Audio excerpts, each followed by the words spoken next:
Shalom. Thank you for joining us here in Houston for our Sabbath service, Sabbath class here at S.O.W.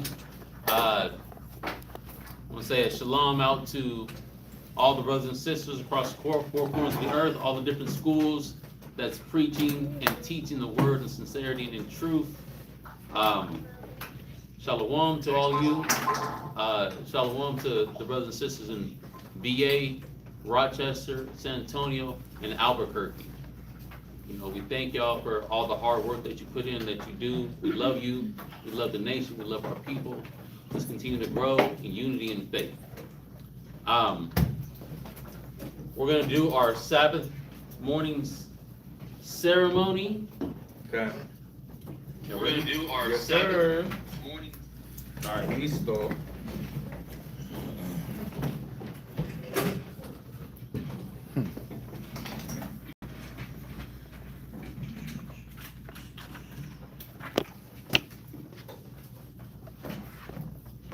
I am ready. Barak Yahweh. Barak Yahweh. Ba'ashem Yahushua. Ba'ashem Yahushua. Hawa'ah. Hawa'ah. Nathanawa. Nathanawa. Awar. Awar. Zayawam. Zayawam. The water. The water. Aman. Aman. That's blessed are you, Yahweh, in the name of Yahweh Shai, that gives to us the light this day. Thanks, so be it. The light represents the wisdom, knowledge, and understanding that we attain through the scriptures of the Most High. Matthew chapter 5, verse 16 says, "Let your light so shine before men, so they can see your good works and glorify your Father, which is in heaven." Barak Yahweh. Barak Yahweh. Ba'ashem Yahushua. Ba'ashem Yahushua. Hawa'ah. Hawa'ah. Nathanawa. Nathanawa. Rayah. Rayah. Nakaka. Nakaka. The water. The water. Aman. Aman. That's blessed are you, Yahweh, in the name of Yahweh Shai, that gives to us a sweet savor. Thanks, so be it. The frankincense and myrrh represents our prayers going up to the Most High as a sweet savor.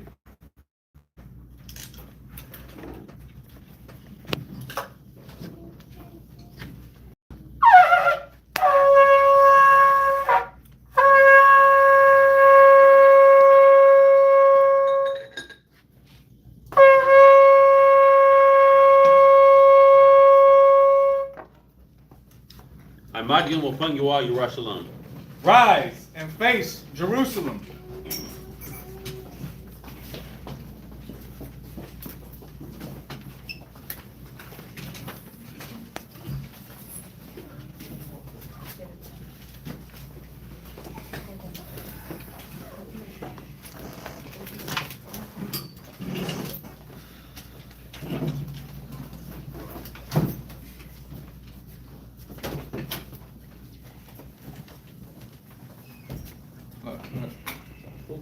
Go around. Go around. Yeah, put it out for the camera.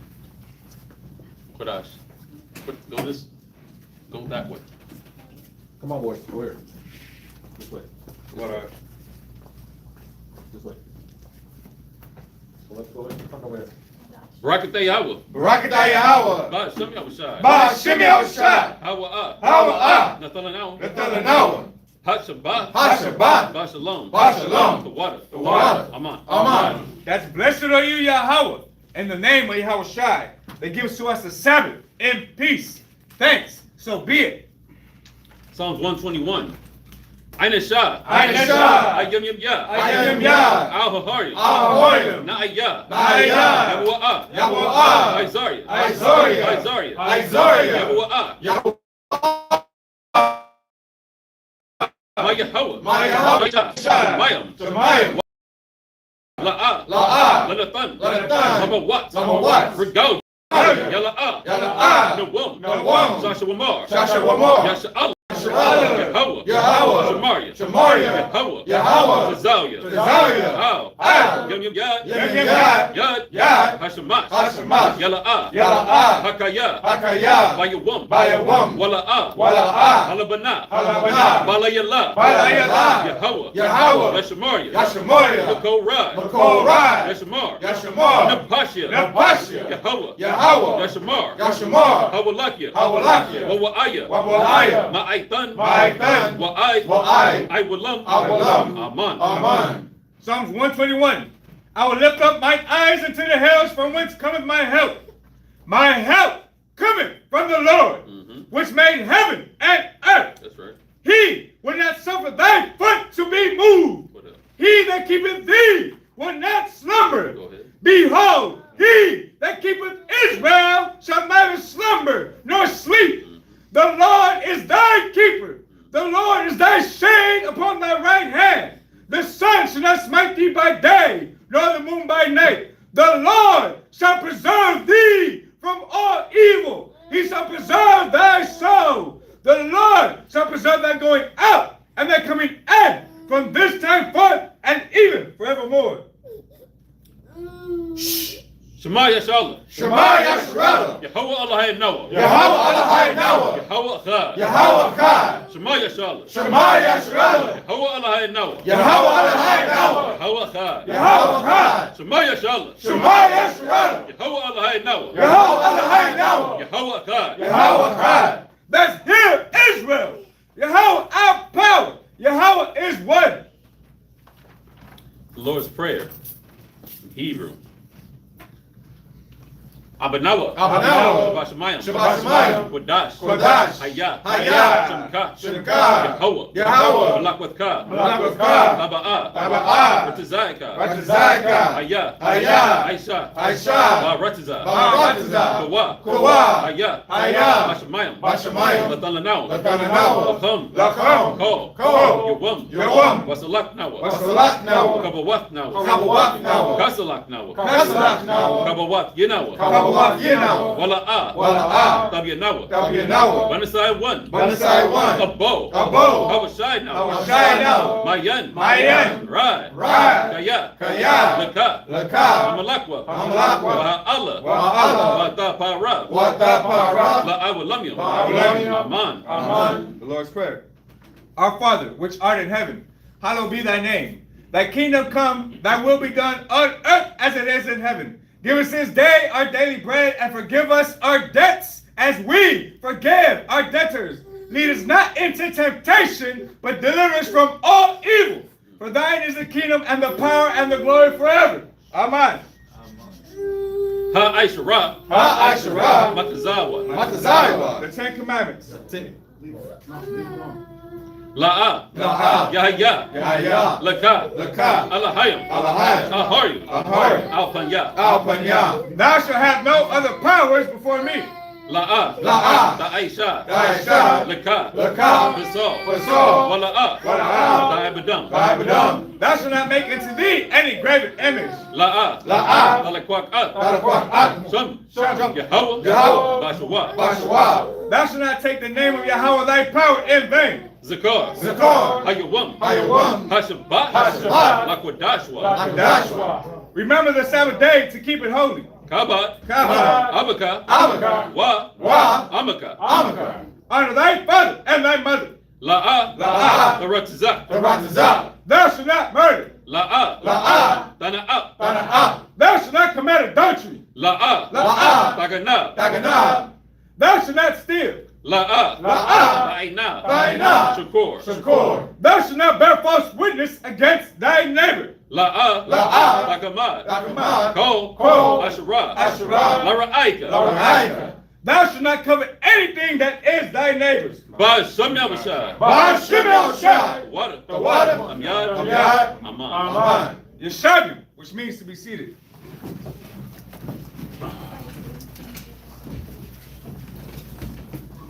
Hey, next time y'all don't walk around the camera. Y'all go around.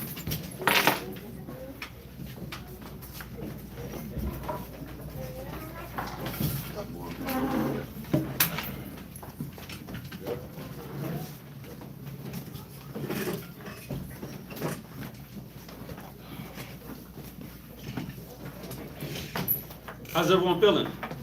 Wow. What? Right? Back to your workout? God. All right, how's that feeling? Good? Oh yeah. Hurt so good? Yeah, it hurts good. Feels good. Body hurts. Good to go. Right? Oh yeah. So I feel right now. Yes. It's gonna burn. The other way limits the burning. so the whole code doesn't get used. Mm. So they only use half the code that was on there, or on the other one, they use 2/3 of the code. That one, that will use like that, it will use all the code. Right. All right, so thank y'all for joining us online. Did the link ever get sent out? You know, we started a little bit earlier than they do in the other states. True. The link didn't get sent out, but I'm sending it out right now. Okay, let's get the link out Yeah. so everyone knows that we're live. If they care to tune in, they can tune in.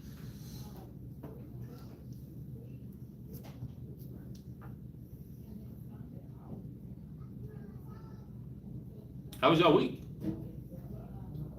Well, What? Challenge. Challenging? Ooh. You made Amen, it. brother. You made it though. Amen. Rock the house for the Sabbath. Ah, Brakate, oh, wow, some y'all shot. Challenging, challenge. so monthly challenge. That's so honest. You know what I mean? That's what we need, honest answers. Instead of the generic answers. Everybody's good. How you feeling today? Good? It's like, okay. You don't look too good, but you just saying good, okay. No, I'm making it. You make it. I'm making it. Surviving and thriving. Huh? Surviving right now. Yeah, man. But you made it. God, You made it to another Shabbat. Everybody was able to make it to class for another Shabbat. Those of you online, thank you for joining us. Okay. Go this way. Take it off camera.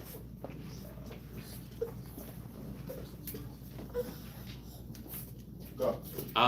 Let's salute up the first reader. And as soon as he starts praying, send it to me.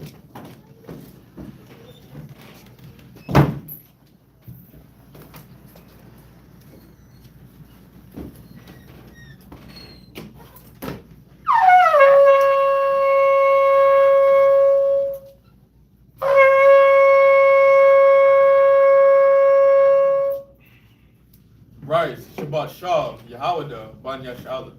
Bright Shabbat Shah, Yahweh, Bung Yashala. Men of Israel, how am I doing? Barak. Yahweh Hashem Al Shah Brakatham. Yahweh Hashem Yahushua Barakatah.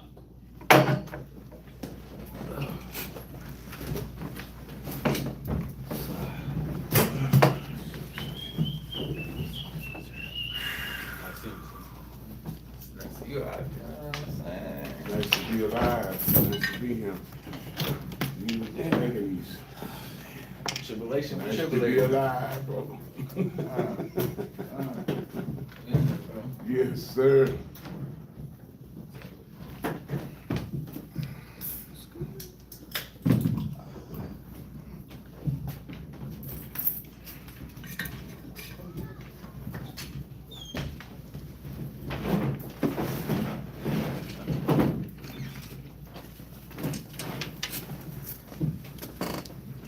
Alright, so what did we go over last week? Who got your notes? Who got their notes? What I learned last week, it stuck to me there was, I didn't realize that certain sins had different sacrifices with certain, like doves, turtles, bullocks. I didn't know that, the different sins, you know? Learned that. No turtles. Well, He you know, said turtle doves. Dove. That's Turtle what doves. That's what I was trying to say. I know, I just had to correct No, you you're right. online. Correct me. Please correct me, because I don't want to say something wrong now. They gonna flip that. They're like, see? Yep. Sacrificing turtles. Turtle soup? Yeah, look. Don't ever be having no problem correcting me whenever I look, because I look. When you're in a learning mode, take that correction. Old school, they ever talking about old dog can't learn new tricks. That's a lie. It is a lie. Because I've been learning plenty new tricks here. So, That is definitely a lie. But yes, I learned that. I was saying, wow, now, I didn't know that it was an offering for the, like, ignorance and different ones. I was just, it was really awesome to me. I said, wow, I did not realize that, I was taught all my life in the church was just this and this, that's it, so, but that's what I'm here doing. I'm learning every day. I'm getting better every day. I'm not the person I was last week. I wasn't the person I was yesterday, so. Done. It's good to hear, brother. Anybody else? You get anything else? Anybody else have their take from last week reading? Yes, sir. Again, we went over the specific meat offerings, peace offerings, sin offerings, touching dead, unclean animal type of offerings, but the point is the offerings were very specific. We couldn't just bring anything. We were given specific offerings to bring to the priest that were accepted before the Most High. That was definitely one of the main key takeaways that I learned last week. And then at the same time too, in the same point, what rich or poor, everybody was able to still bring that specific thing. John? Anybody else?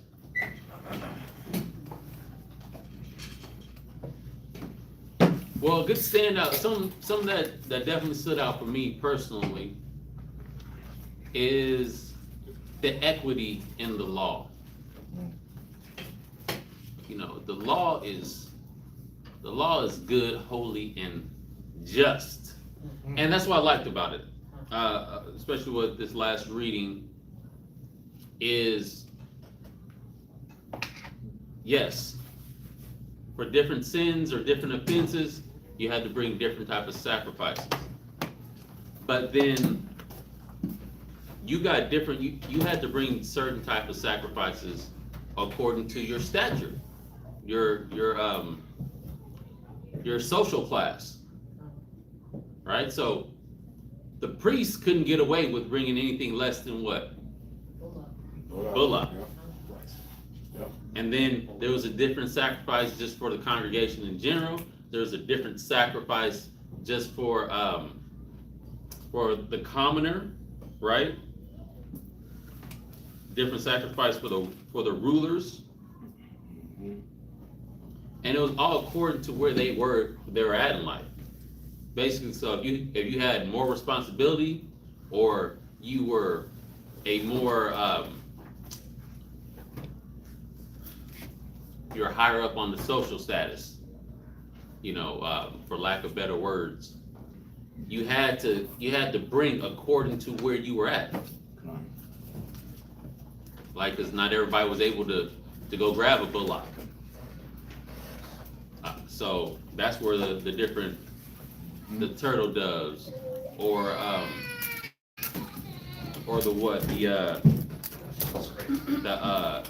the goats, the lamb. Hey, put him down. Not everything was a bullock. And then we also got that when, let's say you didn't have no bullocks and you were supposed to bring a bullock, well, you had to break your ass's neck for the sacrifice. Right. It's not like it's not like they were going to go sacrifice the donkey or the horse. They just had to break its neck because you had to sacrifice. You had to lose that. Right. And then what we also talked about, if you had the horses or the asses, you're supposed to go trade that for your bullock if you had it, so that you can bring the right sacrifice, or so you don't have to break the neck of that animal. Right. And then you would be doing your brother a favor because, hey, he didn't have no asses. Right. You didn't have no bullocks. Well, a little trade. Now I got some asses, and now I got a bullock for this brother. Got some asses, and now I got a bullock to bring for my sacrifice. Win-win for everybody. Sure. So I liked the different ways of showing love through the law, and I like how the Most High is equitable. So that's what I was grabbing from the different reading, the standouts to me personally. Oh, here we go. Someone online. One thing that stuck out to me, sister online, Shalom Adonai.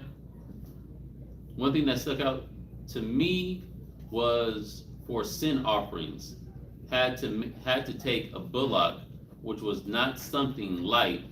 The Most High wanted us to really understand sin is not something light. Con, yeah, sin is not a light thing, and we went into the different things that how helpful a bullock was for your agricultural benefits. That thing is driving the what do you call them? Plow. The plow. Thing's driving the plow. You know, it's a beneficial animal for work. So to lose, work too.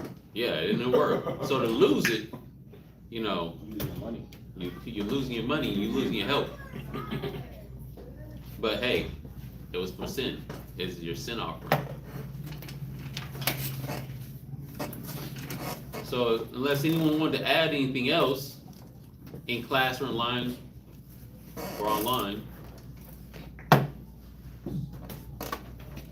let's start. Let's get into the reading.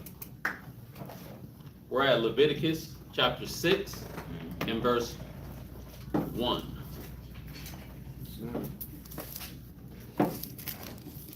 Leviticus chapter 6 and verse 1. And the Lord spake unto Moses, saying, If a soul sin and commit a trespass against the Lord, and lie unto his neighbor in that which was delivered him to keep, or in fellowship, or in a thing taken away by violence, or hath deceived his neighbor, or hath found that which was lost, and lieth concerning it, and sweareth falsely, and any of all these that a man doeth, sinning therein. Okay, so even in this first and second verse, the second and third verse, it says, commit a trespass against the Lord, lying to your neighbor. What else? In a thing that was taken away by violence, deceive, or have deceived his neighbor. In 3, it says, finding that which was lost, and lying about it, swearing falsely. These are trespasses against the Most High. So when the scripture says, lie not one to another, did you know that you are lying to the Lord? You're speaking lies. And it's not just against the person that you're talking to. Because it's a sin. It's a sin against the Most High. That's correct. And it says, if you swear falsely, you making an oath, you swearing something, and then you don't follow through, and didn't even have any intentions to follow through. Ain't that crazy? What's up? I don't want to butcher it, but who's that lied like that and then they dropped dead? Oh, and her husband. Oh yeah, Ananias Sapphira. Yep, Huh? the husband-wife duo. They held back part of the price when they sold the house. They sold the house and said, hey, we're going to sell the house and we're going to give the proceeds of the house to the ministry. But they're like, dang, you know what? We need to keep a little bit of this for ourselves. And so they told them that they sold it for a different price. Wow, lied. Lied. When it wasn't even necessary. All they had to do was just say, hey, we're going to sell the house and we would like to keep a portion. And then we're going to donate the rest of it to the ministry. Apostle would have been like, no, you better run all of it. Nah, That was his gift. because it was a gift. It's a free will offering. But no, they lied. And as Peter was you know what, let's just go to it real quick. Okay. Let's go to it real quick. You know, we're talking about it. Acts chapter 5. It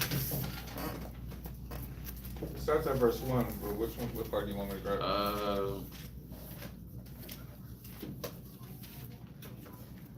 Right?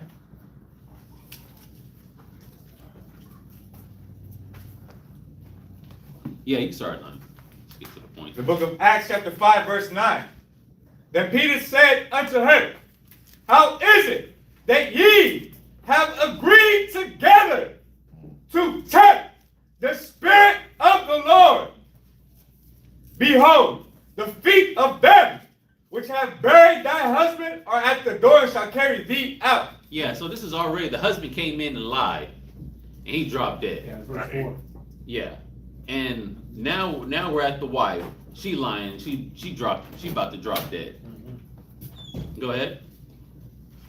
Then fell she down straightway at his feet and yielded up the ghost. And the young man came in and found her dead and carried her forth, buried her by her husband. Yeah, so Peter was like, why are you tempting the Spirit of the Lord?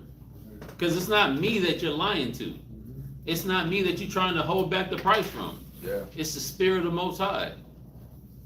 You know, this was a transgression against the Lord. Come on, man. Just like we're reading in chapter 6 of Leviticus. If any soul sin and commit a trespass against the Lord and lie unto his neighbor, that's a trespass to the Lord. Okay. It is. Look, we got to stop. We got to be more spiritual about it. Let's jump back to Leviticus. We got to stop being so carnally minded and be more spiritually minded. These things that we do, it's not directly towards the flesh and blood that we have in front of us. Absolutely. We're moving and doing things towards the Most High in Christ. Right. Come on. So when we do a work, we want to put our spirit into it. When we give a gift, we want to give it wholeheartly. Whatever we do it unto the Lord and not unto man, right? Right. That's what the scriptures say. 100%. You had your hand up, Adam? Yes, sir. I have, basically, it's the precept that goes to that. It's actually Deuteronomy because it gives the law. Mm-hmm. He gives the law.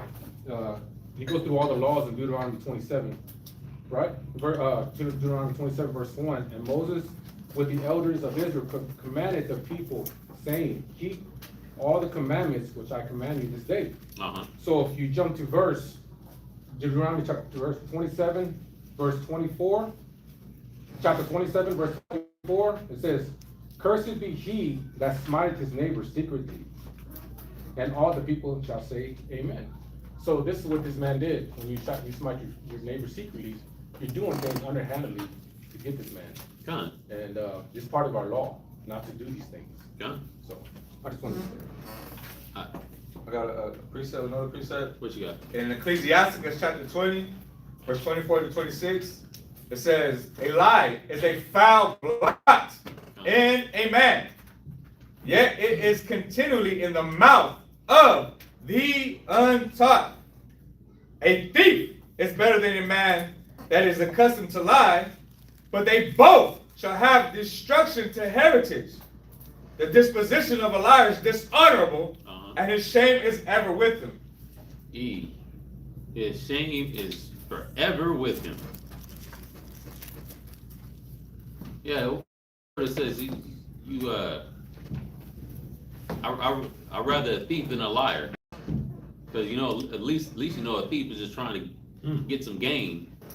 He gonna take something, but the liar, you can't trust nothing that comes out of their mouth. No. Nothing. Come on. Anyways, let's get back to the reading. Leviticus chapter 6 and verse 4. Then it shall be, because he has sinned, guilty, that he shall restore that which he took violently away, or the thing which he had deceitfully gotten, or that which was delivered him to keep, or the lost thing which he found. Verse 5. Or all that. Oh, you know what? That last part of verse 4, it says, or the lost thing that he found. You ever find something like, ooh, come up. Come up. P-I-M-P. Put in my pocket. That's a good one for me. Yeah. Oh, yeah, that's what pimp mean, I right? like that. So you're like, oh, come up. Go ahead and grab that. New pen. Look, new highlighter. Look, you left it up here. New highlighter. That's mine now. And then someone says, man, I left the highlighter up here. Has anyone seen it?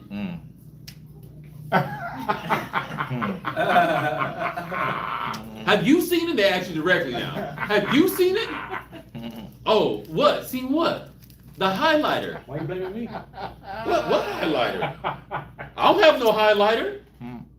I didn't do nothing. Why you always accusing me? Guilt trip from I was like, bro, I wasn't accusing you. I just asked. Just asked. Like, have you seen it? No, I ain't seen no highlighter. It's like, brother come over to my house, I have oil, and all of a sudden my oil misses. Like, hey, did you perhaps grab my oil and put it with your stuff on accident, thinking it was yours? No, that's my oil. I didn't grab no oils. I just left with the oils that I came with. You sure? Okay. Hey, that thing that was found. But guess what? You know, I'll tell y'all a little secret about me. Little secret. Fun fact. I'm not gonna call it a secret. Fun fact. Fun fact about me is anytime something shows up missing and I'm in the vicinity and people are asking about it, I feel like I'm the guilty one. And I know I didn't touch it. I know I didn't see it. I'm like, oh shoot. If I don't help this person find this, it's gonna be pinned on me. So I'm like always like, oh no, I didn't see it. But you know, I can help you look for it. Because for one, I want to clear my name, make sure that they know that it wasn't me, and then two, I would like to make sure that they get whatever they lost back. Right. The worst thing is they took it and they're helping you find it. Wow. That is the worst thing. They took it and they're like, man, let's look. They're gonna go. The other ones are seeking more diligently, going through under the sofa, taking up all the pillows, going behind the crevices and everything like that. Right. They doing the most, huh? Yep. Trying to help you find it. All right. You know something I learned too? What's up? See how you was showing hysterical a minute ago? When somebody going hysterical like that, they done it. Oh yeah. Most of the time. I ain't gonna say perfectly all the time, but most times somebody's going all hysterical like that, yeah. It's them, huh? Yes, sir. Yes, sir. Cause why you coming out hysterical? About just he just asked you a question. Did you take it or not? You said yes or no? True. Very true. Very true. Let's dive into the psyche of a man, human psychology. And then also, you know, maybe they just have a guilty conscience. They always like me, I'm always the evil person. I'm always the bad one. So I'm like, you know, hey, let's find the culprit so that we can make sure that my name is cleared. I'm not in it. Right. And then what is that? What they call it, projecting. When they start getting all offensive or they start getting real defensive. Yeah, who knows? But we know what the scriptures say. You can have an assumption based on your perception of how a person is moving, but we got to hear the conclusion of the matter. We got to gather. We got to gather all the evidence. We have to make diligent inquiry, not just well she seemed all razzled by that. She must have did it. Or you know the way he started looking around suspiciously. He must have did it. No, that is not enough to convict anyone. True. Just going off of their body language, because you don't know what's going on in their mind. They could have bubble guts. It's like, yeah, but it was conveniently when I asked for my stuff. That's missing. It's like, well, shoot, who knows? They stomachs just got hit at that same time. Right. They want to walk out the room. Why all of a sudden they got to go to the bathroom? Why all of a sudden they want to walk outside? Why all of a sudden they want to be on their phone now? Who knows? That's not that part is not for us to determine. We go off of what someone says. If they say yay, let their yay be yay. If they say nay, let their nay be nay. After adding up all the evidence, if they be found guilty, see, verse 4. Then it shall be because he had sinned and is found guilty. Okay, so if that person be found guilty, hey, the jig is up. You got me. Yeah. They gotta restore. They gotta restore what they lost, what they took. Look, I knew someone that found the envelope full of money, like a stack, and it wasn't like some ones. Your name on it? There was no name on it. Let him go. You know one of those envelopes that you get at the bank? Yeah, it's one of them bank envelopes, just full of cash. Yeah, and this woman, she seen it, she was like, swoop, come up, PIMP, my pocket. And then I heard later, she came, the woman whose money it really was, came back to the grocery store, because this is after the grocery store happened. Came back to the grocery store and was asking around for it. And I heard about it. I wasn't there when the woman asked about it, but I knew who had the money. Wow. And yeah, she spent that money. That money went to snacks, you know, all the sweet cereals, going out to the carnival. What's the big carnival out here? It's called the rodeo. Going out to the rodeo, Man. clothes. It wasn't a little bit of money. It would have got wasted anyways. It got wasted. It got wasted. Nothing productive happened with the money. Yep. And lo and behold, this person just wasn't good with money.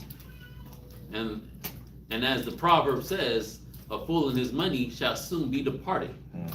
So they lost all the money on nothing, had nothing really to show for it after the fact. And who knows what this other person needed the money for. Who knows? They could have had bank, they could have not had that much money. And then I know another situation when someone found money and turned it in. Right. And they say, hey, look, if no one claims it after a certain amount of time, it's yours. My grandfather did that. Nice. And when I heard about that story, he didn't even tell me. I think my grandmother or my uncle told me. When I heard about that, I was like, I would have kept that money. In mine. But that was the mind that I was in. Yeah. But we know biblically, right? You gotta give it back. You gotta give it back. You're not supposed to take what's not yours. You know, and then hey, there are stipulations, right? Like if there was an envelope full of money at the front door on the floor, So it's cool. I'm gonna pick it up. I'm gonna pick it up, I'm gonna hold it, keep it in a safe place. Anybody ask for it, I'm like, here you go. Here's what's yours. Nobody asked for it over a certain amount of time, that's ours. Or you hit everybody up and say, hey, did anybody drop any money? Right. Be proactive. Yeah. You know? But we're not gonna just say, oh shoot, come up, go spending the money frivolously. And it would definitely be for the school. That's where my mind is at. But yeah, I wouldn't just even the bank, brother. The bank dropped some money in my bank account, and I was scared to spend it. Oh, they'll find it. Yeah, because I was like, this money's gonna come back. They're gonna, if I spend this money, then all of a sudden that money that was in my account is gonna be that much negative. Oh. They're gonna come back and take that money back out of my account. That's correct. Did they? Lie. Most I be blessing. Oh, I be blessing. It was in my account. It's in my account. So I was just like, man, I'm gonna just leave. I think I left the money in my account for like a month. Cause I was like, come on, if they made a mistake and they gonna take that money back out of my account, I don't want to be lost thinking I have more money than I actually have. Right. So I left it. I just left it in my account. But they never came for it.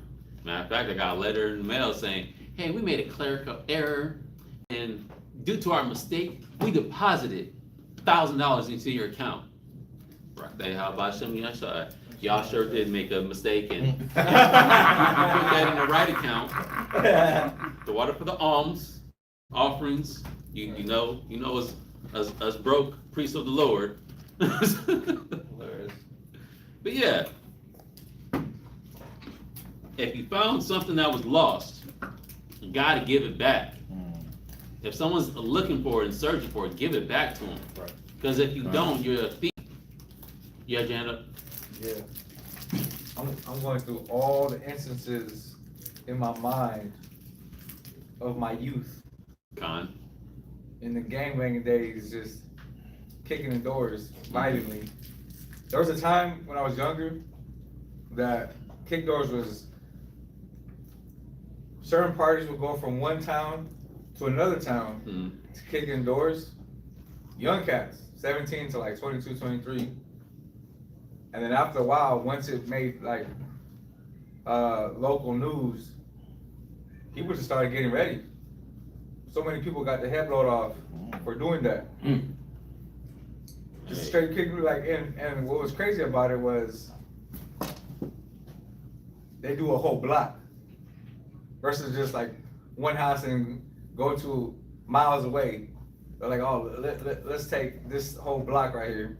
So then neighbors started hitting everybody up. And then, I mean, that was that on that. The other day, I had to go get a battery, and I went to AutoZone. This is on the opposite end of me being a victim, quote unquote, right? Con. But the lesson of that was for me not to pass any type of judgment right away. But I went to AutoZone to go get a battery. Found out I had warranty, but the battery didn't match AutoZone. And then Esau manager was like, "Did your mechanic take the battery?" Because many a times this happens. Mechanics will go in there and just like swap out. I'm like, damn, I've been to 3 different mechanics in the past like 2 years. And I let my dad know. And I was like, well, look, I'm not, based off the three people's character, I'm not gonna pass judgment that happened. Because then that would have been wrong on my end. Right. I ended up buying another battery and I was able to get it swapped out. But that was just on that. But on that vitamin taken away, like, there was a time too, there was a group of people who were employed to do certain kick doors.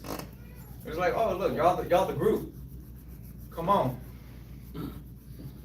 But hey, that home invasion stuff, I don't know if that happened a couple nights ago in my neighborhood.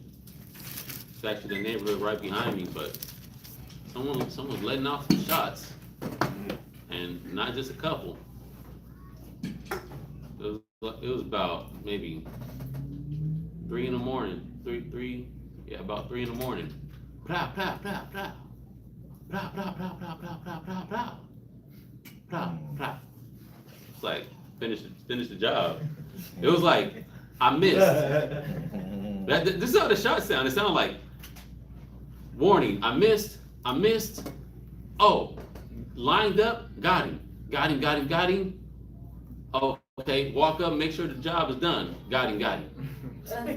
That's how it sounded. Like a drive-by to me. No, it wasn't drive-by. It was If it was someone driving, it was a pull up, stop, do the job, hop back in and leave. It wasn't drive by. I know drive by. I had drive bys in my neighborhood before. Con, Yeah, you hear the tires squealing, and you hear the engine revving. This was just straight gunshots. That's why I thought it could have been a home invasion. Someone could have been breaking into the house, and the homeowner defending his house. But yeah, violently taken away. Let's get back to the reading. Unless anybody else had anything they want to share. Okay, let's get back to it. Leviticus chapter 6 and verse 5. For all that about which he hath sworn falsely, he shall even restore it in the principle, and shall add the fifth part more thereto, and give it unto him to whom it appertaineth, in the day of his trespass offering. Mm-hmm. And he shall bring his trespass. Well, one thing that I want y'all to note in this verse 5, it says, he will restore, even, he says, he shall even restore it in the principle, and shall add the fifth part more. So it wasn't just give back what you took, or give back what you lied about.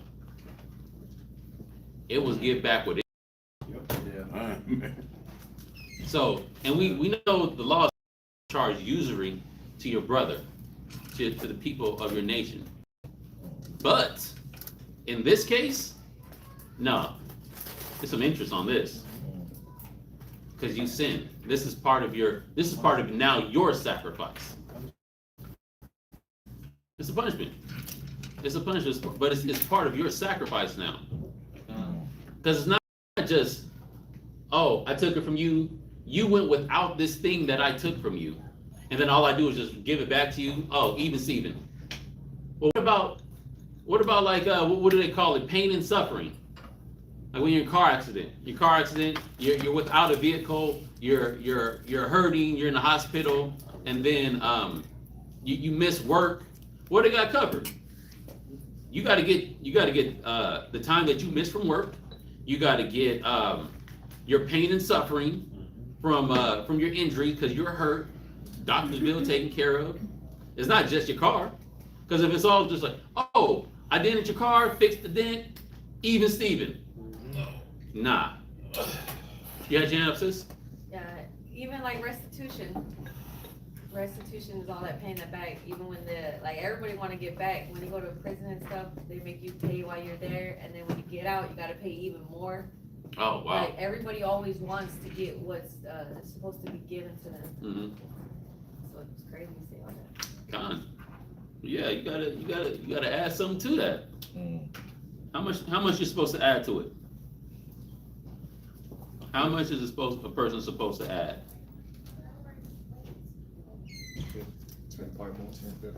Fifth part. That might be. We might have to have the study sheets. Yeah. The fifth part, sis. I have a question. Ben. I noticed that it says here, restored in the principle, P-A-L. Is that a reason why it's P-A-L and not E-L-E? Where we at? What verse? Verse 4. Verse 5. Verse 5. Second precept. The way it's spelled? Yes, sir. Probably because it's Old English and they spell words a little different. Let's look.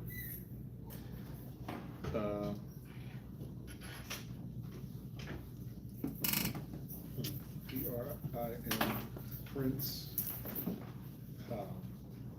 Principal, right? Mm-hmm. There you go. Principal. Spelled it wrong. Principal. What is a principal or principal? So, let's see.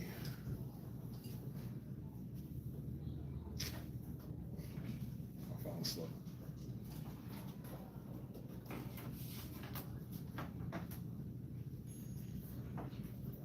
My phone's going slow.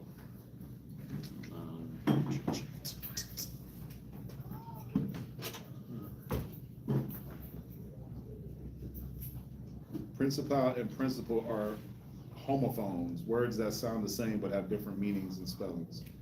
Principal refers to a person in charge or a main sum of money. Principle refers to fundamental rule, belief, or moral code. So it's the right word.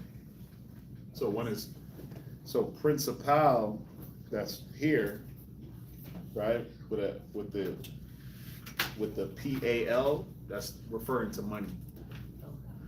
Right? That's referring to money. Or a person in charge. Principle, P-R-I-N-C-I-P-L-E, refers to rules, so your principles, right? It refers to rules or belief or moral code. Okay, So, yeah, okay. yeah.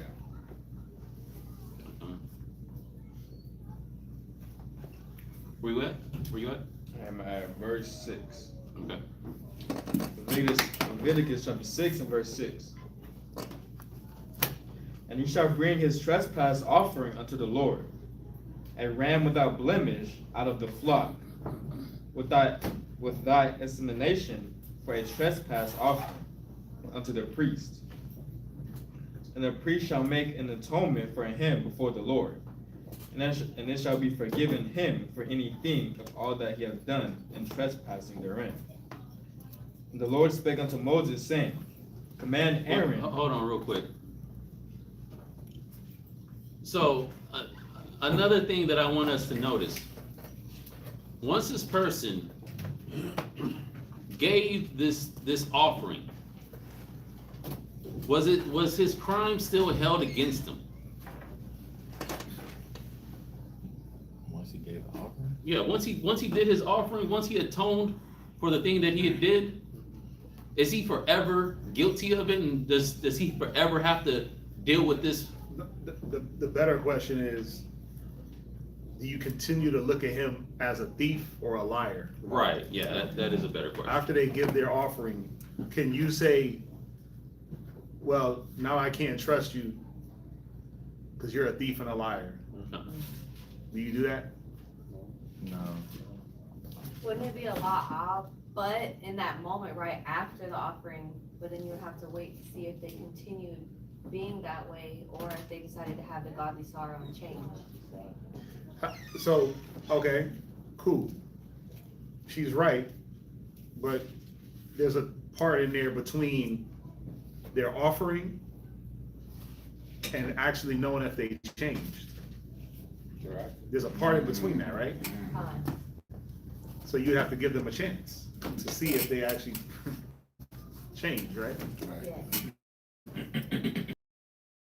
And giving them a chance and proving a friend, what's happening in that? Are you like, Still grudging? are you like in a mode, looking at them side-eyed, funny, like, I know you about to mess up. Mhm. You know, not in your mind, no, I know I can't really trust you. Or they tell you something and it sounds a little off to you because you already have a predisposed mind towards them. And it's like, I know you're lying to me. Or don't you have to wait for their actions to play out? Which one do y'all think? Yeah. Wait, Yeah. What were you gonna say? well, mine was a question. Okay. It's a question because I know, the law says you commit one sin, you commit all. And in the case of an adultery, like with the woman caught in adultery or a man caught in adultery, they were stoned at those times because of adultery. So is it different if you sin in your body because it's a temple, or is it different, a different level of punishment? Because if you say a person committed adultery, they would actually die for that, they would be stoned. But I do understand that we have to give people time to prove themselves. That was just a question that I had, because even on the cross, the two men that were on the side of Yahushua were thieves. Mhm. So we don't know if that was just something that they did at one time, or was it something they just did continuously? Well, remember, that's why we're reading it, because different sins. And they had different repercussions for different. So if I was a ruler, what I had to bring to atone for sin is different than a common person. So there was different levels of what each person was responsible for bringing in sin. Now, adultery is a sin punishable by death, but not everyone that committed adultery died, i.e. David, i.e. if there weren't the sufficient witnesses and evidence to convict under the punishment of stoning. They couldn't bring, remember, there was stipulations on every punishable sin, or every sin, there was a stipulation on how you would, count someone guilty, right? So in the case of adultery, you couldn't just bring a woman and say she was an adulteress. Because adultery is a two-person crime. So everyone that committed adultery didn't get stoned or died if they couldn't produce the man, the woman, and at least 2 to 3 witnesses. You had to have those 3 components. So you might have had your 2 to 3 witnesses, but then where's the woman? Or where's the man? Just like in the case of with Christ, there was no man for him to stone, and then they brought the woman to the wrong place. They were supposed to bring the woman to the elders of the city, and they were supposed to handle it, not Christ. He wasn't a ruler in the city at the time. They were doing that to tempt him, to see if he would go outside the parameters of the law. So all these different components have to happen, and then you still have to make an inquiry, a diligent inquiry, to make sure that what? Okay, 2 to 3 witnesses, man and woman, but are the witnesses lying? Did they conjure up the story? Because they saw this man and this woman leaving the same residence, that doesn't constitute adultery. It doesn't mean they left the same residence. You just see the act. Did you see them in the very act? It's all those things where now, if you don't have that evidence, you can't produce the stones to execute that judgment to the fullest extent, right? So, different sins had different punishment. That's why, like, nobody's here is dying for lying. You just bring your offering, you restore what you lied about, you restore what you stole, and you just kept it moving. Don't steal no more, right? Because that was supposed to be the hit that you took, where you had to come. If you steal something, think about it. If you steal something, you're stealing because you ain't got nothing. More than likely, right? Most people steal because they don't have it. But then they get caught, and now they got to produce what they stole and 5 more to it. That's going to put them in a bind where now you're going to be working off a debt towards that person. So it should put you in the mind of, let me not steal it, let me just ask. Right? Or let me go ask to work, or put myself under bondage, righteous bondage, for, let me sit up under a brother and say, hey, I'll work for you. It was supposed to change your mind on how you went to go about to gather the things you needed. Go ahead. So that would be basically, I'm just asking, that would be basically, like you said, they were stealing out of need, not out of just covetousness. Like, you weren't just stealing to just, I want what you have. It's like, I'm stealing because I need to feed my family. Well, not always. No, that's what I'm saying. Okay. More than likely, most was stealing because I need it. But then no, you had covetous. That's why the law tells us don't be covetous, because you have men that were they would just steal just for the hell of it, right? But then they will still have to restore, so they're still losing something. It's supposed to change your mind, on how you look at others' goods. Because no matter what, doesn't matter what you steal for, stealing is stealing. You're still looking at someone else's goods and taking them inappropriately. So the punishment is still the same no matter what your intention was. That's the point, right? Because it's about the intent, or it's about the crime. But the intent here doesn't really matter. Like, why'd you steal it? Who cares? You stole it. You didn't have to. If you did it out of covetousness, well, stop being covetous. That's a whole nother law you're breaking. But if you did it out of just sheer need, well, you didn't have to steal it. If you went to your brother and said, hey, I'm falling into decay.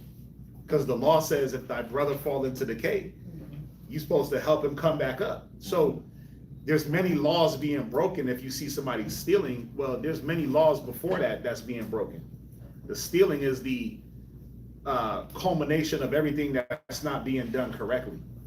You see that? So if I got to go steal from you, that means that I didn't want to communicate with you. That means that I didn't want to be humble. That means that it just means a few different things is not being followed. And now I feel like this is the last resort. You see that? So hopefully I'm answering your question. But yeah, there's different, I mean, we see it, there's crimes that require, remember, every crime requires some type of sacrifice. Because we see here, no matter what, if you stole, you have to bring an animal, that's blood. If you committed adultery, you were the animal, that's blood, right? So everything needed, like it tells us in Hebrew, blood to atone, right? So there were different sins that required different levels of atonement. But once that person gave that atonement, that was it. Just like if a person died for their adultery, that was it. They died as an adulterer, but now you couldn't continue to accuse them. They're not around. They're gone, right? So I was just curious because remember, what was the point of atoning if you were going to constantly be looked at as said criminal unless you were constantly being the criminal? But then if you were constantly atoning, what Christ was teaching when the apostle said, how many times can your brother come? As long as they're repentful and they're doing their job to repent and atone, you got to leave space to be able to forgive them. Now, they didn't come back. So now I'm not going to send you to the store to buy bottles of water with my money. We might do it different. You buy it with your money, bring the water, and I'll pay you. We might have to do things differently, right? To ensure that you're not constantly putting a person, you're not constantly catering to a person's weakness. So some people just weak to their sins. So if you know you can maneuver around putting them in a position, then do that. But then it's still up to that man to fight. What?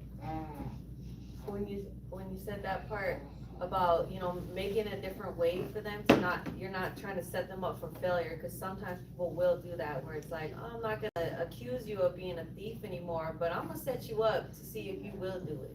Yeah, people know. If you know people's weaknesses, you can definitely entrap them.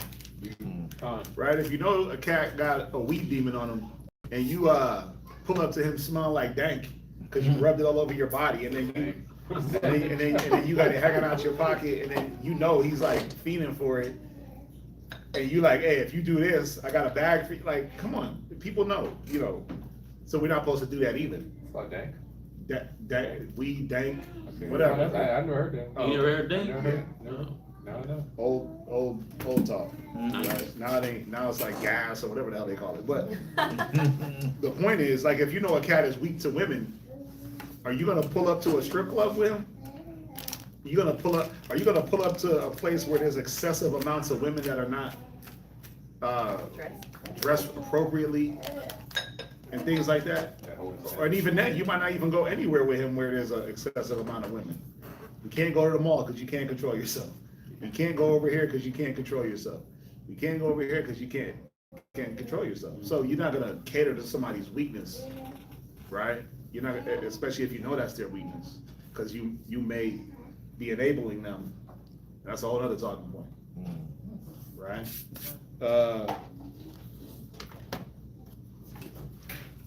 What was the estimated price of a goat or a bullock? We'd have to go. It's in. Somebody look for that. I think it was like. According to the shekel. It was like a couple of shekels. We can find it. Real quick, let me just. I've been answering these questions in the chat, but let me just verbally acknowledge something real quick. Did I answer your question? Yes, sir. Okay. Just real fast. Stephanos asked about if you begin a fast and make a mistake, is the fast over, or should you continue? Yeah, the fast is broken, right? So, for instance, if you say, "Hey, I'm gonna give up social media for a week," but you only last 2 hours, fast is broken. Yeah. And if you only lasted 2 hours, you should not agree on a week. What you should do is regroup, because what's gonna happen is a fast is a vow.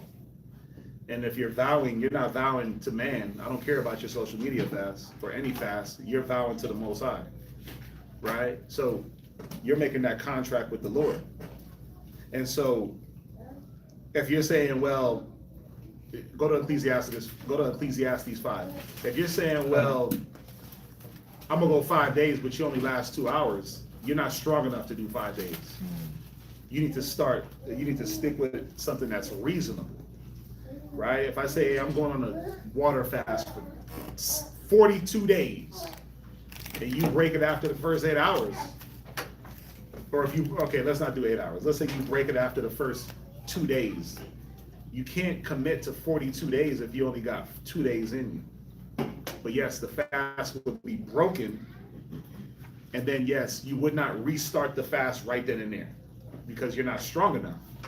What you would do is, what the scriptures say, count the cost, whether you have sufficient enough to fulfill that fast.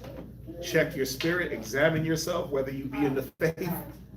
Check your spirit and say, okay, I committed to 42 days, but I only had 2 days in me. What's reasonable? Let me start with 1 day. So next week, I'm gonna give myself a chance to regroup. I'm gonna build myself up. I'm gonna pray. I'm gonna study. Next week, Monday, 7 p.m. sundown, I'm gonna go on a 24-hour fast until Tuesday, 7 p.m. You're gonna write out your stipulations of the fast. It's a water fast only. No this, no that, no that. You make sure you write it down if you have to remind yourself. Put a little sticky note on the window. So you're prepping yourself for that fast coming. And then you go through with that fast, and then you conquer that day. I did a day. Then you know what? Let me try to do another day. And you just build yourself. Because what's the point of committing if you can't continue? And a lot of times we overcommit. Right? And if you're not used to fasting, it's because that's why people break fast. Because they're not used to fasting, or you're in a fast and then you forget.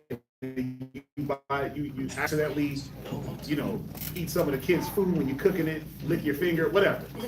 No. Yeah, you cooking the eggs and your finger hit the, you technically you broke the fast if you said that you weren't going to taste food, right? So it's about building oneself up spiritually to be able to go longer distances. He didn't start out doing 40-day fasts by doing 40-day fasts. Started out by just doing 1 day here, 1 day here, 1 day here. Oh, let me add 2 days to it. Oh, I got 3 days in me. I can go 4 days. Then it's like, you know what? Let me just go as long as I can. So you don't want to overcommit. You don't want to commit to the Most High that you can't complete. Ecclesiastes chapter 5, verse 4. Read it. When thou vowest a vow unto the Most High. Read, because that's who your fast is going towards. It's not towards man. No one needs to know you're on a fast. Unless they're trying to offer you something that's a part of your fast, and you're like, hey, no, I'm good. And you don't even have to say, hey, I'm on a fast, look at me. It's just, hey, I'm good right now. And a lot of people, y'all got to remember what mode that a lot of us be in. So when we say we good, it's not for you to be offended that we don't want what you're offering. Sometimes you got to think like, oh, a cat's on a fast. He might be on a fast. You know what? Might be on a fast. I offered. He said, "Live? You sure? Yeah, I'm good." And then boom, because we don't have to broadcast that we on fast, right? We don't got to broadcast it to each other, but we got to know that sometimes we be in that mode, right? So go ahead. When thou vowest a vow unto the Most High, defer not to pay. Yeah, don't defer the payment. It's not a college loan that you can be like, you know what? Let me get to that next year, or I'm going through some hard time. No, whatever you commit to, you have to pay. Because there's a consequence for you. So the best thing to do is commit to little first as you build yourself. And as you build yourself, then you can commit to more. And that's the safety zone. There's nothing wrong with saying, man, you know what? I'm going to do a 1 day fast. There's nothing wrong with saying, you know what? I'm going to do a half day fast. If you ain't never fasted or abstained, It's not an easy thing, right? Another part of the question was how many times do you pray during the fast? There's no number. There's no set number of how much you pray. Daniel, when he was on his fast, said he prayed 3 times a day. But you could imagine he was setting up prayers facing the east, but was he disconnected from the Most High? No. The scriptures say pray without ceasing. So what is that telling you? That you're always walking around like Yahweh, you just bumping into walls?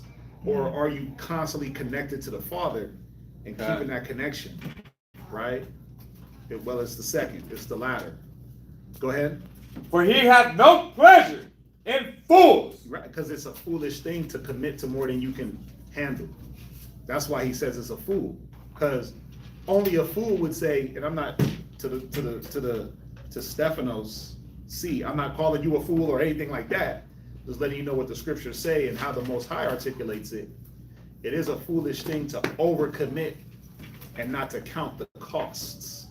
And that's where a lot of us run into problems. You try to get gung-ho, you try to take on every task, you don't do things decently and in order, and then you end up fumbling everything at the end. How did I get here? Well, there was no decently and in order. You took on too much, and then you got scattered. Go ahead. Pay that which thou hast vowed. That's all the Most High wants, is to pay what you vow. If you say amen, then guess what? Commit to your amen. Right? That's all he wants. Go ahead. Better is it that thou shouldest not vow. Yeah, it's better that you don't vow or fast or commit. We rather that. The Most High would rather that. Go ahead. Than that thou shouldest vow and not pay. Yeah, that's the point. Go ahead. Suffer not thy mouth Uh-huh. to cause thy flesh to sin. Right. See that? Because now the Most High is going to look at you as a sinner because you're breaking your vow. Numbers 30 goes into vows and holding vows and how vows need to be held and kept and what can break a vow, right? But if you commit, hey, if you say you're going to do that thing, you better do that thing, right? The only way a vow can be broken is if a sister or a wife or a daughter makes a vow to do something, and before she does it, it's heard, who can break the vow? Father of the husband. Let them, because they raise their hand. The father or the husband can break the vow. Not after it's done, but when it was made and they heard it and they were like, no, you're not doing that.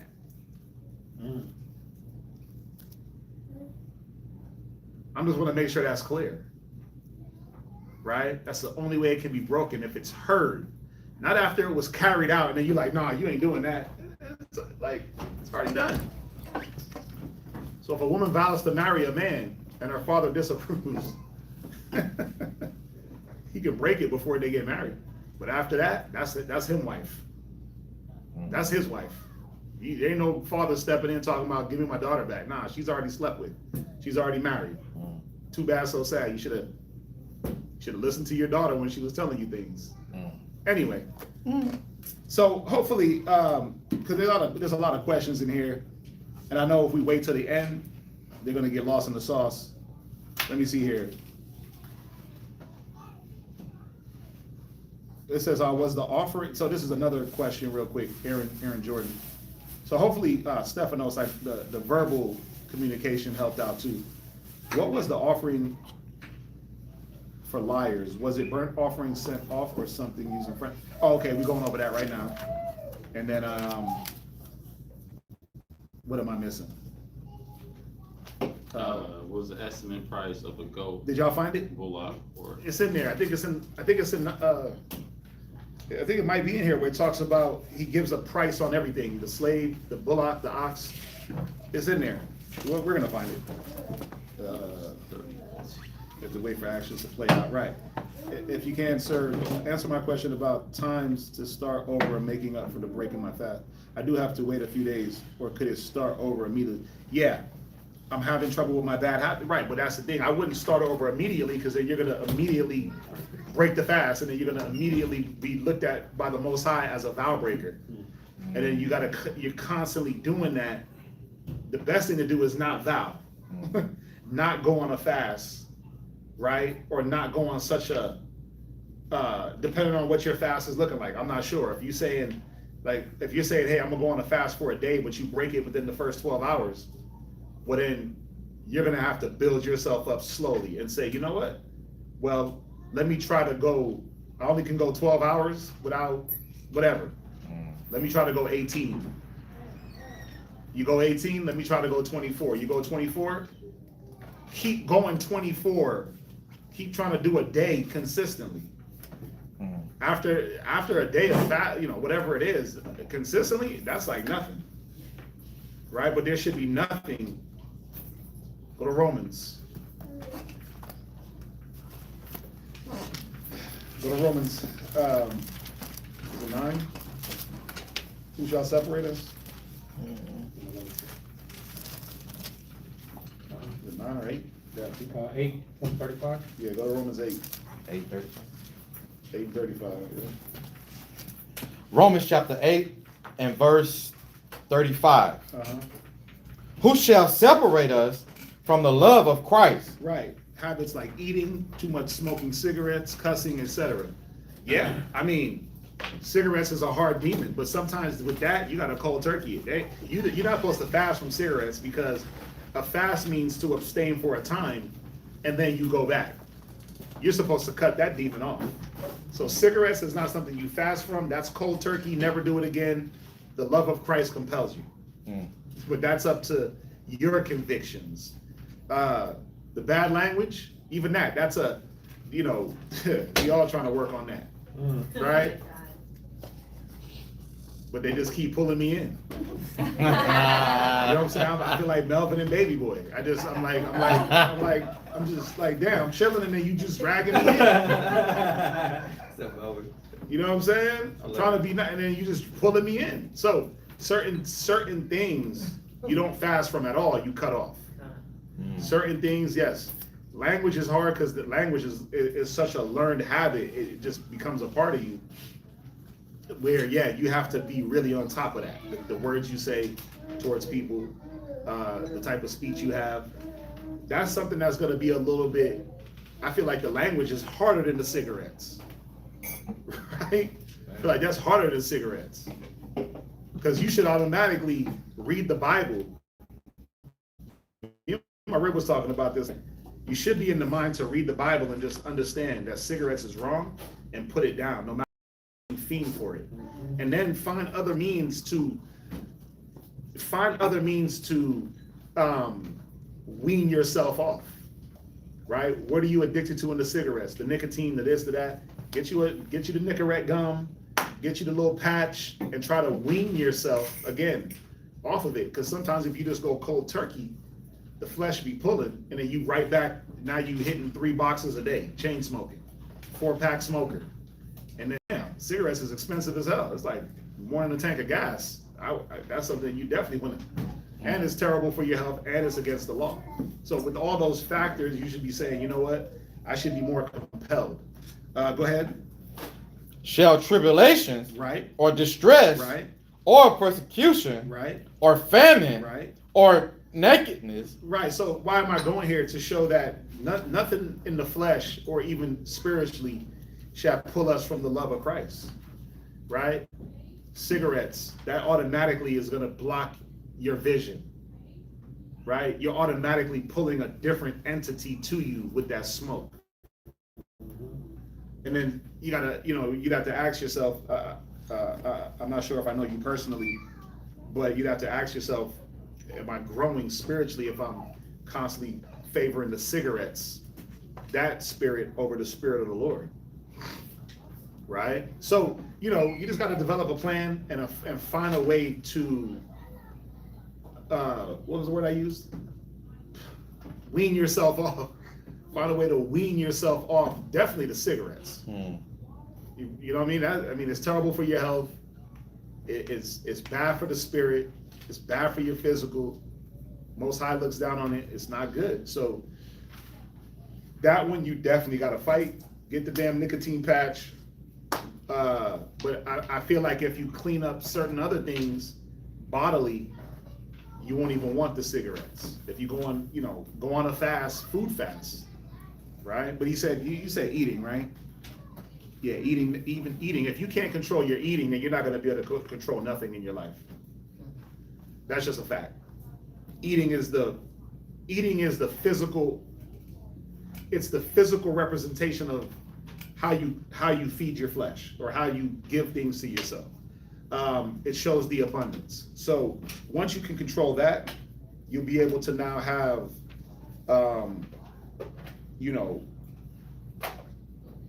a standard on how to wean from other things. But if you can't control the food, you're not going to control the smoking. You have to be able to control everything, and you use the same method, moderation in everything, right? That's something that you got to earn moderation. You got to fight for moderation.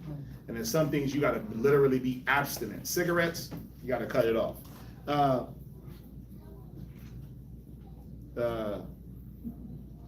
Let me see here. I'm just seeing if, okay. Right. Immediately having trouble with my bad habits. Yeah. And listen, we all got all bad habits. Bad habits are bad habits. We all got bad habits. So in no way am I, and hopefully you're not taking it any way, what I'm saying. I'm just, hey, the cigarette habit, you definitely want to give that up as quickly as you can. And you can work on more than one thing at once in this way, but it's here though. It's here. It's mentally, you have to fixate yourself in the word, immerse yourself in the scriptures, in class, communicating with brothers and sisters, in those times when that addiction starts to pull, right? That's when you gotta make a phone call, and put your mind in a different space. So, where you at? Or peril or sword. Right. So, you can always go through, the bogeys got me too. Yeah, them bogeys, come on. Yeah. You gotta put down the damn Lucy's, man. You gotta put them down. Like, I get it. Some people, because this is what happens. You pick that habit up and then you learn the Bible, then it's like, that's my final boss. And that's what you think, but it's not your final boss. Think about what triggers the habit. There's a trigger that we all have where you now run to a cigarette. There's a habit that cigarette smokers are in a habit. They smoke after they eat, but it helps me to digest the food. Cap. Stress. Cap. I'm stressed. Well, we all stress. It don't stop stress because it keeps coming. I'm having a drink. I'm having a drink, so I'm hitting one. I'm having an after sex smoke, right? One of those, like you see rich people, they be in the bed with the long Virginia Slims. They lay Oh up. man, that's messed up. Yeah, no. Well, I'm saying that because people have their own reasoning. Rich people though. I said rich people. Black Rich people, people. Newports. Yeah, they smoke Paul Malls. Yeah. And Newport. Oh, white dudes. And Newports. Newport shorts. I know more than Go. Newport's as expensive as hell. they're like $10 a pack. My baby daddy smokes them. So, the thing is this. I know we trying to make light of it, and we're not trying to make light of anybody's fight at all. Nah. It's just, I understand the smoker mentality, right? The cigarette smoker. It's harder for some people to quit cigarettes than it is weed, right? Because that cigarette it's all a demon. But that cigarette, that nicotine got some type of pull on people where it does have this effect on their body when they take it. So all you would have to do, this is what I would recommend. Either you cold turkey it or and just fight, or you find some other way to wean yourself off the nicotine. Yeah. A lot of people use it as a coping mechanism. My sister, she's never done like drugs or anything, but she got a little nicotine vape for when she's like beyond stress and her workouts don't help her through it. So a lot of people, when they use it as a coping mechanism, they have to find something new for you to be able to cope. And then if you do it long term too, because my father tried to quit cold turkey and that ultimately helped end his life. Because when your body needs it, it is a drug. And so you're going through withdrawal the same you would if you were like a crackhead. Because my mom was crazy when she couldn't find her cigarettes. Yeah, that's why I was saying it just depends on the person. Some people can cold turkey. I know people that have done it, and then some people have to wean themselves. Yeah. Because of how much, depends on their dependency. You got some people that smoke a pack, 2-3 pack of cigarettes in a day. Yeah. They straight chain smokers. They probably smoke a cigarette a day or a cigarette every couple of days. It's not like a big deal to them. So it's different, everyone's different, right? So everyone would have to, again, you'd have to examine your spirit and say, well, what is my actual dependency on this physically? And then you'd have to go and develop some type of plan that way, again, exercising. But anything you remove, you got to replace it. If you remove something from you, you have to replace it with something else. Yep. So if I take away cigarettes and it's giving me the coping mechanism, or it's flooding me with dopamine and it's making me calm and it's doing this, well, maybe I do need to work out a little bit differently, right? Add a workout to my regimen to help reduce stress, right? Be around more people that don't smoke. That's part of it. When you're on the job and it's break time and you try to go to your car and the whole puff of half the call center, they out there. Yeah. So don't pull up to the call center smoke break. Don't do it. Take yourself somewhere else where they're not smoking. Be around people that are like-minded. All these different factors that if you start to examine each person's individual situation, you can say, well, you're kind of feeding the demon because you go to the smoke break, right? Don't go to the smoke break outside. Go to the break room where they can't smoke, right? Take out the cigarette lighter out your car. Don't buy lighters, right? It's different ways you can approach it. Everyone's different though. So I'm not trying to give a broad brush on how to quit your smoking habit. I just want everyone to quit, because we got 2 people in the chat saying that that's a demon for them. It's actually, me personally, when I look at people sometimes when they're smoking, because I drive for a living, man, it could be pouring down, raining outside, and they gotta step outside, and it's storming on them, and they gotta puff that cigarette. That demon is a heavy demon for people. That's what I'm saying, it's strong on people. It's freezing cold outside, it'll be dog zero. Cedric the Entertainer did that when he said they'd be smoking outside when it's cold. Yeah, 0 degrees, and they still gotta go out there and puff that cigarette. I mean, because that's the thing, it has a pull, it's an addiction. Let somebody I know. It's an addiction, but it's just like food. Food's an addiction. They make sure they add stuff in food to make sure that you're addicted to it. You're not addicted to salad. Dang, right? You're not addicted to fruit. And if you are addicted to salad, it's because you like the salad dressing, the high fructose salad dressing that makes it taste good. You're not addicted to vegetables unless you salad dress it. You're not addicted to certain things unless you add something to it. So you're addicted to the wrong foods, right? We got bad food habits. That's why the food industry is so profitable, because they know they can give you pineapples fermented in sugar, and that's like a Kool-Aid drink that they're giving the kids now. That's literally blowing their pancreases out. Yeah. You got people getting diabetes at a lower level, a lower age. Why? Because of the food. So they know how to addict us early. I like that, what you said about you have to replace something with that. That is just so true, because even when myself with things that I enjoy, it's like in Matthew 13, 45, it says 7 more demons will come back. Yeah. If you don't put something else in place of that, then you'll end up being worse off. Yeah, let me go here just on that real quick, and then we're gonna jump back to the reading. Go to Tobit. Just on that, just on what the sister's bringing out for the Tobit, and maybe we just got to do like a class on like fasting, right? I'm gonna tell y'all something. Y'all better get used to fasting. You better get on a regimen. Like, I try to put myself on a daily. I try to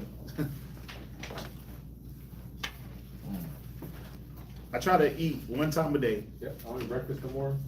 and I try to eat. If I do eat, I try to make sure it's every 16 hours, 16 to 20 hours. So for instance, I ain't gonna lie, I capped on myself and went home and ate yesterday. It was 10 p.m. Yeah, even that. But see, that was my first meal since the day before. So even though I ate late, I feel whack. I ate late, but then see, I'm not gonna eat again until maybe this evening, right? And it's not just like a spiritual thing. I'm trying to be more physically responsible with my body, but also it's a spiritual thing, because if I'm constantly thinking, I'm just trying to show myself, if I'm constantly thinking about eating, then there's an issue. If I'm constantly thinking about accumulating and bringing things into my body other than wisdom and knowledge, then there's a problem. So, you know, I've been trying to do that. And I got a little fasting app where I track it, and it reminds me, oh, you got 15 hours in. And I'm like, cool, right? So my safe zone is 16 hours, and then I'll eat. Then I'll go another 16, right? And then sometimes, I ain't gonna lie, I'm like, I'm gonna eat. Some days I be hungry, right? But I'm trying to get my mind in the mode of, it's not that bad as you think. It's not wrong to be hungry. It's not wrong to be, we tend to want things to be comfortable all the time. Yeah. And it's like, a little discomfort ain't gonna kill you, right? And is it that you're in an emergency, or is that you just don't like being comfortable? A lot of us don't like being uncomfortable. What's that? It's like right now I'm working on my own self-control, and because it's easier physically for me to try it with food than and then move on to like more spiritual aspects. But instead of like, I do fast sometimes, but it's like, okay, I could have a honey bun because you know they taste so good, but they're 300 calories. So it's like, damn, the honey bun. No point in fasting. Yeah, the honey bun, or go eat a whole meal. That's the same amount of calories, but I'm not gonna be hungry in like an hour or so. Yeah, if you That's fast, another self-control thing. if you fast and then you hit a honey bun, you might as well just not fast. Oh, man. Yeah. Because even though I be fasting for that, I'm not hitting honey buns, and I'm actually eating real food or some or apple. Yeah, you gotta eat that real food. Kale. Tobit 12 and 8. Tobit chapter 12, verse 8. Uh-huh. Prayer is good with fasting. Right, so you have to couple things with fasting. You can't just fast and then not fill those other gaps. You have to pray. Prayer is good with fasting, but then there's other things. See, we think, oh, I fasted and I prayed and that was it. Nah, read. And alms. And what? Alms. What are you doing for others? See, the doing for others distracts you from having to do for yourself. The doing for others makes you look at others and their situation and takes you away out of your own mind of me, because that's all we care about is me. We're going to read it, right? We're going to read it in chapter 7 about me, and why the Most High even had to set things up as far as offerings and this and that and the third, right? When we get back to the reading, go ahead. And righteousness. And what? And So righteousness. you can't be unrighteous running around breaking the law and fasting. It makes no sense. Like, I'm on a fast, but I'm being evil as hell. It's like a drug dealer bringing some bread to the church. To the church. What the fuck? Like, what are you doing? It's like, I know I'm slanging crack right on the corner, but here goes my tights. Oh, no. Yeah, it's counterproductive. And it's not going to get you to what you really want. It's not going to get that drug dealer salvation. And it's not going to get you salvation either by fasting, praying, but then being unrighteous. Go ahead. A little with righteousness. A little with righteousness, a little with righteousness, a little fasting, praying, and alms with righteousness. Go ahead. Is better than much with unrighteousness. See that? It's better to fast one day a year, Day of Atonement. Give one alms and do your little standard morning, afternoon, and evening prayer with a lot of righteousness than to be unrighteous, talking about, I did a 40-day fast, I did a 40-day fast, right? I'm giving alms, I'm doing this, I prayed, I never stopped praying. but you're unrighteous. You're moving unrighteously, right? You'll literally cancel out what you're doing if you're living unrighteous. Go ahead. It is better to give alms than to lay up gold. Go ahead. For alms doth deliver from death, Mm-hmm. and shall purge away all sin. Mm-hmm.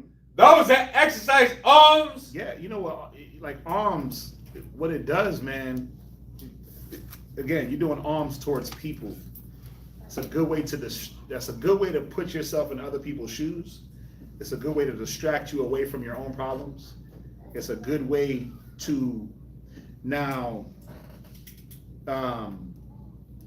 fulfill in Romans where it says the strong must bear the infirmities of the weak. Because if you're constantly having to bear somebody else's infirmities, you ain't got time to really cater to your own weaknesses, right? Right? God. Like we sit up here 4 days a week, right? Oh, well, however many days it is, I don't even know, but our whole life. I don't got time to go fall into some madness. I don't got time to be at the club chasing women. I ain't got time to be kicking in doors. I ain't got time to be drug dealing. I ain't got time for that. I got to stay strong for brothers and sisters. I don't have time to cater to my weaknesses. I don't even have time to complain about what I want to complain about. I can't even complain the proper way. And boy, do I got them. But the point is, you're distracted with what you have to do. That you can't be distracted with what you want. Right? I can't be distracted with the things that I want. I got to be distracted with what I need to be doing. And sometimes what I want and what I need to do are not the same. So true. But you have to now compartmentalize and say, well, what is supposed to supersede what? And what overrides? And if I constantly am doing what's required, I don't have space to cater to my negatives or even the good that I want to do that may not align with what just needs to be done in the moment. Sometimes we got to be able to put them two things and break them apart. It's not always that I want to go do negative, but I might want to do something good. I just don't have the time because what is more wanting is what I have to go do. But either way, it's a distracting mechanism. It's supposed to move your brain out of constantly being pulled by the flesh or pulled by an addiction, and then you re-addict yourself to something else. Again, we ain't addicted to giving alms. No one's addicted to that. You got to be forced. No one is addicted. No one's addicted to charity. You got to do that. You got to be made to do that. No one's addicted to prayer. You got to read like, oh, I got to pray 3 times a day. Damn. Okay, cool. No one's addicted to fasting, right? But we're addicted to these other things because it don't feel good to pray when you know you got to sit there and acknowledge your faults. It don't feel good to fast when you know that flesh is getting beat up. It don't feel good to give what you ain't got. But these things are the things that should feel good. You should feel good after you fast. I feel worse when I eat than when I fast. Y'all would never know. Yesterday, who was here yesterday? Okay. Yeah, dude. I don't want to talk about it. Anyway, y'all would never know though. Like, you give yourself the thing that you think it needs, and then you like, why did I do that? Yep. Damn, I should have just stayed fasted. And it's not just food; it's a lot of things. Should have just stayed in the fast mode. Right. Should have stayed committed. So, you know, you have to look at fasting and abstinence from a different perspective. There's a reason why these things are prescribed with fasting, because it's hard to fast. It's hard as hell to constantly, when you look at a sister like Judith, it says she fasted every day except for Sabbath Eves and Feast Eves. When you look at the sister in Luke, the sister from the tribe of Asher, said she fasted. What was it? Luke 2. It says she fasted also, and lived in prayer, lived at the temple, lived in the house of the Most High. Is it Luke 2 or Luke 6? No, it's Luke 2. Anna, right? Luke 2 and 36. It was Anna the prophetess. I was supposed to go here during my class on Wednesday to bring her into aged woman, elder woman, right? Because watch, it says she served God with fasting and prayer night and day. So she was always in a fasted mode. Not that she never ate. I'm pretty sure, feast days she had to eat, things like that. But she was serving the Most High with her fasts. So who was she fasting for? Not for the Most High. For her spirit. Huh? For her spirit. Of course, but then it goes deeper than that. See, She was an example. it goes deeper than just fasting for oneself. You got to fast for the nation, right? The elders used to fast for the nation. That's why when something happened, what would they do? Sackcloth, ashes, fast for the nation. We see that in the book of Jonah, right? And we see it in Kings. We see it in other books where it was like, oh, got to go on a fast because the whole nation is about to get toppled. And Esther also. We see it in Esther. We see it in a lot of, that was a means of getting the Most High's attention, right? But it was also a means of, if I'm fasting for you, man, I'm not even doing it for me, I'm doing it for you. What level am I on? It's a high level of charity. Yeah. It's a high level of commitment and love. So, we're not all at that point. We're not all at that point where you can go fast for somebody else, right? But some of us are. Some of us are. She had her hand up. Asharai. I had a precept just on the What? being addicted, and then What is it? First Corinthians 16 and 15. Are you there? Read it. Yeah. 1 Corinthians chapter 16, verse 15. I beseech you, brethren, you know the house of Stephanus, Right.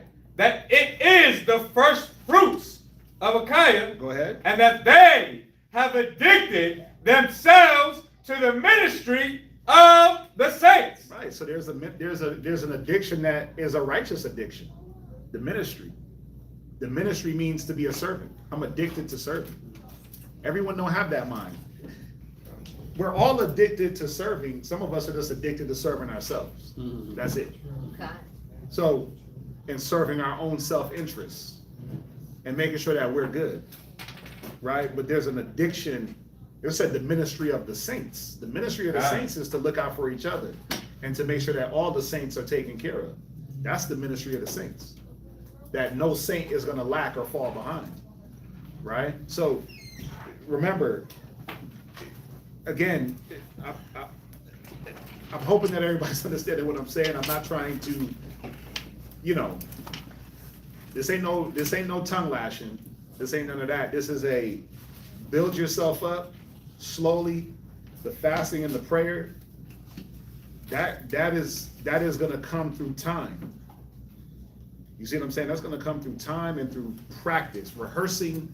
That's one of those righteous acts that you rehearse, right? Remember, it's not just physically showing up to like Passover and just, the Day of Atonement. 1 Corinthians 16, 15. 1 Corinthians 16 and 15, right? Correct. Yeah. It's not just just doing the physical feast days, it's the other spiritual parts outside of the feast days. You don't have to just only fast on Day of Atonement. If you're waiting for the Day of Atonement, that's why a lot of y'all go through hell when Day of Atonement comes. But if you haven't trained yourself outside of like some medical issues, if you haven't trained yourself to go without water for 10 to 12 hours, then what you doing? And I'm talking about while you awake, not while you sleep. Because when you sleep for 8 hours, what are you eating and what are you drinking? Nothing. So you know what you do when you wake up? You want to start a good fast? I'm gonna give y'all a cheat code. When you wake up, don't eat nothing. If you slept for 8 hours, 5, whatever, add another, you slept for 5 hours, add 5 hours of no food. You just fasted for 10 hours. Yep. You slept for 8 hours, add 8 hours of no food. You just fasted for 16 hours. It's that simple. Okay. That's a cheat code to get you in the mind of fasting and get you in the practice. Now I don't need to count my sleep as a fast. I'm past that. I'm past counting sleep as a fast. I'm talking about moving around. and just handling regular business and being on a fast. That's what you have to lead up to. Oh, man, yep. You see what I'm saying? So again, it's just about, there's a lot of factors, but the main factors is being able to fulfill the things you commit to, and you don't have to overcommit. Con? All right, let's jump back. I got one more precept. Yeah, what you got? Second Ezra chapter 7 and verse 55. Right? It says, and that the faces of them which have used abstinence shall shine above the stars, whereas our faces shall be blacker than darkness. Yeah, you know, Ezra. How was Ezra getting all the wisdom to him? The damn angel said, man, go on a fast, and then holler back at him. Go do your thing. Go, you see that bed of herbs? That's what you got. Yep. And then come back and holler, and I'll give you what you need. So a lot of times we want things opened up to us. We want our wisdom. We want our faces to shine. Why you looking black? Because you're not doing those things to shine. Fasting helps you to physically. It's a great thing because it purges all that deadness out of you. It purges all that death out of you. And then spiritually, it helps you to see things on a different level spiritually. I was gonna say the same thing what you're saying. When the Lord brought us out of Egypt, we fasted for 3 days. People were complaining and going nuts, but He was purging all the crap out of us. That's what He was doing, so He can work with us. Yeah. So it's about purging. But Because even on this is Second Ezra 7:55 is definitely one of my go-to scriptures of understanding for just the spirit behind abstaining. Or as far back as I can remember, I've always remembered beer or drugs or cigarettes or weed or something in the house.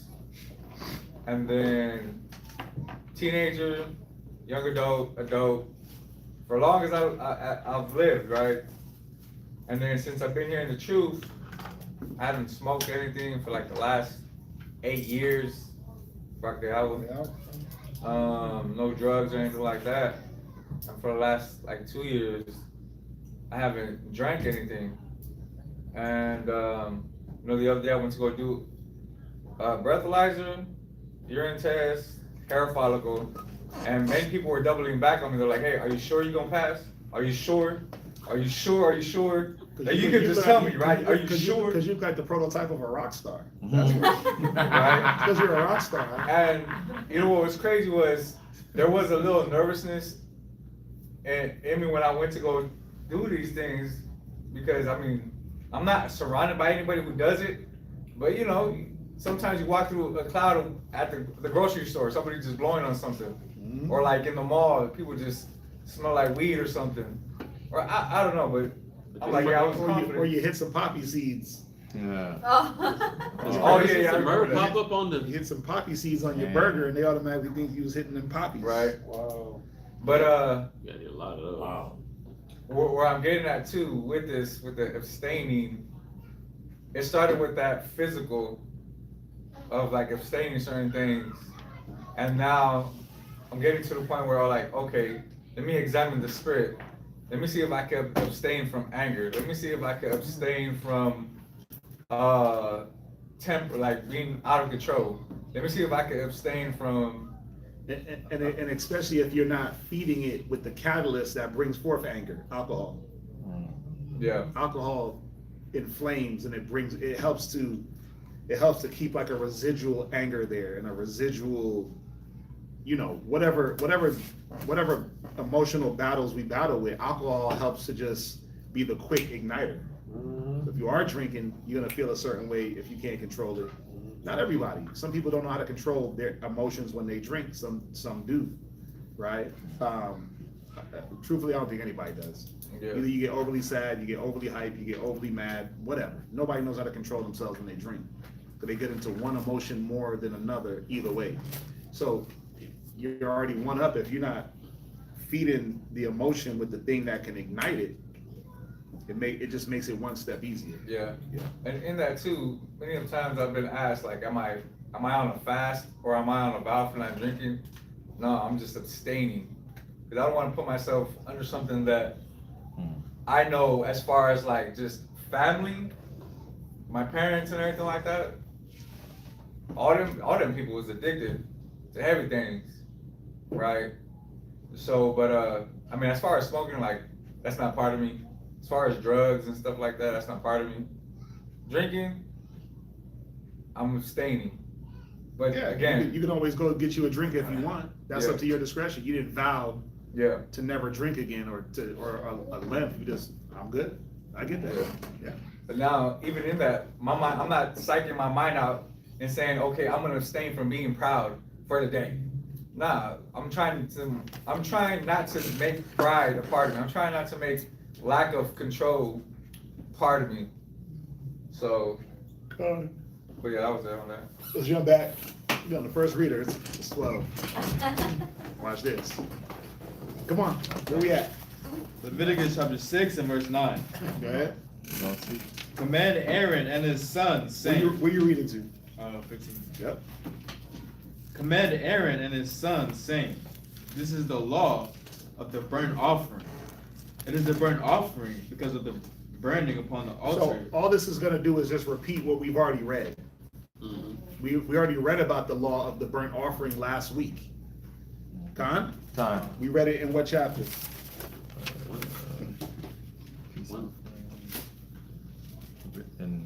Leviticus 2 weeks 1. ago. We read it in Leviticus chapter 1. one. So if you want to understand, it's double. He's just doubling back. This offering you gave from 6 down to 9, that was the trespass offering. That was a trespass offering. I know somebody, Aaron Jordan, did ask. It's a trespass offering. Now he's gonna switch into the burnt offering and just repeat from Leviticus 1. You can just precept your Bible. Go ahead. Because of the burning upon the altar all night unto the morning. Right, go ahead. And the fire of the altar shall be burning in it. So it's gonna go into a little bit more different points of the burnt offering and give you a little bit more that's added to it. So it's not gonna be the same verbatim wording. There are gonna be like little added nuances. You just gotta pay attention and look for them. Go ahead. Verse 10. And the priest shall put on his linen garment, and his linen breeches shall he put upon his flesh, and take up the ashes which the fire hath consumed with the burnt offering on the altar. And he shall put them beside the altar. And he shall put off his garments, and put on other garments, and carry forth the ashes without the camp unto a clean place. So in chapter 1, did it go into this part? Taken to a clean place. No. I don't remember I think it said something about it somewhere else, so.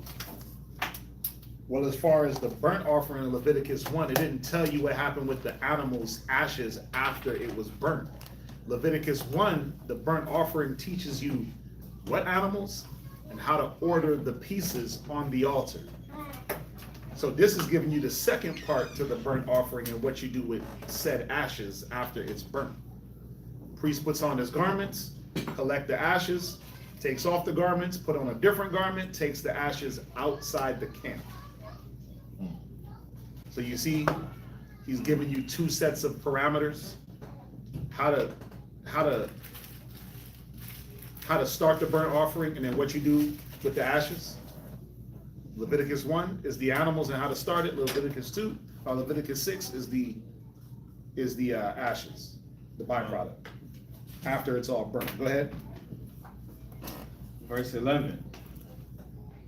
And he shall put off his garment, and put on other garments, and carry forth the ashes without the camp unto a clean place. And the fire upon the altar shall be burning in it, it shall not be put out. Right, Leviticus 4, right? So watch, Leviticus 4 and 12. Leviticus 4 and 12, this is dealing with what? So shall sin. This is talking about a sin offering. Leviticus 4 and 12 is a sin offering. I'm gonna read it.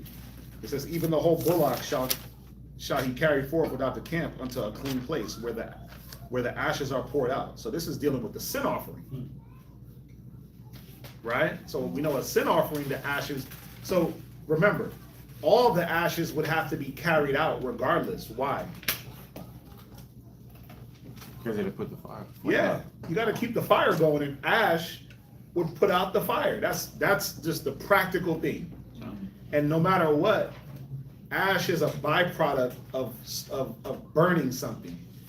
Ash accumulates, and if you don't remove ash, if a wind blows, now you got damn ash storms and ash floating, and you got burning ash that can float and burn other things. So you have to get ash and remove it. Ash is actually a good thing, especially like wood ash.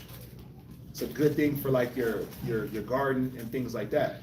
So just put yourself in the mind that when you grill, for all my grillers out there, don't you clean the grill before you? Don't you make sure you remove a lot of that ash before you just start grilling? If you don't, that's why your coals ain't lit. That's why your fire don't get hot. So you got to make sure you de-ash at least once every few times you use that grill, especially if you did a long cook, you burned up a bunch of wood and that ash is thick, bro. So that's just maintenance of keeping the fire going. That's why he's saying here, he's saying, command Aaron, the fire of it, where is that? Command Aaron and his son saying, this is the law of the burnt offering. There's a burnt offering because of the burning upon the altar all night unto the morning. The burnt offering never went out. So imagine how much ash it accumulated. So to never let it go out, you had to clean where the ashes fell. You had to remove those ashes. So it was just altar maintenance. That's it. It was altar maintenance. So that the law was, this is how you maintain the altar. This is what you did with the ashes. A clean place. Garments on, garments off, different garments outside the camp. Y'all get it? All right. Go ahead. Where we at? Verse 12.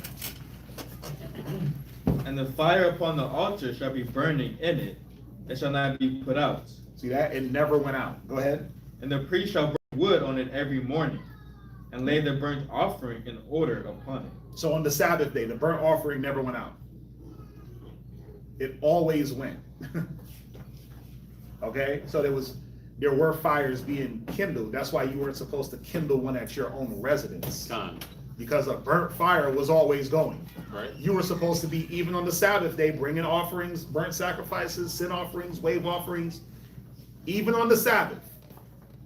Go ahead. That food was being cooked. Yes, even on the Sabbath. So we got to stop with the madness. You weren't supposed to do it at your own home if you were doing it at the temple. That's the point. Go ahead. And he shall burn thereon the fat of the peace offering. Right. Verse 13. The fire shall ever be burning upon the altar. Right. It shall never go out. No, on the Sabbath, we're going to put it out, then restart it.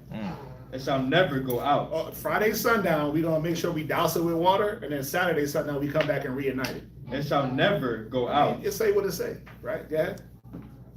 And this is the law of the meat offering. The sons of Aaron shall offer it before the Lord, before the altar. So the meat offering we learned about in Leviticus 2. Go ahead. Verse 15. And he shall take of it his handful of the flour of the meat offering, and of the oil thereof, and all the frankincense which is upon the meat offering, and shall burn it upon the altar for a sweet savor, even the memorial of it unto the Lord. Next reader.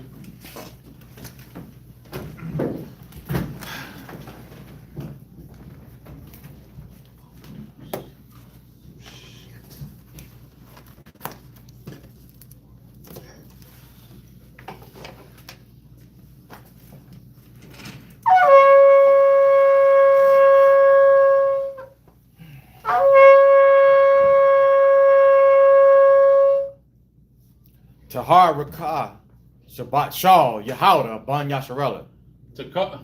Tahar Rakah, Shabbat Shal, Yahawda, Ban Yashala. Individual. I'm Rock. Yahawah Bashem Yahweh Shabarakatham. Yahawah Bashem Yahweh Shabarakatham.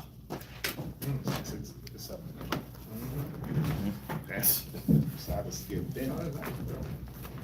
Kind, sir. Then, son. Kind, sir. Working niggas.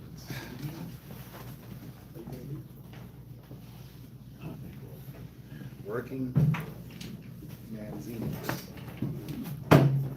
Not me. Broke man.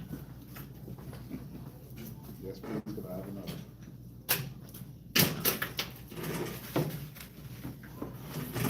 Yes, please, could I have another? Oh,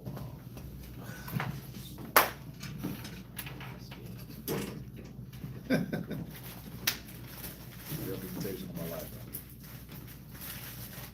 Leviticus chapter 6 and verse 16.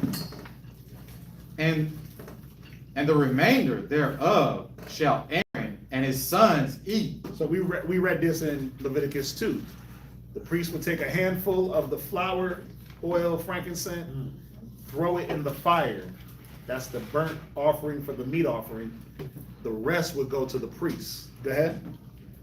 With unleavened bread shall it be eaten in the holy place, in the court of the tabernacle of the congregation, they shall eat it. It shall not be taken with leaven.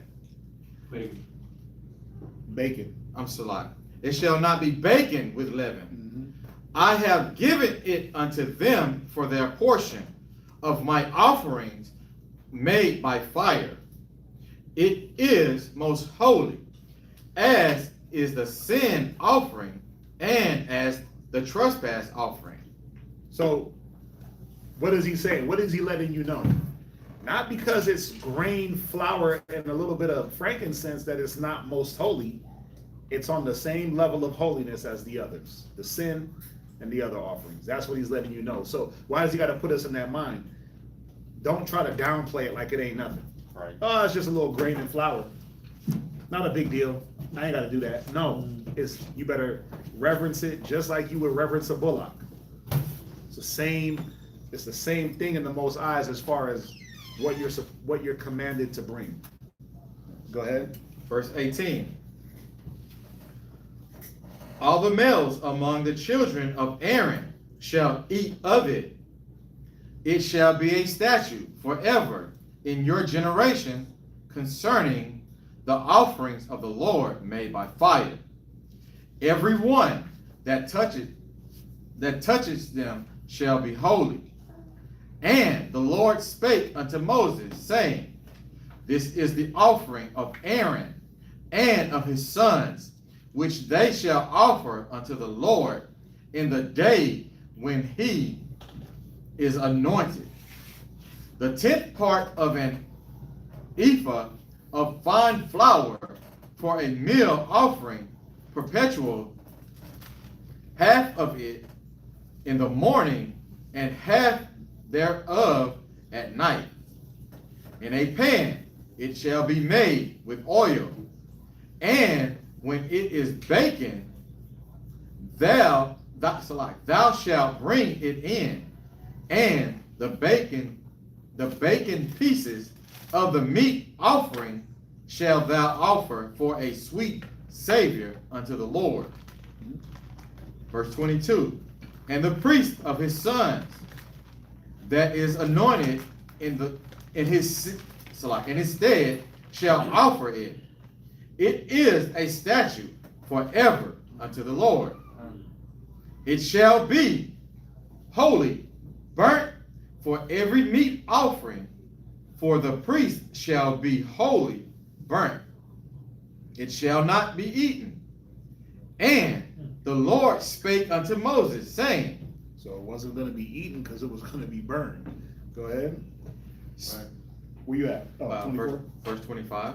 Yep. Speak unto Aaron and to his sons, saying, This is the law of the sin offering. In the place where the burnt offering is killed, shall the sin offering be killed before the Lord. It is most holy. The priest that offereth for sin shall eat it. In the holy place shall it be eaten. In the court of the tabernacle of the congregation. Mhm. Whatsoever shall touch the flesh thereof shall be holy. And when there is sprinkled of the blood thereof upon any garment, thou shalt wash that whereon it was sprinkled in the holy place. But the earthen vessel wherein is sodden shall be broken. You have a question? No. No? Okay, you just have a look on your face. Yeah, I just saying. That's So, fine. so, That's my understanding. so with this offering, so just think about the process that they had to go through. It wasn't just do an offering, cook it, and then keep it moving. Letting you know something. If there's blood from that offering, obviously you gotta wash those garments, right? Because you couldn't just roll around with filthy garments. And them garments had to be washed and come back to the prestige whiteness of linen that they were. So think about it. They had to have a means of sanitizing blood out of white linen, out of linens, right? And getting it white. That's one. It's telling you when you cooked it in an earthen vessel, like a clay pot, you would destroy that vessel. Yeah, you wouldn't keep that vessel. So they had to go through a lot of different stipulations to fulfill this sin offering. It wasn't just kill a goat, boil it, and then keep it moving. It's telling you something. But the earthen vessel wherein it is sodden, sodden is boiled, it shall be broken. It's an earthen vessel. It shall be broken. I'm gonna let y'all do some homework. Go look into clay vessels, clay pots. They do something. They do something. I'm gonna give you a clue. They're porous. So they do something. Cooking them and you use them for eating, and if they're not sealed with a shellacker, an earthen vessel does something, as opposed to like a metal pan. I'll let you do your own homework. No, we ain't gotta talk about it. I want them to do some homework. No, I have a question. Oh, go ahead. So just on this verse 28, right, when it's talking about when it's siding, they were supposed to have break the vessel. So that means they had a lot of different pots. It's an earthen vessel. You could just make a new one. But yeah, they had different types of pots. They had clay pots. They had different type of pots. So this time, when we doing all these sacrifices, right? So that means we was like stationary for a long time. We wasn't like moving around. No, the 40 years we moved around. You didn't have to be stationary to make an earthen pot. It came from the earth. You grab some, like if I want to make a clay pot right now, I go to my yard and dig up some clay and make a whole clay pot right now. Let it dry and then boom. It's a clay pot. Right. I was just thinking I thought it would take a long time for all that to. We weren't stationary in the wilderness. We kept it moving. Right. But remember, he's given you, okay, forget about, okay, watch this. He's given us for the wilderness and when we become stationary in the promised land. So remember, the laws are they're perpetual. So they were for the time and then they were for the future. So wherever we got to that we were stationary, we still had to follow it. But we had to follow it even though we weren't stationary. You make a clay pot, you bring that with you, you use it, you break it and keep it moving, make another one and make another one. And if you didn't want to keep doing that, then you make a different pot, right? A brazen pot. So that would be more like a metal, some type of metal, some type of, yeah, I mean, it's only clay or metal, right? Right. A brazen pot, it shall be both scoured and rinsed in water. So you would actually clean that out, rinse it with water, and then reuse it. You see how it's going into this extra step? It didn't talk about this in the sin offering in chapter 2. It's giving you the extra steps on what you do after the sin offering is done, and then you now gotta eat. You gotta break certain vessels and keep certain vessels. This was important, because if you was like, well, I'm gonna keep that clay, and then you wonder why your ass getting some type of weird poisoning, why that clay start to mold, because that's what happens with clay. It's porous and it wicks moisture, but if you continuously use it without firing that clay up, it'll accumulate a bacterium. So when you start getting your food poisoned from the bacteria, you're like, wait, I got clay pots at the house. We all got them, terracotta. You can put water in terracotta and filter water. It will filter, it will filter, it will filter until it starts to build up algae. The only way to get rid of that algae is to fire up that clay pot and burn the algae away. That's it. And then you gotta scrub it with a wire brush because it has pores. Then you gotta filter water to make sure it's filtering clean, or you just break it and get another one. Yeah, you just break it and get another one. So there were reasons behind these things. A clay pot will accumulate filth after a while, and it holds germs, and it builds up algae, and it builds up bacteria that can kill you. Now you've poisoned everybody's food. All the priests is poisoned. Got the bubble guts. Oh, no. High levels of explosive diarrhea. We didn't want that. Them linens. I don't know who washing them linens. It was somebody though. Go ahead. Where we at? Verse 28 from the top. Uh-huh. Leviticus chapter 6 and verse 28 from the top. But the earthen vessel wherein is sodden shall be broken, and if it be sodden in a brazen pot, it shall be both scoured, and rinsed in water. Yep. All the males among the priests shall eat thereof. It is most holy. And no sin offering whereof any of the blood is brought into the tabernacle of congregation to reconcile withal in the holy place shall be eaten, it shall be burnt in the fire. That's it. Any questions? Yeah, I was looking at the brazen pot. Okay. It's either copper or copper or like brass. Yeah. Yeah. Some type of metal. Yeah. Yeah. That's Copper actually is a sanitary metal. That's why they use it in a lot of different things, but copper is it's conductive, but it's also a metal that keeps things clean. Plumbing. Yeah. You said what? It's in plumbing. It's definitely in plumbing, yeah, because it don't rust and degrade the way other metals would, but yeah, it's definitely in plumbing. Yeah. nice.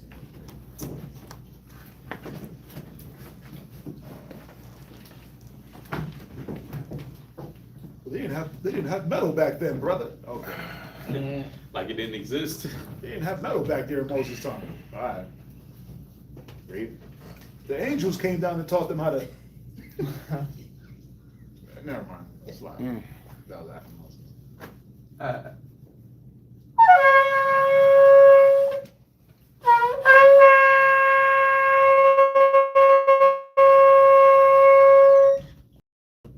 Shema Allah, Shabbat Sal, Yahweh Ban Yashua. Shema Allah, Shabbat Shah, Yahweh, Bun Yashala. Men of Israel, I'm about to.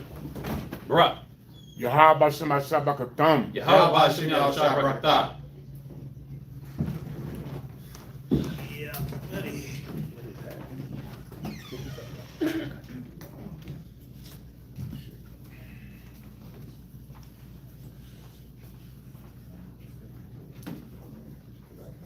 Yeah, buddy. Yeah, hopefully y'all are paying attention, because hopefully if you're thinking that it's just repeating itself, it's not. It's adding more to the law. So that's why you gotta pay attention. Don't use us for background noise. Don't use us for background noise.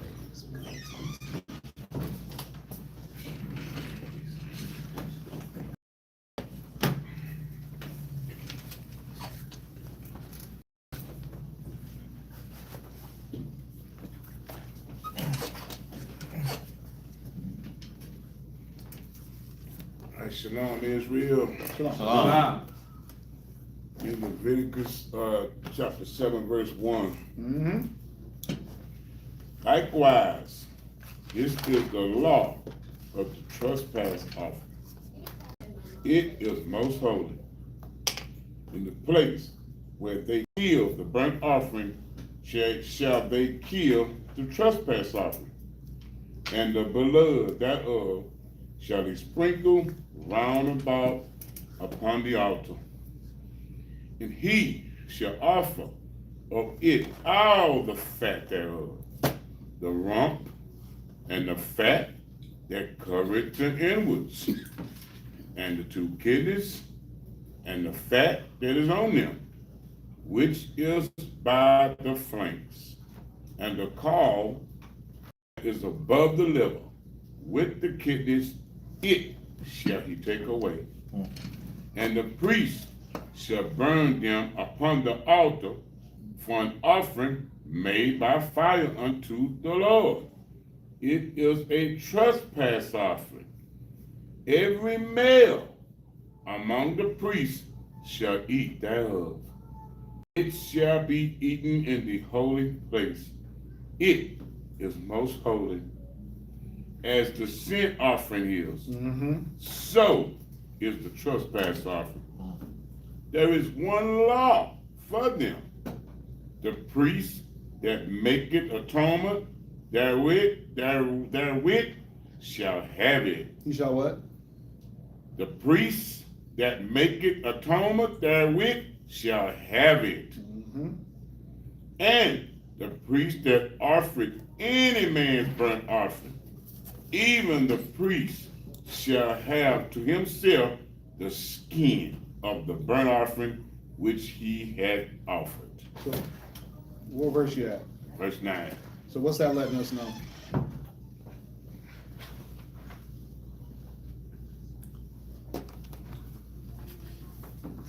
Y'all paying attention? They wasn't doing this for free. That's the point. The priest didn't work for free. Go to Numbers. Go to Numbers 18 and verse 7.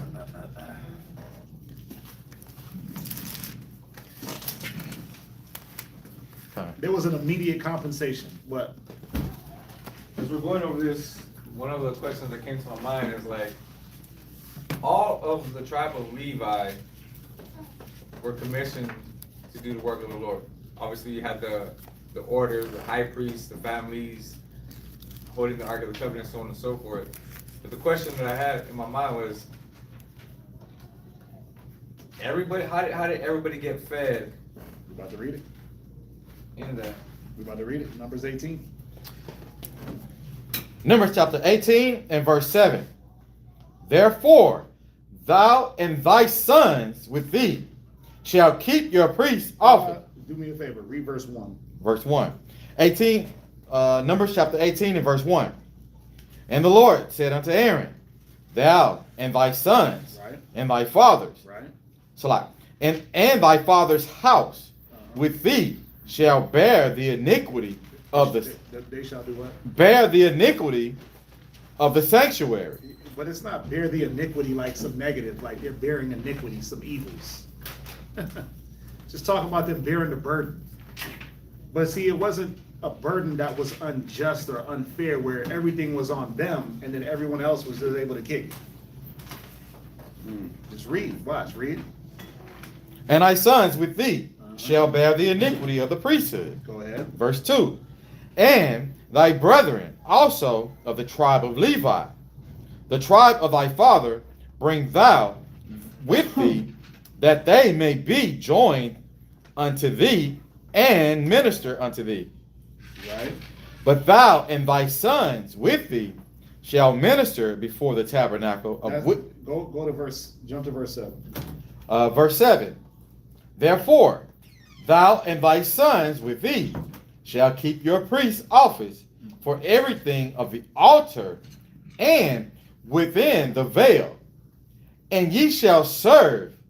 I have given your priest's office unto you as a service of gift.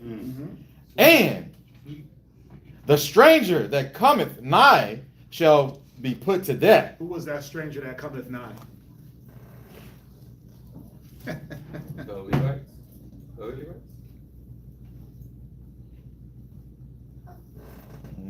Who was the stranger that cometh nigh? He said the Levites, or the other Levites. Who would be considered a stranger in this application of the word? Who did he give the priest office to? Oh, yeah, he gave it to Aaron. What did he say? And Aaron and his sons. Right. So anyone that came to do that office outside of Aaron would be put to death. Outside of Aaron and his sons, they'd be put to death. Why you see Uzzah touching the ark and die? He's a Levite. It wasn't his job. That's why he gave the family specific jobs to do. The priest's job, the high priest's job, was Aaron and his sons. So that means that no one else can come and be the high priest. Right? They weren't supposed to come and be the high priest. If I'm not mistaken, when you go into Eli, remember the priesthood, after a while, it started to break into, it went down the line of Phineas, if I'm not mistaken, right? I don't believe Eli and his sons were from the line of Phineas. They were Levites, but they weren't from the Phineas line. Samuel was. So they took the Eliezer? Or Phineas? Phineas. Remember, they said the priesthood would be with him because he took out the Reubenite with the Midianite. That was Phineas. Come on, don't do this to me. No, Don't do this to me. Go to Numbers. Y'all be doing this. Y'all be doing this to me, man. Y'all doing it to me online too. That's crazy. That's wild. That's wild. Okay, let's look at it. No, let's look at it. I could be wrong. It's in what's it in? It's in Numbers, right?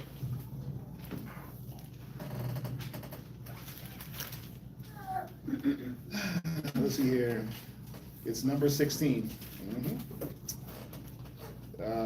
Phineas, Phinehas, Moses, Levi, Korah. Right? Is it number 16? Come on, who got me?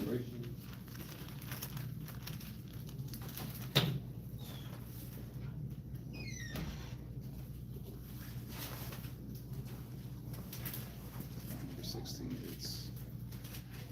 that's Korah and David.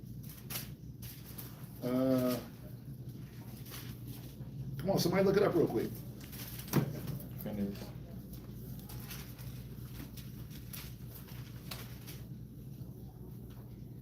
Oh, I thought it was 16 for some reason. 13. Oh, is it?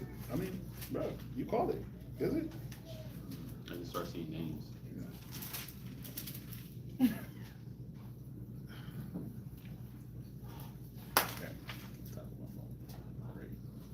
Exodus. Just that one. You said what? Exodus 28. Is that what it is? With Phineas? No. No. You're looking at something else. See, Okay. You're looking for something else. No. What you looking for? You're looking to see Eleazar. I'm trying to show you something that happened after Eleazar. Okay, I'm sorry. Yeah. There's something that Phineas did, and it said the priesthood would rest with him and his family. Oh, that's right. Okay. See? Never mind. See how y'all try to do me? Okay, I Y'all try to make me like I'm going crazy. No, you're right. You're right. Right, because even if you go inside of the The Apocrypha, it Midianite talks- women, he killed the Reubenite with the Midianite. That's Right. right. He That's right. javeled them through, and then when you Oh, even yeah. go into the Apocrypha, let me find the one in the Apocrypha real quick. It talks about Phineas and what he did, and it talks about the priesthood would run through his line. The point that I'm trying to make is Eli and his sons were not from the line of Phineas to be high priests, but Samuel was. So the high priest had to be, that they took that priesthood on themselves, right? Because at that time, what was going on with Israel? All types of madness. So they take the priesthood, but then we see what they do with it. They end up dying anyway. They end up dying because they misused it. So the scripture is fulfilled. The Bible, the law is, remember, this is the law that that this family was supposed to run the priesthood. Right. Father, let me see. It goes into, it's Numbers chapter 3, it goes into Leviticus chapter 10. Numbers chapter 3. Yeah, Leviticus chapter 10. Oh, let's look at Numbers 3 real quick. I think that's what I want.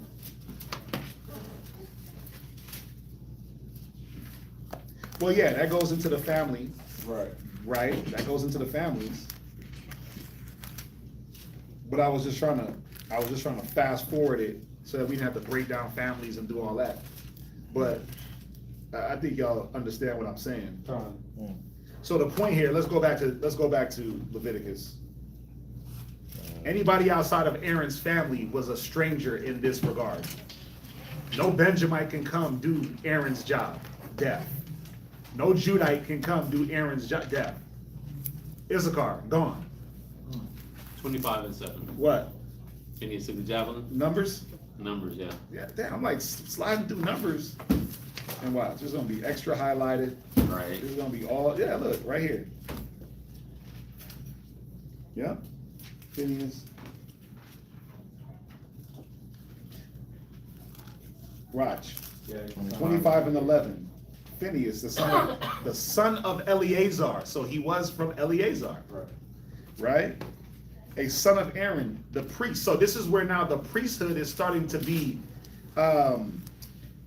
what's the word? It's like literally going to be given to one line out of Aaron's 4 sons. Established. 2 sons are dead at this time. So there's only Eleazar Ithamar. and Ithamar.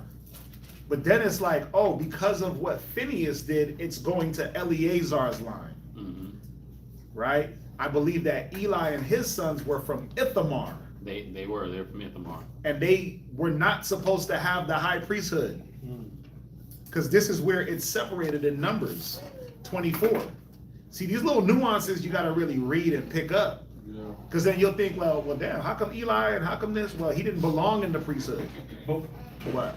So, but were they priests though? They were They priests. were priests, but the high priesthood. They shouldn't have been in that. They should have not been high priests. Eli shouldn't have been the high priest. He could have been a priest. He could have had a different function. But high priest belonged to Eleazar's line via Phineas and what he did. Let's read Numbers 25 and 11. Y'all making me crazy, man. Like, I don't be reading. Numbers chapter 25 and verse 11. I'm sorry. We were both right, though. We were both saying the same thing. You were just going a little bit further back. But this is what solidifies Eleazar's line through Aaron as the high priest, and everyone else is going to be a lower priest. Go ahead. Because hold on. Remember, in Leviticus 7, how many sons does Aaron have? He has 4 sons. So the priesthood is going through all 4 sons. And then Right. in like a chapter or two of them is gone. Yeah. Because they decided to break orders and break ranks and do their own thing. So now we have 2 people that the priesthood hangs on. Right. Ithamar, Eleazar. Then what Phineas does, it promotes Eleazar's line to the top as far as this is where the priesthood is going to run because of the actions of Phineas. Go to Numbers 25. What happened? There was a plague because we decided that we wanted to lay with the women of the land, the beautiful Midianites. Ooh-wee. Most High plagues us. To stop the plague, Phineas, he goes while they're in the very act of consummating marriage or whoredom and kills both parties. Death. Wow. To stop the plague. Read verse 11. Man. 25. Numbers chapter 25 and verse 11. Right. Phineas, the son of Eleazar, Come on. the son of Aaron, the priest, have turned my wrath away from the children of Israel, while he was zealous for my sake among them, that I consume not the children of Israel in my jealousy. Wherefore, say, behold, I give unto him my covenant of peace. No, keep reading. And he shall have it, Right. and his seed after him, Right. even the covenant of an everlasting priesthood, Of what? an everlasting priesthood, Come on. because he was zealous of his God, and made an atonement for the children of Israel. Right. Jump from there, go to Ecclesiasticus in the Apocrypha 45 and verse 23.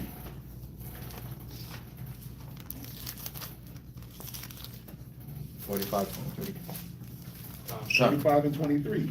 Ecclesiasticus chapter 45 and verse 23. So I want you to read, because read verse 20. It's going to go into the other points I'm going to make. Read verse 20. Ecclesiastes chapter 45 and verse 20. Uh-huh. But he made Aaron more honorable, and gave him an heritage, and divided unto him the first fruits. So who got the first fruit? Aaron. What was the first fruits? What feast was that? Pentecost, right? Who got the first fruits? Aaron. The priesthood. Go ahead. Of the increase, Right. especially he prepared bread in abundance. Right. For they eat of the sacrifices of the Lord. Wait, what did the priests do? Eat of the sacrifices of the Lord, Go ahead. which he gave unto him and his seed. And his seed. Go ahead. Howbeit, in the land of the people, he had no inheritance. Wait, Aaron and his sons had what? No inheritance. Come on, read. Neither had he any portion among the people. Come on. For the Lord himself is portion and inheritance. Read verse 23. The third in glory in Phineas. Is Phineas. Salak. The third in glory is Phineas, Uh-huh. the son of Eleazar. Right. Because he had zeal in the fear of the Lord. So you see what the scriptures just did? It put Aaron, Eleazar, and Phineas. The top three in the priesthood. Y'all see that? He said he's third in glory. Third to who? Aaron and his father Eleazar. See that? See how it just literally just slimmed the priesthood down from Aaron and 4 men to Aaron, Eleazar, Phineas, all from one action. One action is all it took. One righteous act is all it took for the Most High to say, you know what, you got that. It's on you. Just like one wicked act, he was out of there too. Change everything. Men was changing history with one act. Read. That's crazy. And stood up with good courage. He did what? He stood up with good courage Come on. of heart. When the people were turned back, he made reconciliation for Israel. Yeah, he sacrificed. For real. He really came with a sacrifice. Go ahead. Therefore was there a covenant of peace made with him, that he should be the chief of the sanctuary. He shall be the what? The chief. He was the chief priest. There was no one chiefer. There was no one chiefer. So that's how Eleazar's line attained to the high priesthood. And that was supposed to be a covenant forever. Go ahead. And of his people. And that he and his posterity should have the dignity of the priesthood forever. Right. And, you could add Psalms 106 and 30. Let me look at this real quick. I got precepts. Where you at? You got something? Oh. Right? So just understanding that the reason why I'm going here is because at this time in Leviticus, when it says no stranger shall approach, the only ones that could approach was Aaron and his 4 sons. Right. And remember, his 4 sons, did it talk about them having children yet? I don't think, right? They had a lineage yet. So they had to perform this duty. Aaron being the highest priest. Why? He's Daddy Aaron. It's Papa Aaron, right? His sons will be lower, but then what happens? If Aaron passed away, then what would happen? It'd have to be given to one of his sons. Right. Most High or Phineas made that easy. We getting that. Videos made that easy as hell, right? Let me go take out this Midianite and this trading ass Reubenite. Oh, my bad. Was it a Reubenite? It was, right? Let's make sure. Reuben got damn problems, man. Reuben out here laying on all types of couches. Oh. Did you see? And the children of Israel came and brought his brother, Midianite woman, side of Moses. And behold, one of the children of Israel came and brought unto his brethren. Who was it? It tells you who it was. Moses slay every man joining. Israel joined himself to be up pure, and the Lord wasn't it a Reubenite? Verse 6 just says, and behold, one of the children of Israel came and brought unto his brethren a Midianite woman in the sight of Moses. Oh, he was a Simeonite. Nah! Salakia, my bad, Reuben. He was a Simeonite. Verse 14 tells you he was a Simeonite. Y'all can read it. Shemaiah one out here tripping. Shemaiah one out here tripping off them Midianites. I know black. I know black. I know black, Bobby. I know black, Bobby. But you know Midian. You know Midian. You know black, but you know Midian. Let me stop. When Yo, let me chill, man. They gonna cancel me online like this. When they get stopped by ICE, they be like, I'm not Dominican. I know Dominican. I'm black. Oh, yeah, you want to be Judah so bad. Right. I need to go to Maccabees real quick. I'm trying to look at something. What was I trying to look at? Trying to look at First Maccabees. Oh, right, because First Maccabees 2 also recounts the situation with Phineas, because who did the same thing? Come on, man, who did it? Who did the same thing as Phineas? Okay, they gotta do some more reading, y'all. First Maccabees 2, right? You gotta do a little more reading to remember these things. Oh! Yeah, who did it?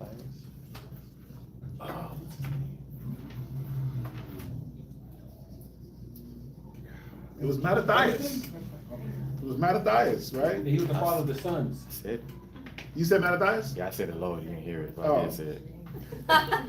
Should have said it a little bit louder. You said, what happened? He was the father of the 5 sons, right? No. No, he The wasn't? 5 sons that were destroyed? Yeah. No. Them 5 sons these 5 sons, Were they afterwards? this is afterwards. But those 5 sons, I don't think it mentions their father, it just deals with their mom. Those were like random 5 boys. But this is Mattathias, right? Oh, he had 5 sons, I'm sorry. Yeah, he had 5 sons. Right. Yeah. I'm mixing my. But remember, I believe Mattathias was kin to Phineas. He was a descendant of Phineas. That's crazy. Man. Right? Because he was a Levite also. He was part of the house of the priests. Yeah, right? Thus he dealt zealously for the law of God, like as Phineas did unto Zimri, the son of Salam. Yeah, he slayed. Remember, the man went up to go offer the filed offering. He killed his ass right there on the altar. Yep. Yeah, Yeah, that's crazy. yeah. Levites wasn't playing, bruh. Man. Play with a Levite if you want to, right? They were. You talk about chafed of the mind. They were chafed. They had to shed blood daily. So imagine how much blood you was spilling every day. You couldn't be no wimpy ass dude sitting there crying for the animals. Powerhouses. No. You didn't have time. Like, bruh, it was like, pray, set it up, flay the animal, next. Because those offerings and sin offerings and those things were going to constantly come in. Remember, everything wasn't a sin offering. So everything wasn't like a, beat down of the conscience. A regular offering was just a regular offering. But then, a sin offering was supposed to do something different, but they had to have their minds, they couldn't be in no weak ass thoughts, bro. Like, poor little Lammy. Nah, they was eating that, what was they eating, babe? KFC. They was eating some KFC. Yeah, what's up? Cold KFC. Yeah. The Levites are the Haitians, right? Yeah, that would be who we consider the Haitians, yeah. They still ruthless like that though. Their mindset is still like that, just in a wicked way. Yeah, they do sacrifices, they biting off chicken heads, all types of voodoo, obia, yeah, yeah. They're hardened people, they're chafed in the mind. Definitely. So this is just trying to get myself straight with this. Aaron and his sons, Eleazar, Phineas, these, wasn't the Levites, they're a separate group of people, because Aaron was. What do you mean a separate group Because, of people? you know what, never mind. Yeah, I got it.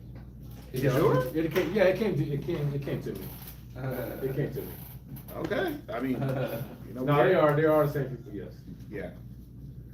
But the point that I'm trying to make is everybody else was considered separate outside the priesthood. Right. Outside of the priesthood. Even among the Levites, the priesthood, the high priesthood was different than just regular Levites. That's the point. If you wasn't part of Aaron's sons, you could not approach to these sacrifices, to these offerings. You couldn't even eat them. That's the point. You couldn't even eat them. Some things, like the meat offering, was for Aaron and his sons, not for the entire Levite community. Yeah, it's at the shoulder, I think. The wave offering? The wave offering. Yeah. Certain things were designated for those 4 men. You see that? And then everything else was for the other Levites.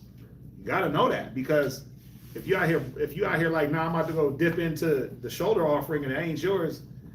Hey, if you got like some weird poisoning, you couldn't be upset. The bubble guts, projectile vomiting, and diarrhea, you couldn't be mad. Like why the Most High cursed me? Well, you was eating things that didn't belong to you, or if it rotted in your teeth like the manna. But I wanted the big piece of meat. Yeah. Well, you ain't the daddy. Right. You ain't Papa.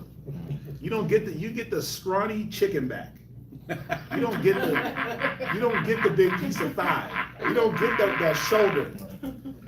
Right? You get the damn necks. You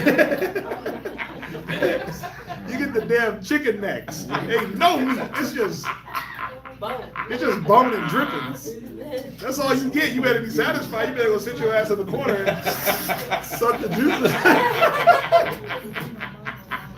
You ain't getting no thigh over here. Talking about, let me get a thigh, let me get some breasts. Nah. No chewing with no chicken. Hell nah. You do a lot of smoking, trying to get the flavor out that thing. Bruh. So the question was about Phineas, how the other men, they got chosen, I guess, in a way. Well, no, the question that I posed was pursuant to Leviticus 7, and what verse were you stopping at, Shmila? Did I stop you at? Verse 9. And verse 9. Right. Right? Was it verse 9? 7. No, it's 9. Where was it where it said, really? Oh, 7 and 9. I'm looking at 6 and 9. It's a lot. And all the meat offering that is baking in the oven, and all that is dressed in the frying pan, and in the pan shall be the priest that offer it. No, where is it where it said? About the law? Where it said that anyone that approached unto it, the stranger shall not approach unto it. Where's that? Yeah, that's where we ended at. End of verse 8. Yeah. I started 8. I didn't do 9. Yeah. So what the hell am I talking about? No, I said stranger. Yeah. Right, I made that too, Missy. I know I'm not tripping. Yeah, we did read say stranger couldn't approach. Right. Yeah, it was a question that I posed. Who was the stranger in this context? Let's find it real quick. That's crazy. Yeah, I'm looking back for it now.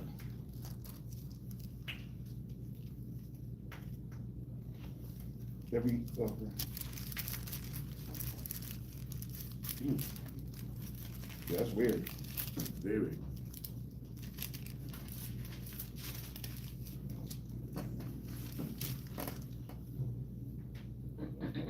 Wait, maybe he was reading something. Oh, finished? I think I know why. I think I know what happened. A lot of dancing. Go to Numbers. Go back to Numbers. 8, I thought it was Numbers, 40, wasn't it was it? 45? Wait, wasn't it Numbers 18? That was number 25. Or Numbers? No, number 25. 25. No. No, he, Remember I had Yashakar reading? yeah. Oh. Right. That's what it was. We are at Numbers 18 and 7. Okay. Somebody pick up where he was at. He's at 18. So my question, pursuant to Numbers 18, the reason why we're at Numbers 18 is because what it said in Leviticus 7 and verse 6, 7, and 8. It's dealing with the priest receiving something for their service immediately. It tells you, right? Shemala, read Leviticus 7 and 7 again. Leviticus chapter 7, verse 7. Right? As the sin offering is, Right? so is the trespass offering. Right? There is one law for them. The priest that maketh atonement therewith shall have it. So the priest that makes the atonement with the sin offering or the trespass offering, he gets to keep that offering. Meaning, you bring your offering and that priest is on duty. If he commences to the slaughter and the praying over it and offering it to the Lord, that's his. Go ahead. Verse 8. Mm-hmm. And the priest that offereth any man's burnt offering, even the priest shall have to himself the skin of the burnt offering. So it's showing you that the burnt offering, the skin was flayed off. And then what would they do? That priest that offered that burnt offering, that skin, remember, you dealing with goats, skins, you dealing with deer, fluffy, nice, warm, ox. Those skins didn't go to waste they didn't get burnt up in every application. So the ones where the skin wasn't burnt, the priest got to keep those skins. So that's how they got garments, like outside garments outside of their priest garment. John. They kept the skin. So I would imagine what they do. They accumulated a bunch of skins and they divvy them up. Because remember, the priests were on rotation, right? They had watches. So they didn't just sit there for 365 days out the year. No, they had a rotation. They would do a 7-day rotation, then the next priest would come in. We read that in David. He's changed the watches of the priest. You read about John the Baptist's father, said he left his post basically and went back home to his wife. Mm-hmm. Yeah, so they had a like a 7-day watch. Then they would rotate out. So everything they accumulated for those 7 days would be theirs. But they had to eat while they were there. They had to live while they were at the temple. So they lived off the temple and those things that were brought. How else were they going to provide for their homes? They had actual homes. Remember, they had homes outside of the temple. John. They didn't just live at the. Imagine it's like being a firefighter. They have the firehouse where the firefighters live while they're on duty. They have their own residences, right? Right. It's the same thing. That's why they had Levite suburbs where the Levites and the priests would leave. They didn't just live at the temple the whole time. When you look at the temple, there was no place for the Levites to sleep in. I mean, they did see rooms.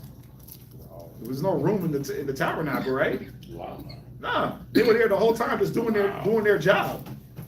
So they was on rotation, working, and then they would rotate out. That's how that would work. But while they were there, they were getting things to be able to now, you know what? I'm off duty or whatever. I'm about to go home. And my wife is hungry. My kids is hungry. How they ate? They had no farmland and no inheritance. Remember the way the tabernacle at this time was set up. You had the tabernacle in the middle and the Levites were around it, and then we were around them. Right? 3 tribes north, 3 tribes northeast, or northeast, southwest, excuse me. Yeah. 3, 3, 3, 3. Tabernacle, Levites around the tabernacle. That's how that went. Right? And that was for many reasons. Part of it was security. The Levites weren't supposed to go into war. So we surrounded the camp so that way if a war broke out, the tabernacle and the Levites would be protected. You see that? So it had its functions. And then also, the tabernacle was their function. So, you know, you gotta just keep reading to understand what David did with the watches of the Levites. He changed their hours. It tells you they would basically swap out shifts. They had shifts. Who can work 24 hours? That's insane, right? It's unreasonable also. So they had shifts. What? So Luke chapter 1, Zacharias, his job was to light the candles. Mm-hmm. So it's a shift that he was coming. Yeah, He was coming in, do his thing, burn out. Yeah. Or he would stay at the temple for his shift. Right. Make sure that thing was lit. Make sure that, you know, it was going. And then, I'm not gonna say clock out. Right. Shift over. It was done. He gets to go home. But they would usually stay for 7 days. That will be their watch. It's a 7-day watch. It was thousands of Levites moving around. Wow. There's thousands of them doing different functions. Just imagine the garment cleanup, the garment washing. You cut an animal's throat, there's gonna be some blood splatter somewhere, right? But just imagine the cleanup that had to happen. Somebody had to wash them garments. Yeah. Rock solid. And it was, and all that stuff was consecrated to the Levites to touch and handle garments. Remember, Judah wasn't walking in and grabbing the candlestick. His hand would have probably melted. His hand would have melted off because the candlestick wasn't for him to touch. The snuff dishes, the crimping pins, all those different things. Simeon couldn't walk in and just start grabbing things and talking about, I'm about to help move the tabernacle. Y'all moving too slow. No, the Levites did that. So they all had different functions. There was families that had functions, but there was thousands of men in the function to where one man didn't sit. You just gotta imagine, you think that one man sat there his whole life just doing every offering? No, they shifted out. Nor was there one man that was jumping from one zone to another zone, to another zone, to another zone, to another zone, and doing 100 different zones. Different zones? No, he did his zone. Yeah. And that was it. That was all he was supposed to do. Yeah. But things got cursed when he was jumping into, or things would be cursed if he was to jump into some other zone that he wasn't delegated to. Yeah. Or if another Israelite, jumped in, you see King Uzziah, what did he do? He goes into the temple, he burns incense, leprosy, his whole life, because he wasn't supposed to do that. We see Saul set up a sacrifice. He's banished from the kingdom. He's banished from the kingship. So they repented the Most High to make him king. Wasn't his function, right? And we see other men try to step in and do certain things that it wasn't their function. But then somehow we see a David. He's rocking ephods. He's doing different things, but he had the okay, right? Priest after the order of Melchizedek. Where we at? I'm holding Numbers 18 and 7. Read verse. Did you read verse 9, Shemala? No, I didn't. Yeah, read that. Leviticus chapter 7, verse 9. All the meat offering that is baking in the oven, and all that is dressed in the frying pan, and in the pan shall be the priests that offer it. Yeah. Watch this. Read verse 10. And every meat offering mingle with all, and dry shall all the sons of Aaron have, one as much as another. So they would equal out the offerings to make sure that Aaron didn't get more, this son didn't get more. It was an equality. They all were doing the same function. So now, well, I'm the firstborn of Aaron's sons, I get more. No, it's equal. Now, the reason why I went to Numbers 18 was to further this point. Go to Numbers 18, where you at? Numbers chapter 18 and verse 7. Right, read verse 7. Therefore thou and thy sons with thee shall keep your priest's office for everything of the altar, and within the veil, and ye shall serve. I have given your priest's office unto you of gift. So this was given as a gift. No one else could take it. Go ahead.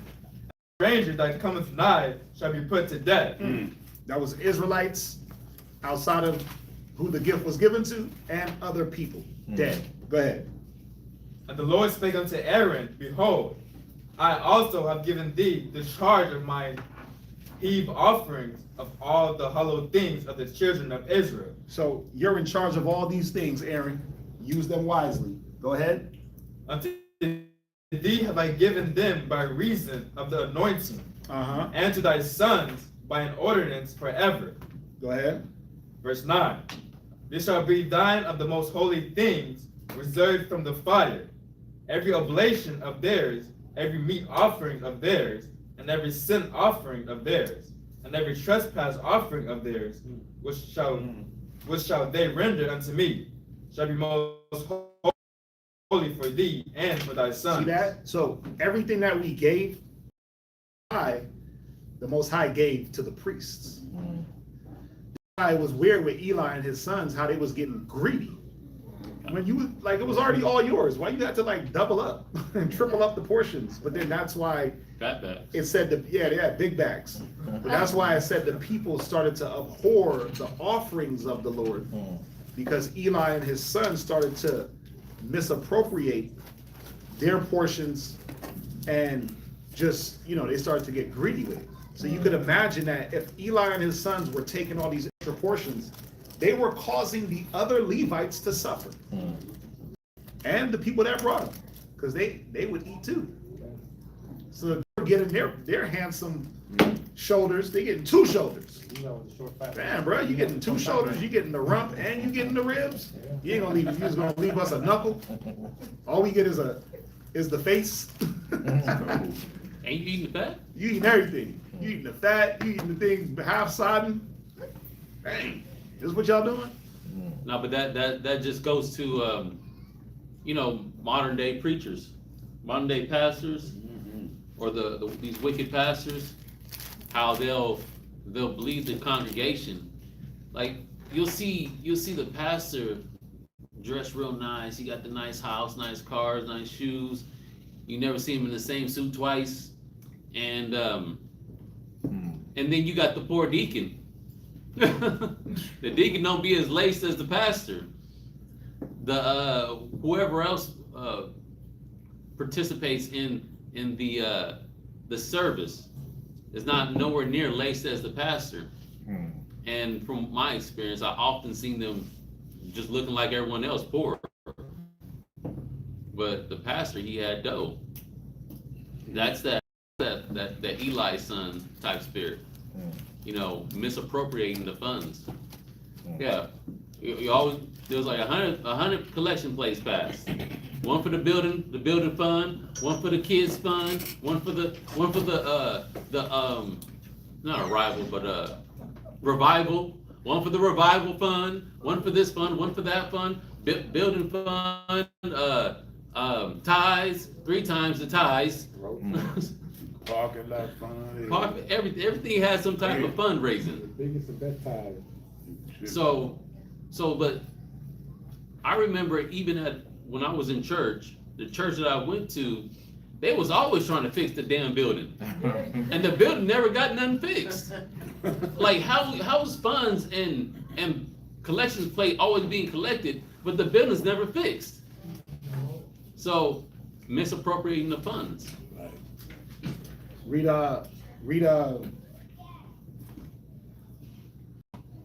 verse 11. And Numbers or? Leviticus. No. Numbers. Numbers chapter 18 and verse 11. And this is thine, the heave offering of their gifts, with all the wave offerings of the children of Israel. I have given them unto thee, and to thy sons, and to thy daughters with thee, by a statute forever. And every one that is clean in thy house shall eat of it. Keep reading. All the best of the oil, and all the best of the wine, and all of the wheat, and the first fruits of them. Because you'd be foolish to think that the Most High was just drinking wine, and that the Most High was eating your offering. You'd be foolish. You'd be just like these idolaters, thinking that I'm gonna leave cookies for Santa Claus. Right. Oh, somebody had to eat it. Let's be real. So the Most High said, if you bring in your best, you're really bringing your best to help your brother. which are the Levites. So the best of the oil, the wine, all of it went to the priests. Go ahead. Which they shall offer unto the Lord, them have I given thee. And whatsoever is the first ripe in the land, which they shall bring unto the Lord, shall be thine. Every one that is clean in thine house shall eat of it. 14. Everything devoted in Israel shall be thine. See that? Wow. Everything devoted to the Lord in Israel was to the Most High was for the priests. Just understand that. Jump back to Leviticus. Priests and the Levites. Well, yeah, it would be the priests and the Levites, because remember, the Levites had no inheritance. Go to Nehemiah 13. They have no inheritance. The whole tribe of Levi was taken. That's the thing. So they all had some function 13. in the priesthood. Remember, you had Levites that were singers. They weren't sacrificed. You had Levites that were singers. Yeah, the Kohathites, they were the singers. Singers and porters, you had musicians, you had cats on the timbrel, the this, the that. You see what I'm saying? Yeah. The chief musician, Asaph, right? He was a Levite. Was that? I know you said the scripture. Well, what was the one in the Apocrypha that you read that established Phineas? The Apocrypha 42, like 45? 45 and what? 20? 45 When and you 20. told me that we read, it was 40. 45. I started at 20, but the main point is 45 and 20. Ecclesiasticus, yeah. Ecclesiastes. 45 and 20. My question is, I'm trying to follow along. There's a lot mentioning on this throughout the scriptures. So Ithamar and Eleazar were the sons of Aaron that lived, and Ithamar and Eleazar, question, were the high priests, right? Aaron was the high priest. Ithamar and Eleazar were underneath Aaron. Right. When Aaron dies, the priesthood has to go to one of those brothers. Right? So one of them, which would Yeah, have been because you only have one high priest at a time. You don't have two. So what happens is, before Aaron dies, one of Eleazar's descendants does something, and he promotes that line to the high priest, which is Phineas. Phineas is the son of Eleazar, who is Aaron's grandson. So in Numbers 23, he stops the plague, and now he's promoted to the chief priest through his action. Yeah. Where we at? You can drop that. Let's go back. This is Leviticus chapter 7, verse 11. I hope everybody's following along. A lot of action, definitely. Hey, So, and I ain't looking at no damn notes. I'm just, y'all better get it yeah, together. that's crazy. Y'all better read. Yeah, that was my question when we were talking earlier, like how did they get promoted? Was because, like you said, they basically, they had a zeal because they drew out like wickedness. They feared the Most High, and that's how he got elevated to that. Phineas got elevated, because remember, you got two brothers, Ithamar and Eleazar. You don't really, you don't read about any, they literally just followed orders, right? They followed orders as opposed to their other two brothers that died. So these two men are just following orders. So there is gonna become a time when the priesthood has to go to one of Aaron's sons. Right. It just so happened that one of Aaron's sons did an action that literally stood out. And then now the Most High says, because you did this action that stood out and it helped the people, I'm going to give you the priesthood forever, the high priesthood. Not that Ithamar and them weren't priests, but remember, you got Aaron was the high priest. Then you had lower priests, his sons. You see that? So you always have to have a high priest, and then you had to have lower priests under him. Eli was the high priest. Yeah. His sons were priests. They were just lower priests until, if Eli dies, I'm not sure how they would choose the priesthood.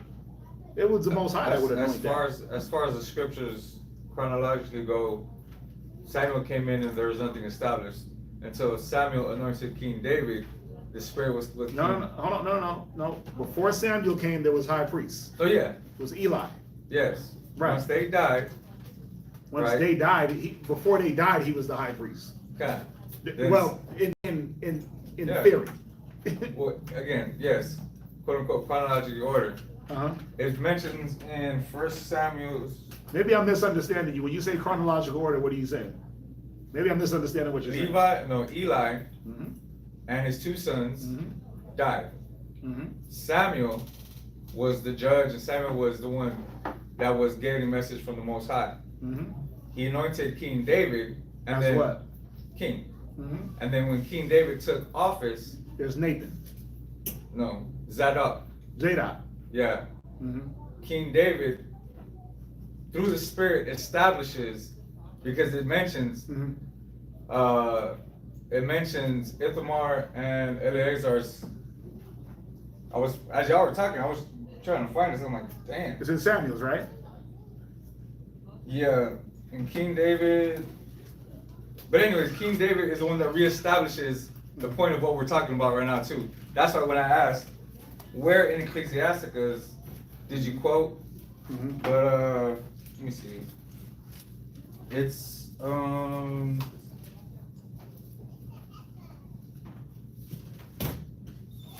First Samuel.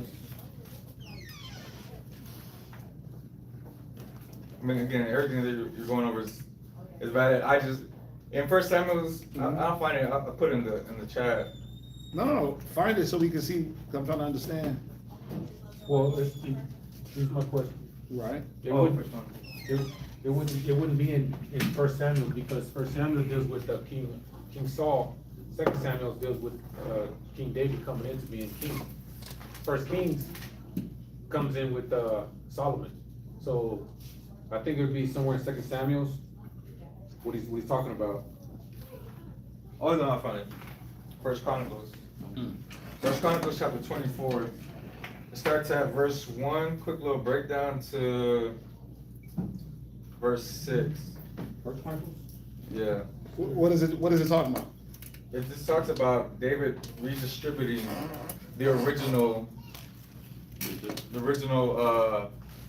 laid out commission office, right?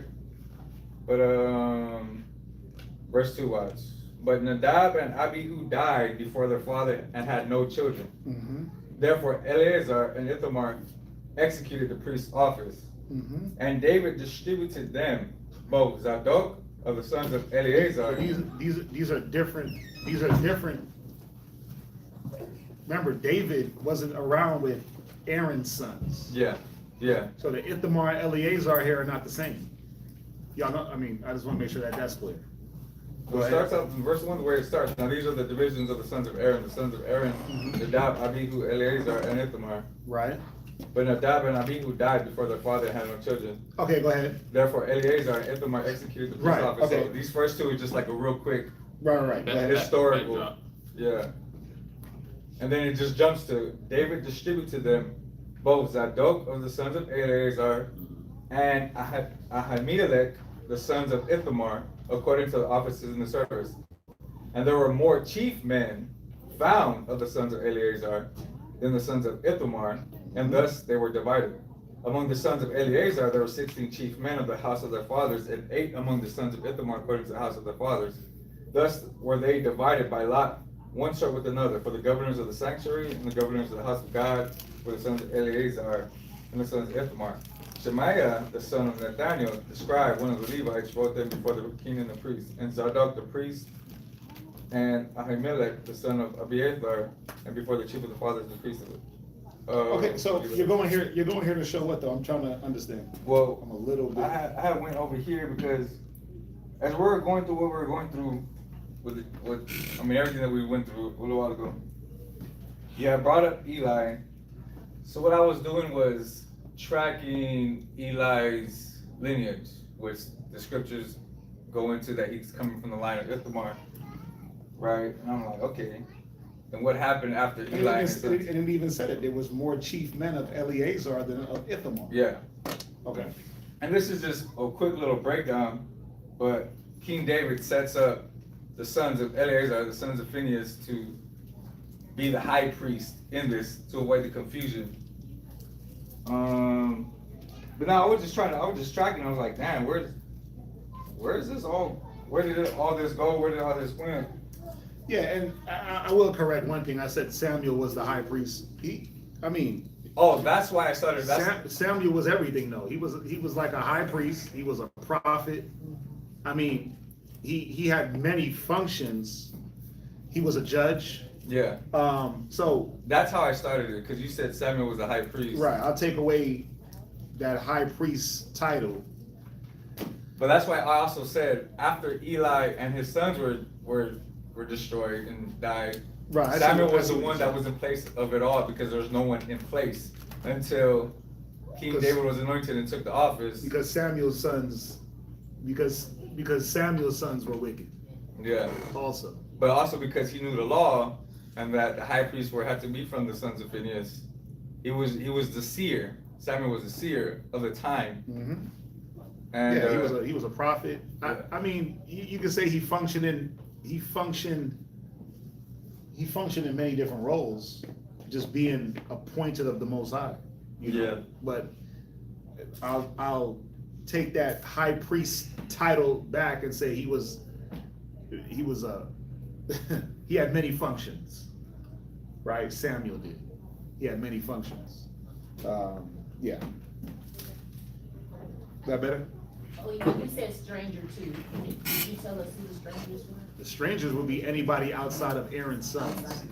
Okay. Yeah. Anyone outside of Aaron's sons that approached to that tabernacle were considered strangers. The reason why I'm going there for the strangers is because strangers in every scripture has a context. It don't mean the same thing every single time. And even Israel can be strangers to Israel. Absolutely. That's why I went there, not to make it hard. Now watch. Let me show you why I considered Samuel a high priest. Go to 1 Samuel 7 and verse 9.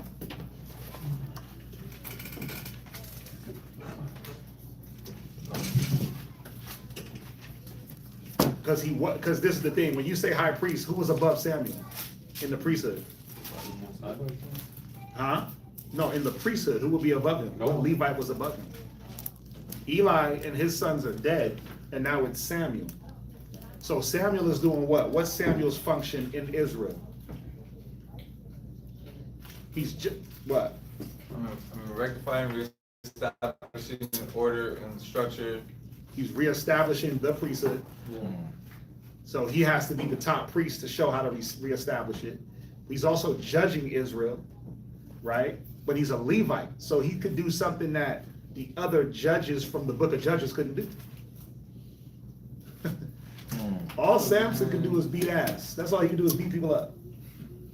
Right? All Ehud could do is stab Fat Boy in the stomach.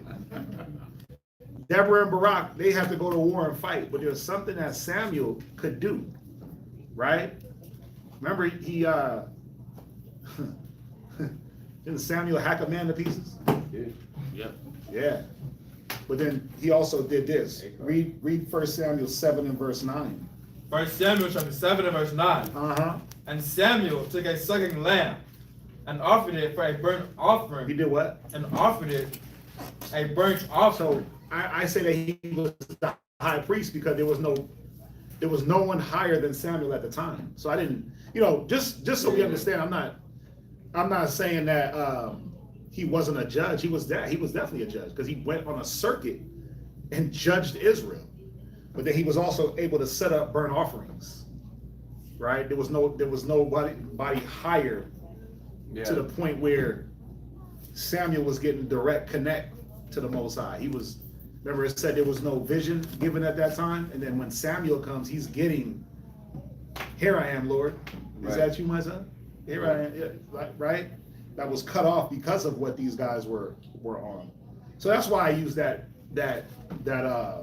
title for him. But Samuel had many titles. You could say, I wouldn't say he was the king, right? Because he wasn't anointed as a king, but he was definitely the judge, and he would have been the highest functioning priest in the land, which would make him just by default, without even having to give him the title, he was a high priest. You see that? Yeah. So sometimes, like watch this. Was Moses a king? Now, do you say Moses was a king because the Bible says that, or was his function, the function of a king? Everything was going. Yeah. Now, the good thing is the Bible says that Moses was a king in Jeshurun. He was a king within the people. Right? But I didn't need the Bible to really tell me that he was a king, because the way he functioned as a king. Right. He led the people. He led them through wars. He led them through famine. He put himself on the line. He did all the things that a righteous king should do. Seat of judgment. He sat on the seat of judgment. He entreated the Most High for the people. He did everything that you would see David do. And David was anointed the king. It's just that he wasn't anointed like, hey, go anoint. Why? Because the Most High already anointed him. Moses was anointed from birth, just like Samuel was anointed from birth. Ever since his mom made that vow, the Most High knew that was going to be my Levite. Yeah. Wow. Most High knew that was going to be my Levite right there. The one that she drop off, he going to be the one to replace all this madness. So sometimes people function within a title without even actually having the title. That's how you know when a man is chosen by the Most High, as a like really, really chosen. Yeah. As opposed to, hey, go get that man and make him this thing. Sometimes you see that different, you see that little nuance. Who had their hand up? Yeah, what's up? Yeah, no, it definitely makes sense, and I would agree to what you're saying. Because right now I just kind of just quick little glance on when Saul made that sacrifice that kind of put him in that position to be kicked out the kingdom. Yeah, get kicked out the kingdom. Mm-hmm. And understanding that the Most High is not an author of confusion, right? So of course the Most High is going to hold diligently to his law, and he ain't going to be himself, not going to be like law hopping and everything like that. Make it very simple for us. It makes sense. It's technical. It's technical. It's just titles. It's just word, but actions speak out more in a title. So I'm saying you could be a title without having the actual title. They do that to you at jobs. They make you do all the work as a manager and never make you the manager, but you're the manager. Right. And then you get the title and you're like, damn, this ain't all cracked up to what it is. All we see is men living out titles without actually having to have it. Because it wasn't about a title or a name, it was about them, what was in them. Right. Samuel was the high priest because of what he did. Moses was the king of Israel because of what he did. Yeah. Right? So, yeah, Phineas was deemed the high priest. Christ was the only begotten because of what he did. He functioned in his title before the title. And that's what we all should be adopted. Yeah. Right? We should be adopting the actions before we are given. Like, you should be a soldier before you take the test.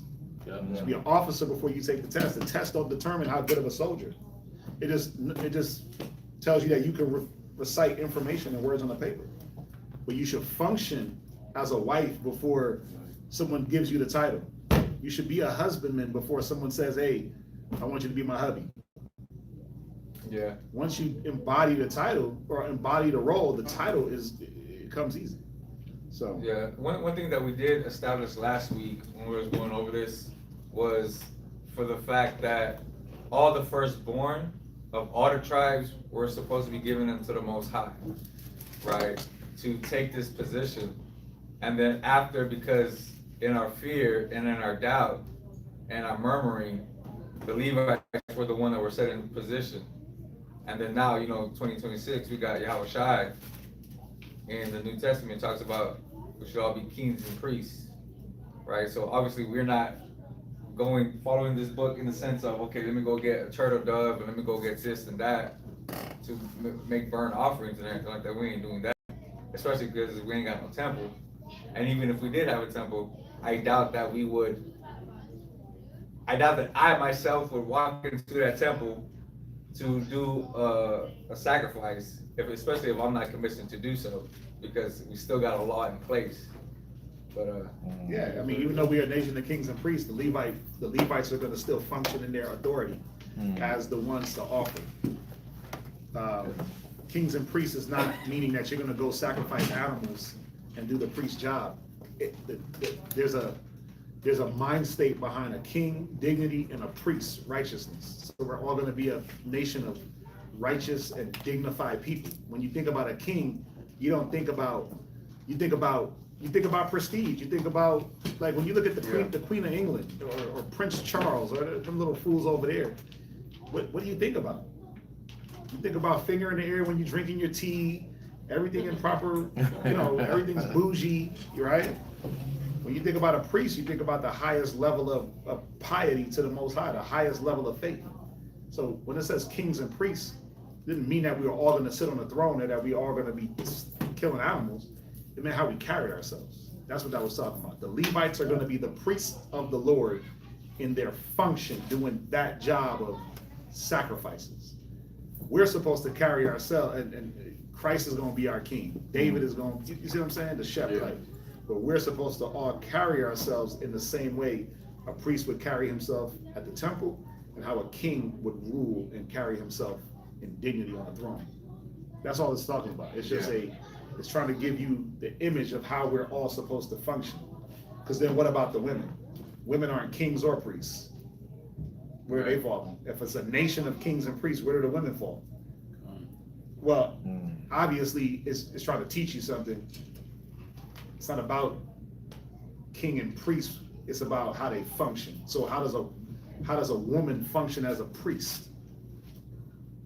Well, we went over it Wednesday, right? yeah, Behavior that becometh holiness. We went over it Wednesday. So she would be like a priest, how he is in his office. She would be like that in her everyday function. Garments, thought process, worship, faith, all those different elements come together, and she functions in her life as a priest functions at the temple, not breaking orders. But we see when priests break orders, they die. Right? So not doing her own thing, but following orders. Right? How does a woman function as a king?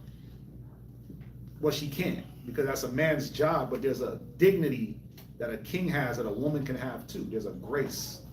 There's a way you carry yourself. There's a prestige that a woman can have where she can do the outward beauty and all that stuff, but the hidden man of the heart is what comes out, her judgment, her character. So don't get caught up in the words, get caught up in the action. Just like what we talking about. What's up? I got a precept. Yeah, what you got? Deuteronomy chapter 4, verse 6.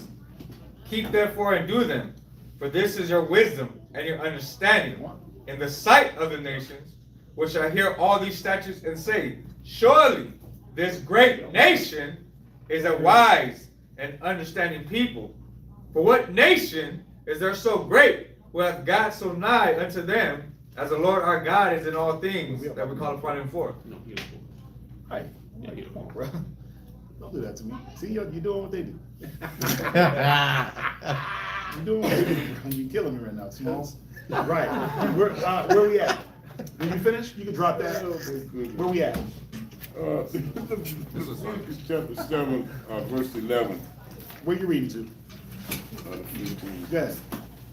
And this is the law of the sacrifice of peace offerings, which ye shall offer unto the Lord. If he offer it for a thanksgiving, then he shall offer with the sacrifice of thanksgiving unleavened cakes mingled with oil, and unleavened wafers anointed with oil, and cakes mingled with oil of fine flour fried. Besides the cakes, he shall offer for his offering leavened bread with the sacrifice of thanksgiving of his peace offerings. And of it he shall offer 1 out of the whole oblation for an heave offering unto the Lord.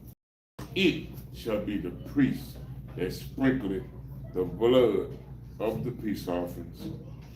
And the flesh of the sacrifice of his peace offerings for thanksgiving shall be eaten the same day that it is offered, he shall not leave any of it until the morning.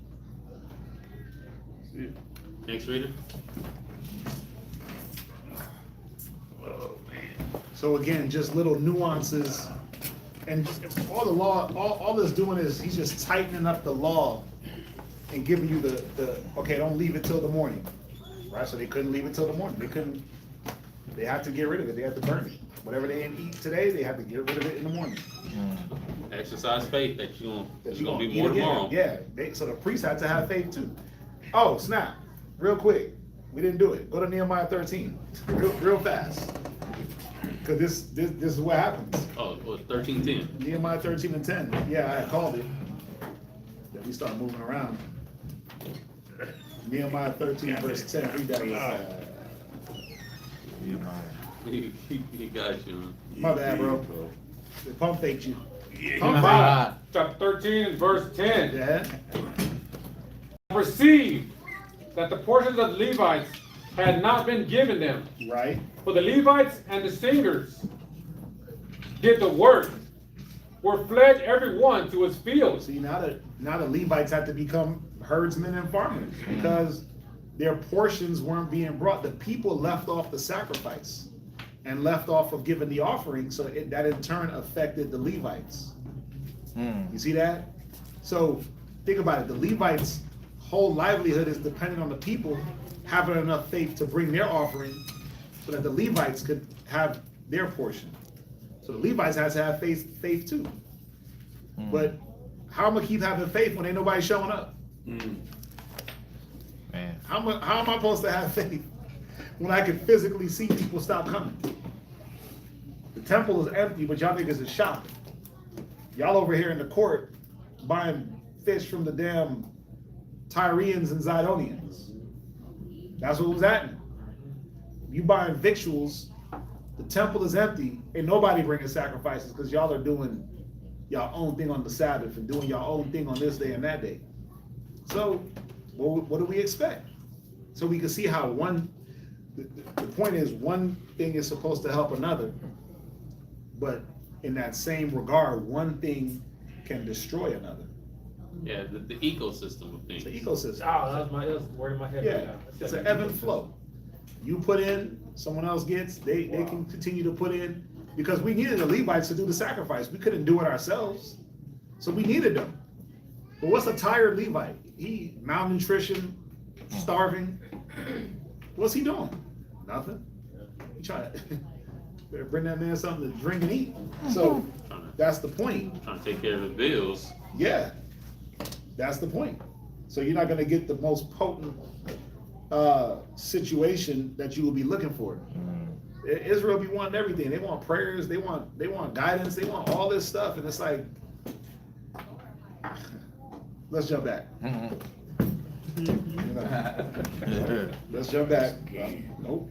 Oh, next reader. About to say some stuff. What's up? I'm saying they're running 24/7, so you're not supposed to sleep at all. No. So when that 4 a.m. call come in, you better pick up the phone. Yeah, it's like, that's why the Most High said, treadeth out, he said, muzzle not the ox that treadeth out the corn. Right? It's like having a vehicle and you run the vehicle, but then you don't put new tires on the vehicle. But then you expect the vehicle to perform at the top notch. Or you don't oil change the vehicle, and you expect the vehicle to have the same fuel efficiency. How? How is that even possible? Ain't working out. It ain't gonna work. But that's the same thing with people. That's why he said, muzzle not the ox. Then Paul comes back and says, does the Most High care for oxen? Was that about oxen or was that about man? Go ahead.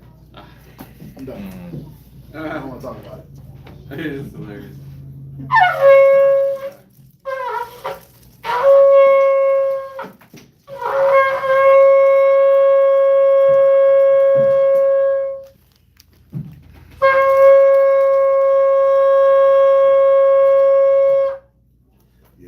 Shabbat Shalom, Yahweh, Ban Yasharala. I'm a one Izar, Shabbat Shalom, Yahweh, Ban Yasharala, men of Israel, Amadu. Barak. Yahweh Bashem Yahshai Brakatham. Yahweh Bashem Yahshai Brakatah. tell by his ram's horn flow, he needs some boost. Some victuals. He needs some victuals, cause that ram's horn is just struggling. Sounding real winded. Oh, bro, I'm tired already. I know. God. My back hurting. Bruh, you can't talk about it. Right. Just suck it up. Yeah. Don't even talk about it. Don't mention it. Don't even. Your back is not hurt. You don't even have a back. I don't even have one. Yeah. Wow.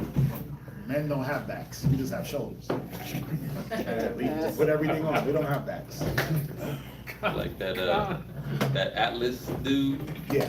It's all shoulders. There's no backs. Don't even talk about it.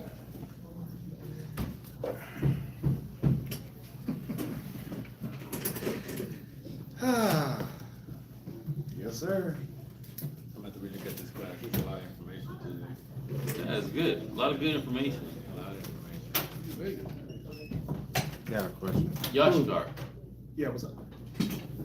I like that we're going over this, because also one of my thoughts that hit my head was the Northern Kingdom went into the Syrian captivity, Mm-hmm. and in the part where it says, like, let's go to a far land so that we can do what we're supposed to do from the beginning, but we Right. didn't. And then thinking of like, you think of like the Aztecs and stuff like that, or you think of Gad, like who were the priests? Obviously, it was a rhetorical question because obviously there was none. No. Remember, He's like, it's the whatever. 9.5 tribes and the 2.5 tribes. Yeah. So they had Levites with them. They had Levites with them. Yeah. Well, yes, per what the scripture says, right? And I believe that. Obviously, all of us went off. You have your shamans. In Spanish, you have what is called a curandero. And those are the ones who just start went into like reading palms and just doing all this weird stuff and everything like that. And how, again, just on like the history of like the Aztecs, human sacrifices and stuff like that. And it was like, where was all this information? Obviously, we still had it somewhere along the history of the last 400 or 500 years before now, even before the conquistadors and the Catholic Church came to the land and started pushing their doctrine. But in my mind, scripture says in Hosea, because there's no knowledge of God, all these things are happening. And in Matthew 22:29, it says, you do err not knowing the scriptures or the power of God. So like all these things that we do, we're making mistakes. Even to like, if you look at me, I got a lot of tattoos. In Leviticus, it says don't do that, right? Only if we had, we've always had it. So I didn't want to say only if you had it. But it's crazy. Like how you said too right now, you said we need to do more reading. I always hear Priest Kazaka's voice in my head when we read these things, and it's like we should know these things because we're Hebrew Israelites. So this is why we do the deep dive and to take our time and the breakdown to try to understand what we should have been knowing how to do for so long, but because us Israel are so wicked and stubborn and not knowing the power of the Most High, like now we got to really sit down to get this understanding and this history for the future. Go back to the roots. Yeah, it's crazy. It's crazy. But now I'm working out. Amen. Where we at? Leviticus chapter 7 and verse 16. But if the sacrifice of his offering be a vow or a voluntary offering, it shall be eaten the same day that he offered the sacrifice. And on the morrow also the remainder of it shall be eaten. But the remainder of the flesh of the sacrifice on the third day shall be burnt with fire. Verse 18. And if any of the flesh of the sacrifice of his peace offerings be eaten at all on the third day, it shall not be accepted, neither shall it be imputed unto him that offered it. It shall be an abomination, and the soul that eateth of it shall bear his iniquity. And the flesh that toucheth any unclean thing shall not be eaten. It shall be burnt with fire. And as for the flesh, all that be clean shall eat thereof. But the soul that eateth of the flesh of the sacrifice of peace offerings that pertaineth unto the Lord, having his uncleanness upon him, even that soul shall be cut off from his people. So they couldn't be unclean. The sacrifice. Go ahead. Moreover, the soul that shall touch any unclean thing, as the uncleanness of man, or any unclean beast, or any abominable unclean thing, and eat of the flesh of the sacrifice of peace offerings, which pertaineth unto the Lord, even that soul shall be cut off from his people. And the Lord spake unto Moses, saying, Right, so, you know, you touch somebody that's bleeding, or they got some issue going on, and you touching on them, and then you try to go eat the sacrifice. No, you touch the carcass of an unclean animal, and you try to go eat the sacrifice. No, that's what it means by the uncleanness of man or the uncleanness of beast. It's real simple. So you couldn't partake in eating that sacrifice if you were unclean by an undefiled beast or by the uncleanness of another person. Y'all get that? Done. Yeah. So just wash yourself. Basically, right? I think it was a little bit more than that. You'd have to wait till, It's usually even. the unclean, you'd have to wait till the even. Okay. Right, so you wouldn't be able to partake in that offering that day. Okay. You had to go find something else to eat. Remember, there was common food, and then there was holy. There was common bread and uncommon bread. It was common food and uncommon food. So remember, the sacrifices were one thing. People ate outside of the sacrifices. Right. But if you called it a sacrifice, you had to go through these steps. But everything I slaughtered was not a sacrifice. If I did it at my own home, that's not a sacrifice. That's just me eating. Yeah, and even to that, just based on what we just read, if you ate at home, you can keep that as long as it's good to eat. Right. These certain sacrifices that had to be eaten that same day, and then another type of sacrifice can only be held 3 days. So that's the difference. Where we at? So question. Yep. So technically, by us doing this right here, it's actually a spiritual manner in this, right? Yeah. Right. So here's my question to that. Is that, so when we eat now, I know we're not doing sacrifices and stuff like that. So when we go out to eat and stuff like that, and we pray over our food, does it really count? Does it really matter? Yeah, I mean, you're trying to ask the Most High To bless the food because it's to something make sure you don't get damn poison. Right. So of course it matters. Okay. Because what are you recognizing? In the land of your captivity, you don't eat defiled bread. Right. Right? So you're recognizing that no matter how much you slaughter it kosherly, and no matter how much somebody prayed over it before they killed it, it's still defiled. And so you're asking the Father to make sure that you don't receive of the plagues of eating defiled bread. Okay. So it matters. Yeah. What? I have a question. Yes, ma'am. So when Yahushua touched Jairus' daughter and the widow, he did that because he had the power over the unclean. You said when he touched too? When was it Jairus' daughter, the dead child, and brought the child alive again that was dead? Okay. Was that just because, he was doing that to raise a child from the dead? Or because the child was dead at the time, Right. right? Did they say he touched her or he just called out to her? I mean, he touched many people that were, Yahushua was unclean because he dealt with dead, he was around dead bodies. Right. He said he dealt with all manners of sickness. That situation we'd have to look at to make sure. But whether he touched her or not, the whole thing was to show the power of the Most High. The man that was born blind in John 9 said that he wasn't born blind because of sin or because of something that his parents did or something that he did. He was born blind so that he could be healed by Christ.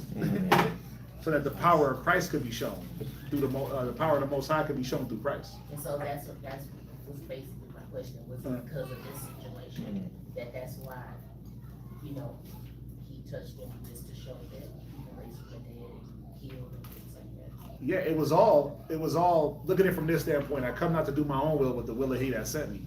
So anyone that Christ healed that was the will of the Father for them to be healed. Because some people he didn't even touch. He just told them to get up. Yeah. The man that was sitting at the pool for like 20 odd years, just to take up that bed and walk. That man got up and did his thing. He was healed. The man that, the centurion that came and said, look, I got power over men. Right. My daughter is sick. He said, according to thy faith. The Syrophoenician woman, he said, be it according to thy faith. And he said her daughter was healed. He didn't even encounter those people physically. He said, I'll leave it up to you and what you believe. So, but I believe that if Christ is saying he come not to do his own will, but the will of the Father, anyone that received the healing, that was the will of the Father for them to be healed. So, for whatever reason they were sick, that's a different story. Some people were sick because of their own cause. That's why some people that Christ healed, he said what? He said, sin no more. Go give your gift to the priest. Sin no more, or go present yourself to the heal people with leprosy. Right? So it was all to show the power of the Most High through Yahushua. Yeah. I hope I'm understanding your question right. Yes. Okay. Yes. Go ahead, Doc. Leviticus chapter 7, verse 23. Speak unto the children of Israel, saying, ye shall eat no manner of fat of ox or of sheep or of goats, and the fat of the beast that dieth of itself, and the fat of that which is torn with beast may be used in any other use, but ye shall in no wise eat of it. Yeah, there was many applications for oil of animals, the fat of animal. You melt it, you could light all types of, you could use it for like, burning oil, fire. There was many different applications, you just couldn't eat it. But For whoso eateth the fat of the beast, of which men offered an offering made by fire unto the Lord. This is not saying you can't eat a steak that has marbling. We can't be simple. We can't be simple. Okay? But there's literal fats on the animal that you would not want to partake in. Like if you start to break an animal down, the animals have the fat that's on their liver, on their kidneys, and it's an immense amount of fat that you would cut away. Especially if you give it an offering, that will be burnt up in the fire. You wouldn't eat that because that would be attached to the kidneys. Even us as humans, we have fat that hopefully you shouldn't have too much of it, but we have fat on our kidneys and livers. Yeah, they call it fatty liver. They call it visceral fat. That's that bad fat. That us with the bellies, that's what you got going on. So, you want to get rid of that, but animals have a different type of fat. They have fat around their organs. You cutting away those organs, you're not going to be like, oh, let me save this piece of fat for later. Nah, it all goes to the same place. Yeah. So you get a steak that has marbling in it and it has fat. Once you render that fat down, you're not literally eating fat. It's rendered down, right? So again, we can't be like so weird to where it's like a steak with marbling. You can't avoid that. You can't avoid marbling in the meat of an animal. That's fat. But there are pieces of fat that you just don't rock with. Right? That's why even when like something as simple as a brisket, don't they trim the fat? Yeah. The majority of it. And the little bit of fat they keep is to kind of try to protect the meat from burning or whatever the case may be. Me, she'll tell you that fat is gone right off. I don't eat none of that. I don't like it. I don't like the texture. Yeah. I don't like none of it. That's just me. I'm not doing that. What's that? Yeah. Yeah. You got a question? Oh, you saw, okay. Oh, Uncle Neil. Right. So where we at? Let's go, let's keep the train rolling. Leviticus chapter 7 and verse 25. For whosoever eateth the fat of the beast, of which men offer an offering made by fire unto the Lord, even the soul that eateth it shall be cut off from his people. Moreover, remember, this is about intent. What am I intending to do? Right? These are things about intent. And so you just got to understand how other nations would do with like the fat and certain parts of the animal. They use that in their sacrifices and in their worship. The Most High didn't want us to use that in his worship. He didn't even want it to look like we were trying to use that in his worship. So he said, take that, burn it up, keep the fire going. You know how you throw that fat in that fire? Them drippings, and that fire just jump up. Hell yeah, you want to keep that fire popping? Just throw a piece of fat. That's true. Yeah. And then it's unhealthy in most applications. You're just eating the straight fat. It is. Animal fat is, remember, fat is where Toxins are all the toxins of the animal sit inside the fat. And unreleased, unbroken down fat, when you start to break it down, it's releasing that. That's why when you cook, you know, you gotta cook your stuff. You gotta make sure you're cooking it to a temperature to break all that disease and just all that stuff down, right? So, you know, just even in us, like the bad things that you've eaten or the bad, whether you use drugs or whatever, the bad things that you put into your body, your fat tries to keep you from it because of all that was just released into your blood, you die.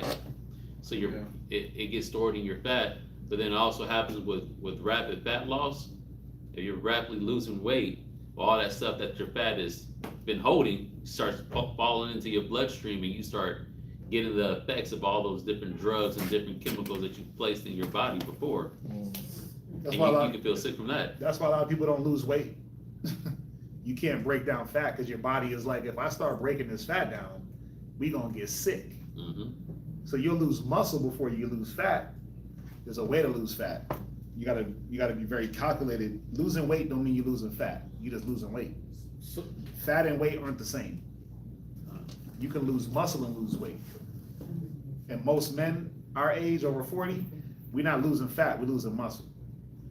And if you have more fat on your body, you're definitely losing muscle because all that fat turns into estrogen when it hits your bloodstream, just so you know. Yeah. Oh, yeah. So, you know, again, it's just practical. You know, it's just practical. You know, things will cook in, you know, like again, you throw a steak on if you throw a steak on a hot pan, will it cook in its own oils? Yeah, if it got enough fat, that fat rendered out, it'll cook it, but it's cooking. That's the point. You're not taking the pan and just drinking the fat. See what I'm saying? It's cooking out, it's burning out. It's cooking the meat, and then it cooks away. So yeah, what? What's up? No, nobody had their hand up but you. Oh, I thought he was finna say. Oh, you had your hand up? I was just saying, does that mean I'm in trouble, man? Hey, we all in trouble. We all in trouble. We got skinny arms and big bellies. We all in trouble. Oh, no bueno. wow. Yeah. Wow. Got to do a lot more fasting. We got to do a lot more fasting, a lot, just, you know, just a little bit of walking after your meals, and you got to eat. You got to eat. Get some jumping jacks in. You got to eat. You got to eat more, less fattening foods. That's it. Right. What's up? Yeah, Jan? Yeah, I ask later. All right. You ready? Yes, sir. Yeah, where you at? Well, here's a question that I was gonna ask you then. So people that, you know how they promote all this, this stuff on all this medication they put on TV. They take this, this might happen to you, this might happen to you, right? Right. So all this stuff is really because your body just sucking this stuff up. And then those people that are overweight, that are taking all this medication, it's getting stored up into them, technically. It can, yeah, it can. A lot of people, It's like, not you good got people like, you'd be surprised what your body does. You got people that did like heavy acid use, certain times in their life, and then they go to a chiropractor and get adjusted and they get high. Oh, bro. Wait, what? Because acid stores inside your spinal cord. Oh, wow. So you store things in your spinal cord, in the fluid. So your body wants to store things, right? And so our job is to try to get our body to release things. So, I got so yeah, adjusted. you know, Damn. Okay. the body, you can accumulate, especially if you give yourself something excessively. You eat too much of something, you eat too much fish, you get iodine poisoning, right? You eat too much of something and you can literally poison yourself with that thing that might be good. You drink too much water, you can kill yourself. Come on. You can flush your body from the electrolytes it needs to be able to absorb it. You can drown your brain. You know, anything in excess can harm you. And if you're doing something and you're not balancing it out with something else, there's a saying: you can't outwork out a bad diet. Like you can't. If you got a bad diet, you're not gonna work that out, and then all of a sudden you're gonna be in shape. You got to stop the bad diet. So you got to limit the bad and add more good, and then you'll see different changes. So, yeah. Wow. Okay. Where we at? Leviticus chapter 7 and verse 26. Moreover, ye shall eat no manner of blood, whether it be of fowl or of beast, in any of your dwellings. Whatsoever soul it be that eateth any manner of blood, even that soul shall be cut off from his people. And the Lord spake unto Moses, saying, Speak unto the children of Israel, he that offered the sacrifice of his peace offerings unto the Lord shall bring his oblation unto the Lord of the sacrifice of his peace offerings. His own hands shall bring the offerings of the Lord made by fire. The fat with the breast, it shall he bring, that the breast may be waved for a wave offering before the Lord. Next reader.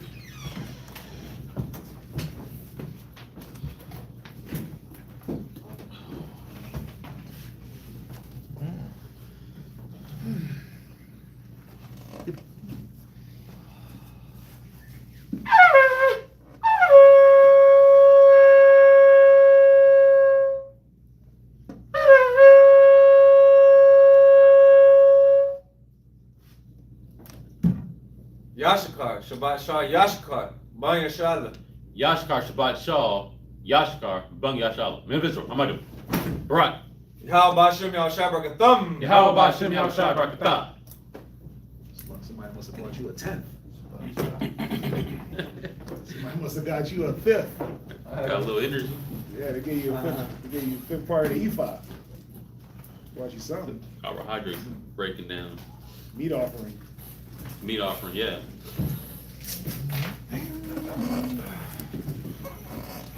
awesome. I definitely need some rice right now. Just want like a light carbohydrate here. I had that. You know, carbohydrates before bed actually help you sleep. With melatonin. But it can't be a lot. A little small bowl of rice. It's like good pasta. Yeah. Some rice, 2 over easy eggs. I don't know about all that. I know about all that. Where we at? We are at Leviticus chapter 7 and verse 31. Right. Verse 31. And the priest shall burn the fat upon the altar, but the breast shall be Aaron's and his sons. And the right shoulder shall ye give unto the priest for a heave offering of the sacrifices of your peace offerings. He among the sons of Aaron that offereth the blood of peace of the peace offerings, and the fat shall have the right shoulder for his part. For the wave breast and the heave shoulder, for the heave shoulder have I taken of the children of Israel, from off the sacrifices of the peace offerings, and have given them unto Aaron the priest and unto his sons by a statute forever among the children of Israel. This is the portion of the anointing of Aaron and of the anointing of his sons out of the offerings of the Lord made by fire, in the day when he presented them to minister unto the Lord in the priest's office, which the Lord commanded to be given them of the children of Israel. In that day he anointed them by statute forever throughout their generations. This is the law of the burnt offering, of the meat offering, and of the sin offering, and of the trespass offering, and of the consecrations, and of the sacrifice of the peace offerings, which the Lord commanded Moses in Mount Sinai in the day that he commanded the children of Israel to offer their oblations unto the Lord in the wilderness of Sinai. So then now we're gonna see in chapter 8, these sacrifices and consecrations, we're gonna see them in practice. That's usually how it goes. The Most High, he'll drop some laws and then we kind of see it in practice. He'll say, okay, now go get Aaron and his sons and let me show y'all how to do it. Some hands-on training. Yeah, so that's what's gonna happen. So read chapter 8. Leviticus chapter 8 and verse 1. And the Lord spake unto Moses, saying, Take Aaron and his sons with him, and the garments, and the anointing oil, and a bullock for the sin offering, and 2 rams, and a basket of unleavened bread. And gather thou all the congregation together unto the door of the tabernacle of the congregation. And Moses did as the Lord commanded him, and the assembly was gathered together unto the door of the tabernacle of the congregation. And Moses said unto the congregation, So it's like this: get the camp to the school and get them all outside. This is the temple or the tabernacle, the inside. Back there is the Holy of Holies. Out there would be the outer court. That's where the congregation was. They were at the temple door because they were to witness how these things were to be carried out. Go ahead. Right. Verse 5. And Moses said unto the congregation, This is the thing which the Lord commanded to be done. And Moses brought Aaron and his sons and washed them with water, and he put upon him the coats, and girded him with the girdle, and clothed him with the robe, and put the ephod upon him, and he girded him with the curious girdle of the ephod, and bound it unto him therewith. And he put the breastplate upon him. Also he put in the breastplate the Urim and the Thummim. The hem is Aaron. Yeah. The hem is Aaron. There was only one Urim and Thummim. So that was Aaron to wear, and then the other lower priests had lower level garments. Still dope though. Go ahead. It's on you. 9? Verse 9, yep. Yeah. Urim and Thummim, lights of judgment. Go ahead. And he put the mitre upon his head, also upon the mitre, even upon his forehead, did he put the golden plate. The whole. Yes. Forefront. Oh, excuse me, forefront. Select it. The forefront. Even if he put, and he put the mitre upon his head, also upon the mitre, even upon his forefront, did he put the golden plate, the holy crown, as the Lord commanded Moses. And Moses took the anointing oil and anointed the tabernacle and all that was therein, and sanctified them.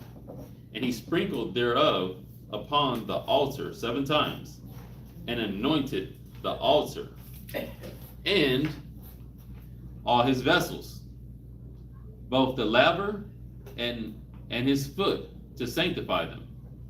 And he poured of the anointing oil upon Aaron's head, and anointed him, and sanctified him. And Moses brought Aaron's sons, and put coats upon them, and girded them. See that? Different garment, coats. Go ahead. And girded them with girdles, and put bonnets upon them, Mhm. as the Lord commanded Moses. And he brought the bullock for a sin offering, and Aaron and his sons laid their hands upon the head of the bullock for the sin offering, and he slew it. And Moses took the blood and put it upon the horns of the altar round about with his finger, and purified the altar, and poured the blood at the bottom of the altar, and sanctified it, to make reconciliation upon it. And he took all the fat that was upon the inwards, and the caul above the liver, and the 2 kidneys, and their fat, and Moses burned it upon the altar. But the bullock and his hide, his flesh and his dung, he burnt with fire without the camp, and as the Lord commanded Moses. And he brought the ram for a burnt offering, and Aaron and his sons laid their hands upon the head of the ram, and he killed it, and Moses sprinkled the blood upon the altar round about.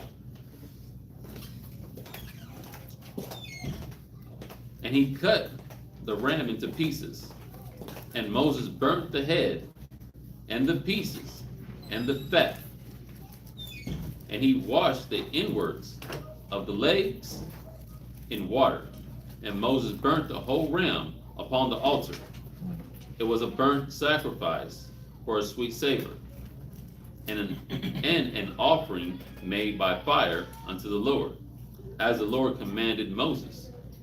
And he brought another ram, the ram of consecration, and Aaron and his sons laid their hands upon the head of the ram. Verse 23. It's on me? Yes, sir. Oh, my bad. 23.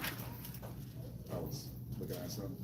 You know when he's putting the garment on Aaron, I was thinking of that line from Men in Black, where which one is like, man, this is the last suit I ever go wear. Because we're getting booted up. Chapter 8? Yes. 8. Chapter 8, 23. 23, yes. And he slew it, and Moses took up the blood of it, and put it upon the tips of Aaron's right ear, upon the thumb of his right hand, upon the great toe of his right foot, just signifying his whole body. Right ear, thumb, toe. It would signify a head to toe anointing. With blood. Right? And Moses sprinkled the blood upon the altar round about. And he took the fat and the rump and all the fat that was upon the inwards and the caul above the liver and the 2 kidneys and their fat and the right shoulder. And out of the basket of unleavened bread that was before the Lord, he took 1 unleavened cake and a cake of oiled bread, 1 wafer, and put them upon the fat and upon the right shoulder. And he put all upon Aaron's hands, and he put all upon Aaron's hands and upon his son's hands, and waved them for a wave offering before the Lord. Moses took them from off their hands and burnt them on the altar upon the burnt offering. They were consecrations for a sweet Savior. It is an offering made by fire unto the Lord. Moses took the breast, waved it for a wave offering before the Lord. For of the ram of consecration it was Moses' part, as the Lord commanded Moses. Moses took of the anointing oil and of the blood which was upon the altar, and sprinkled it upon Aaron and upon his garments and upon his sons. So think about it, they literally just sprinkling blood on the garments on purpose. These things had to be cleaned up, right? And upon his son's garment with him, and sanctified Aaron and his garments and his sons' garments with them. And Moses said unto Aaron and to his sons, boil the flesh at the door of the tabernacle of the congregation. and there eat it with the bread that is in the basket of consecrations, as I commanded, saying, Aaron and his sons shall eat it. And ye shall not go out of the door of the tabernacle of the congregation in 7 days. So this was like a consecration ceremony. Remember, usually it took 7 days for any what? Sickness, feasts, marriage ceremonies were like 7 days. Any type of cleanliness ceremony was 7 days, right? So he's using this 7 days. He's saying, look, y'all cannot leave the tabernacle. Imagine that. They shut in. You're gonna eat at the door, but you can't leave out because you're consecrated. So this was a ceremony that he put them through. But they had all the food and everything they needed. Prisoners of the Lord. Yeah. They had bread, but that's what it was showing. You were a prisoner. But they had bread and they had meat to the full. You see that?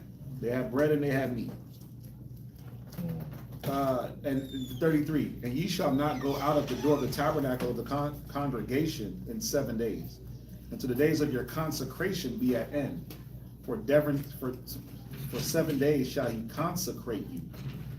As he hath done this day, so the Lord hath commanded to do, to make an atonement for you.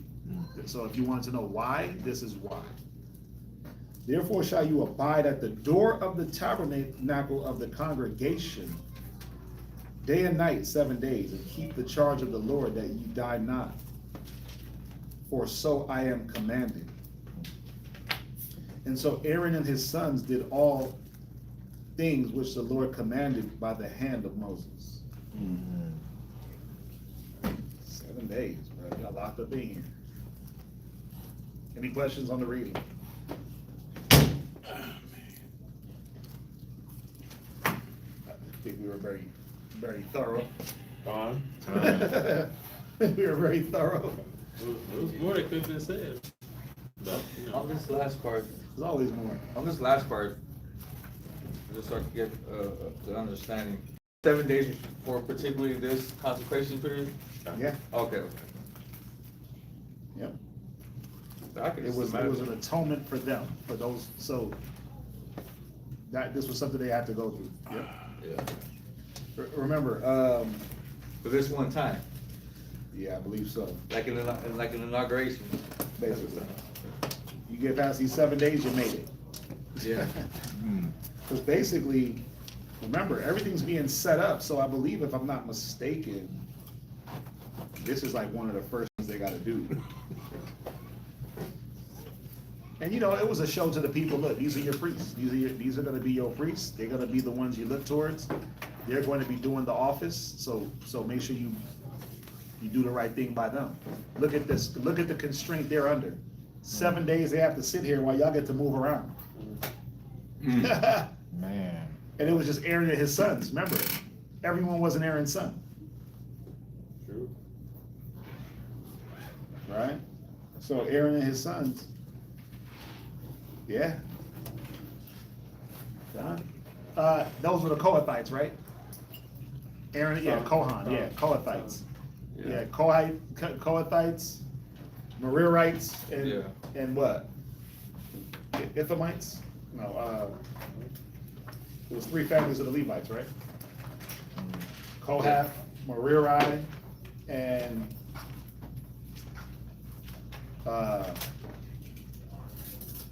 somebody help me. Somebody help me.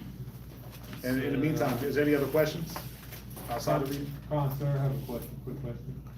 Let me get these 3 families real quick. Yeah, so the sons of Levi were Gershon, Kohath, and Merari. Right, Gershon, Kohath, Merari. Yeah, First Chronicles chapter 6, verse 1. Yep. What's your question? It's in Deuteronomy chapter 26. Okay, Okay. okay, and, I was going over this, and I wanted to make sure I was correct. I'm gonna read it. Yeah. And then I'm gonna ask a question. Okay, so the question is actually in going to chapter 5, verse 5. Okay. Deuteronomy 26 and 5. Okay. Yeah, that's what the question is pointing to it. And I'm gonna read the starting verse 1. It said, and it shall be when thou art come into the land which the Lord thy God giveth thee for an inheritance, Right. and possess it, and dwellest therein, that thou shalt take of the first fruits of all, that thou shalt take of the first of all the fruit of the earth, which thou shalt bring of thy land, that the Lord thy God giveth thee, and shalt put it in a basket, that shall go unto the place which the Lord thy God shall choose a place to place. Okay, so when you keep on reading, it says, and thou shalt go unto the priest. Okay. Wait, you're at 26 and what? 3. Oh, okay. Deuteronomy. Right, okay, go ahead. Okay, and thou shalt go unto the priest that shall be in those days, and say unto him, I profess this day unto the Lord thy God, that I am come unto the country which the Lord sware. Take the basket out of thine hand before the altar of the Lord thy God. It says right here, okay, and thou shalt speak, and thou shalt speak and say before the Lord thy God.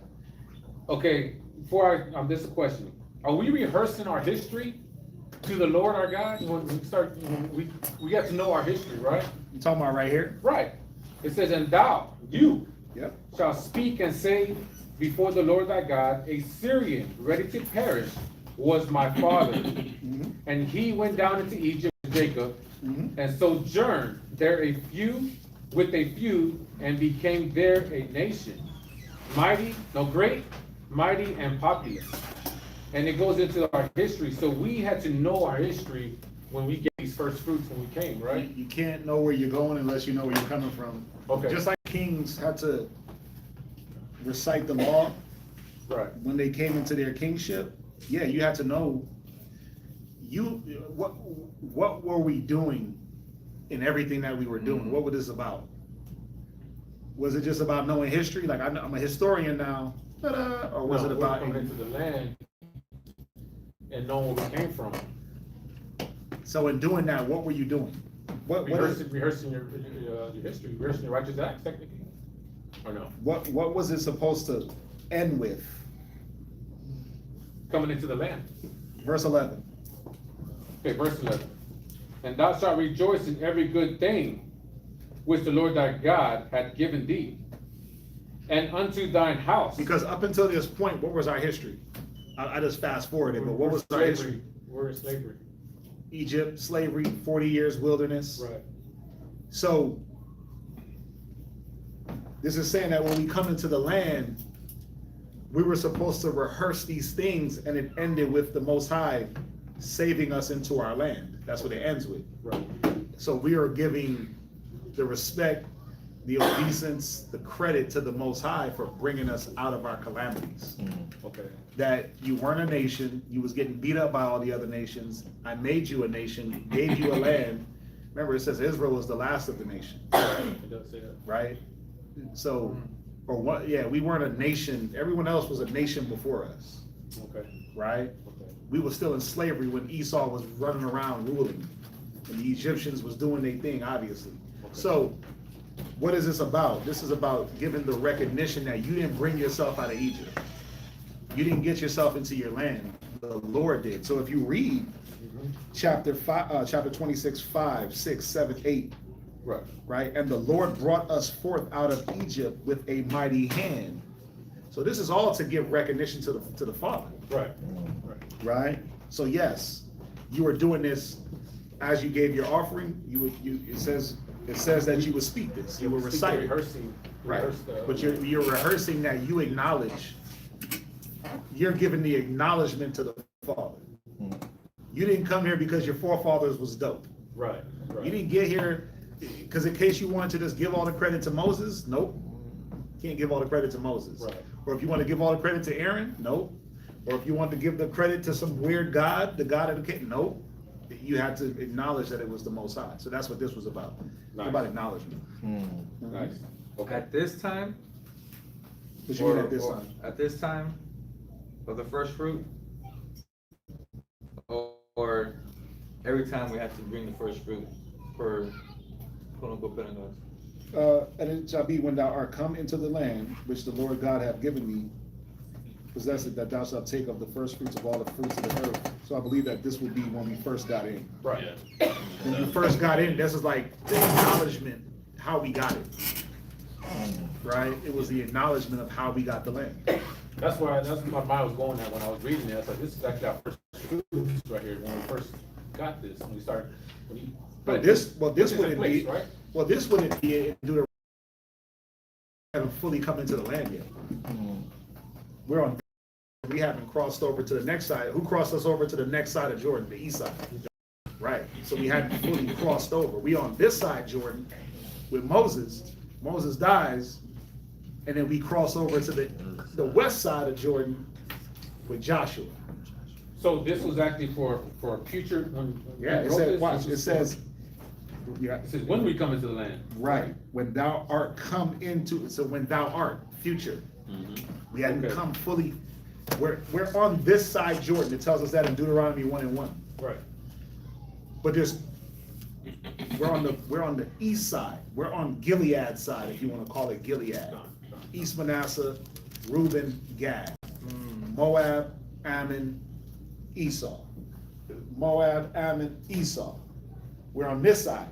Joshua crossed us from the east side of Jordan to the west side, and then that's where we get Israel, Jerusalem, South. We get all that. So we didn't fully, at Moses' time, get into the land yet. We were still on one side of the Jordan. Yeah. So this is when you get in the land, your first fruits, this is what you're gonna do. Okay. Alright. So technically, What I do, bro? so technically, Yeah, technically what? so technically, even though me reading this, we still have to learn our history. This is the reason why we read the book every day. So he's telling us to keep reading this book and keep reading it. Yeah, I'm just trying to just. Of course you're supposed to learn. Right. The more you read the right. Bible, the more you'll learn, the more you read the scriptures, the more you'll learn history, right? You'll learn our history, but you gotta, truth be told, and I know a lot of people don't like this, but you gotta read other histories to learn our history also. You just do. Okay. Because every single thing is not inside the scriptures historically. That would be foolish. So you can go read Assyrian history, and what it'll do is it'll correlate certain things that are written in the Bible, but it'll give you more, right? So you do have to read other histories to get, if you want to just get more, right? Like, think about it. The Bible goes into Assyrian captivity, but it doesn't go in depth. But it doesn't go as in depth as the actual Assyrian histories. They had the Black Obelisks. That was Assyrian history, but a lot of people didn't believe that there was an Assyrian captivity until they saw Assyrian history. And it was like, oh snap, they really did happen.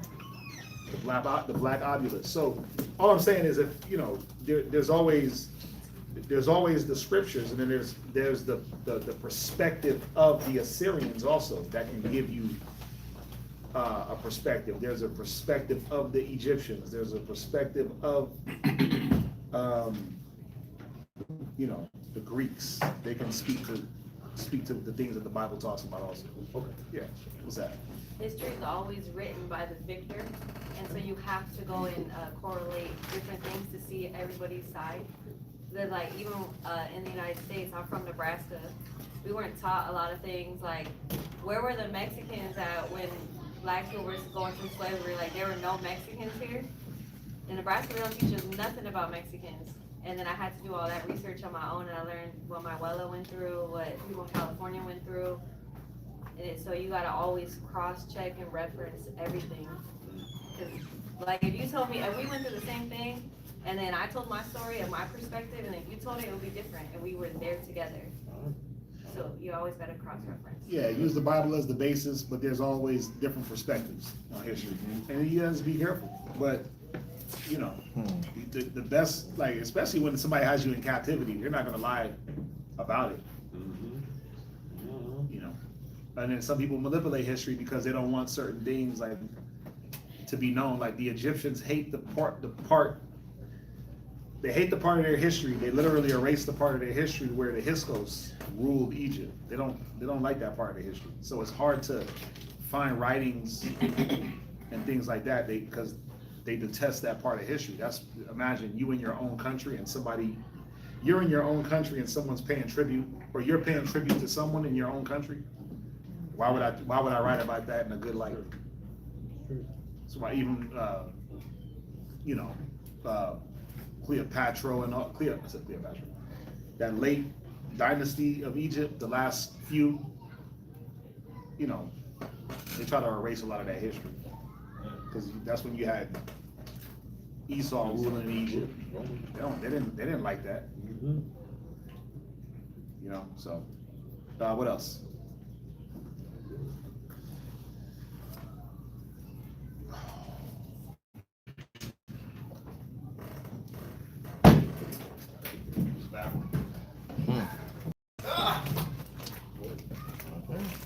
Did y'all hear about that earthquake that happened in Venezuela?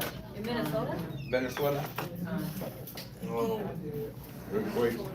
Earthquake in Venezuela? Yeah, it was like back. Just on the point of like the history and stuff, history just unfolding before our eyes type stuff. Anthony Maduro got captured by the United States, and now Trump was just like, poor Venezuelans. It's a bad thing, but we got a lot of oil from them. And we took Maduro. And yeah, crazy. But Jimmy, when they dug up all that rubber, they dug up all that rubber and this little baby. Yeah, was still alive. Yeah. I said the Mossad took care of you, he wants you. I let it. Yeah. You ready? Yeah. Oh, you know me. I'm down for the convo. Yeah, so we're gonna set up these prayers. We're ready to go home. Nah. I'm ready for the Yeah, if there's no other questions, we're gonna conclude class. Ready for the history class with the PowerPoints. Yeah. Israel want PowerPoints. See, Israel be wanting PowerPoints. Worksheets. The Jews require a sign. You know how long it take to do a PowerPoint? Yep. God. Forever. That's why it's valuable. You know me, not complaining. You said what? That's why it's valuable. That's why. God. Yep. I spoiled y'all. Live it. I spoiled brothers. I gave brothers PowerPoint lessons. Damn. Figure out this other history book. We turn the camera or we keep it facing? You can turn it. You can turn it once everybody stands. Okay. Alright. Yep. Great.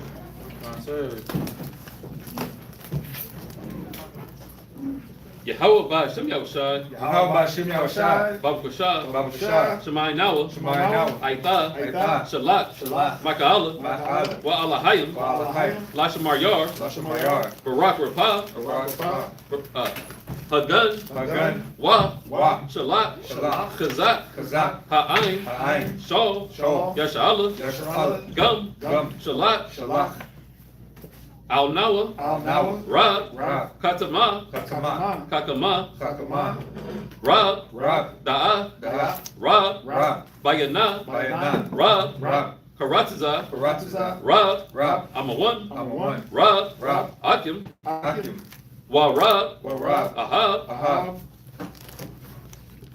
Rakala, Rakala, Wa, Wa, Salat, Salat, Call, Call, Shol, Shol, Katanawa, Katanawa, Yahweh Shai, Yahweh Shai, Baina, Baina, Aita, Aita, Kaya, Kaya, Ba, Ba, Atam, Atam, Yakol, Yakol, Damyad, Damyad, Wa, Wa, La'awalamyam, La'awalamyam, Aman. Aman. Yahweh, in the name of Yahweh Shai, please listen to us now, right now. Send Michael and the righteous angels to watch over, bless, heal, protect, and make strong the people of Israel.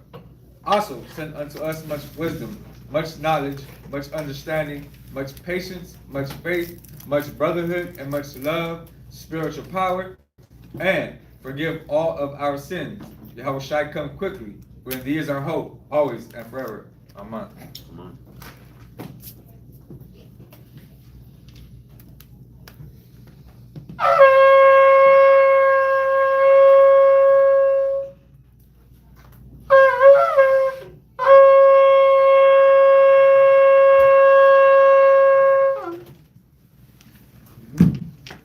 Mighty will find you while you rush alone. Rise and face Jerusalem. Read.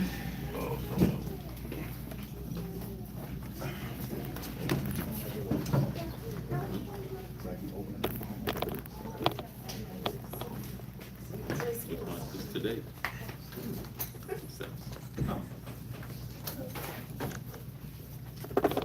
Okay.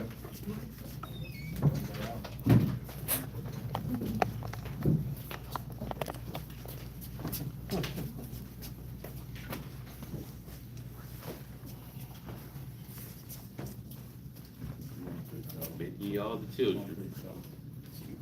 I bid the children to come to me. Yep.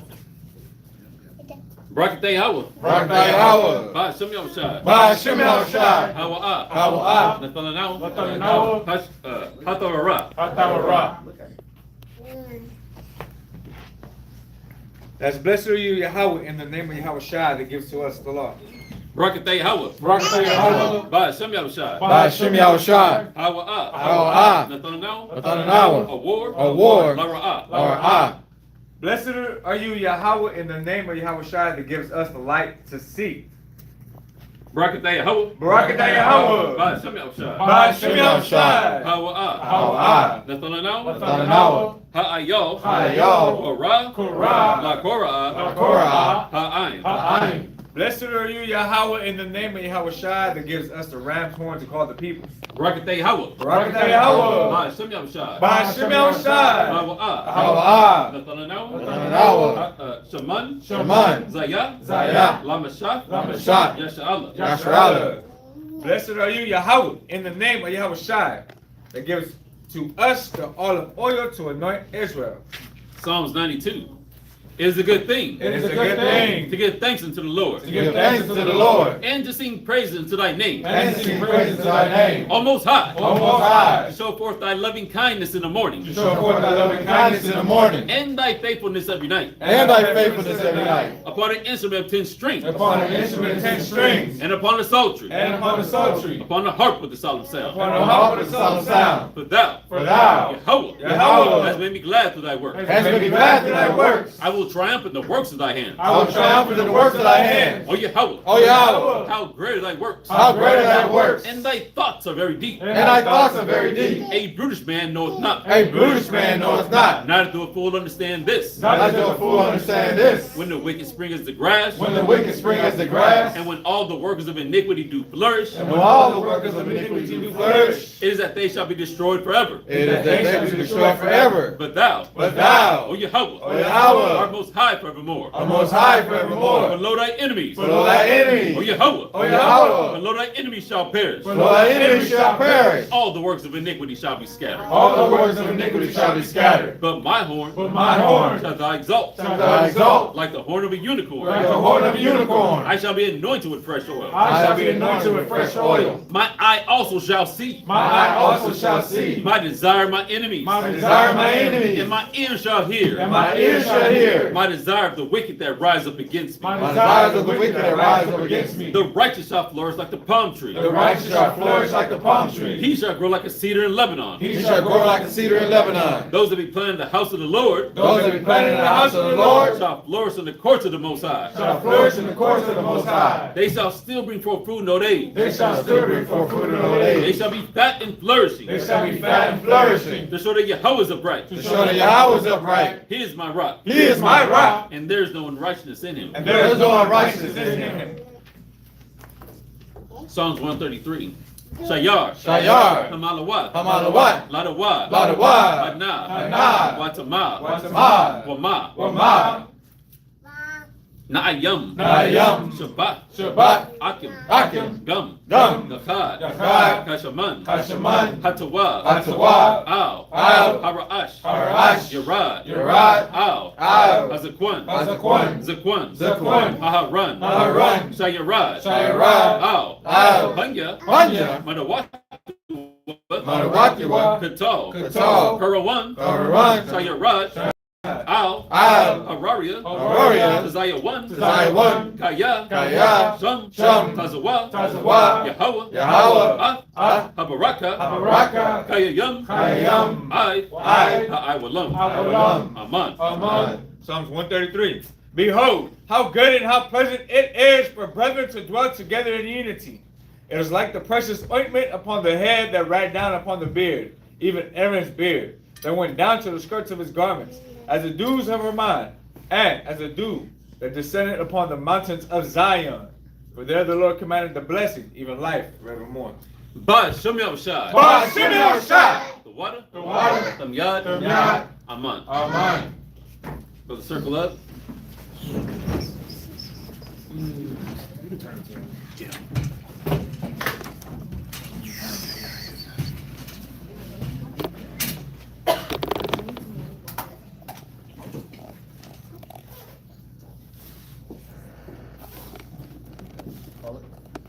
Men of Israel, Amadu. Rock. How about Shem Yahushai Brakathon? Kumishwala. Kumishwala. Kumishwala. Kumishwala. Kumishwala. Kumishwala.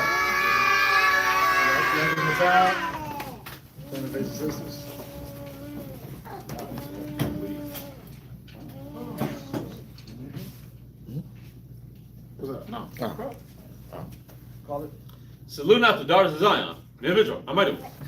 Rock. How Shematan Yahabah Shem Yahushai.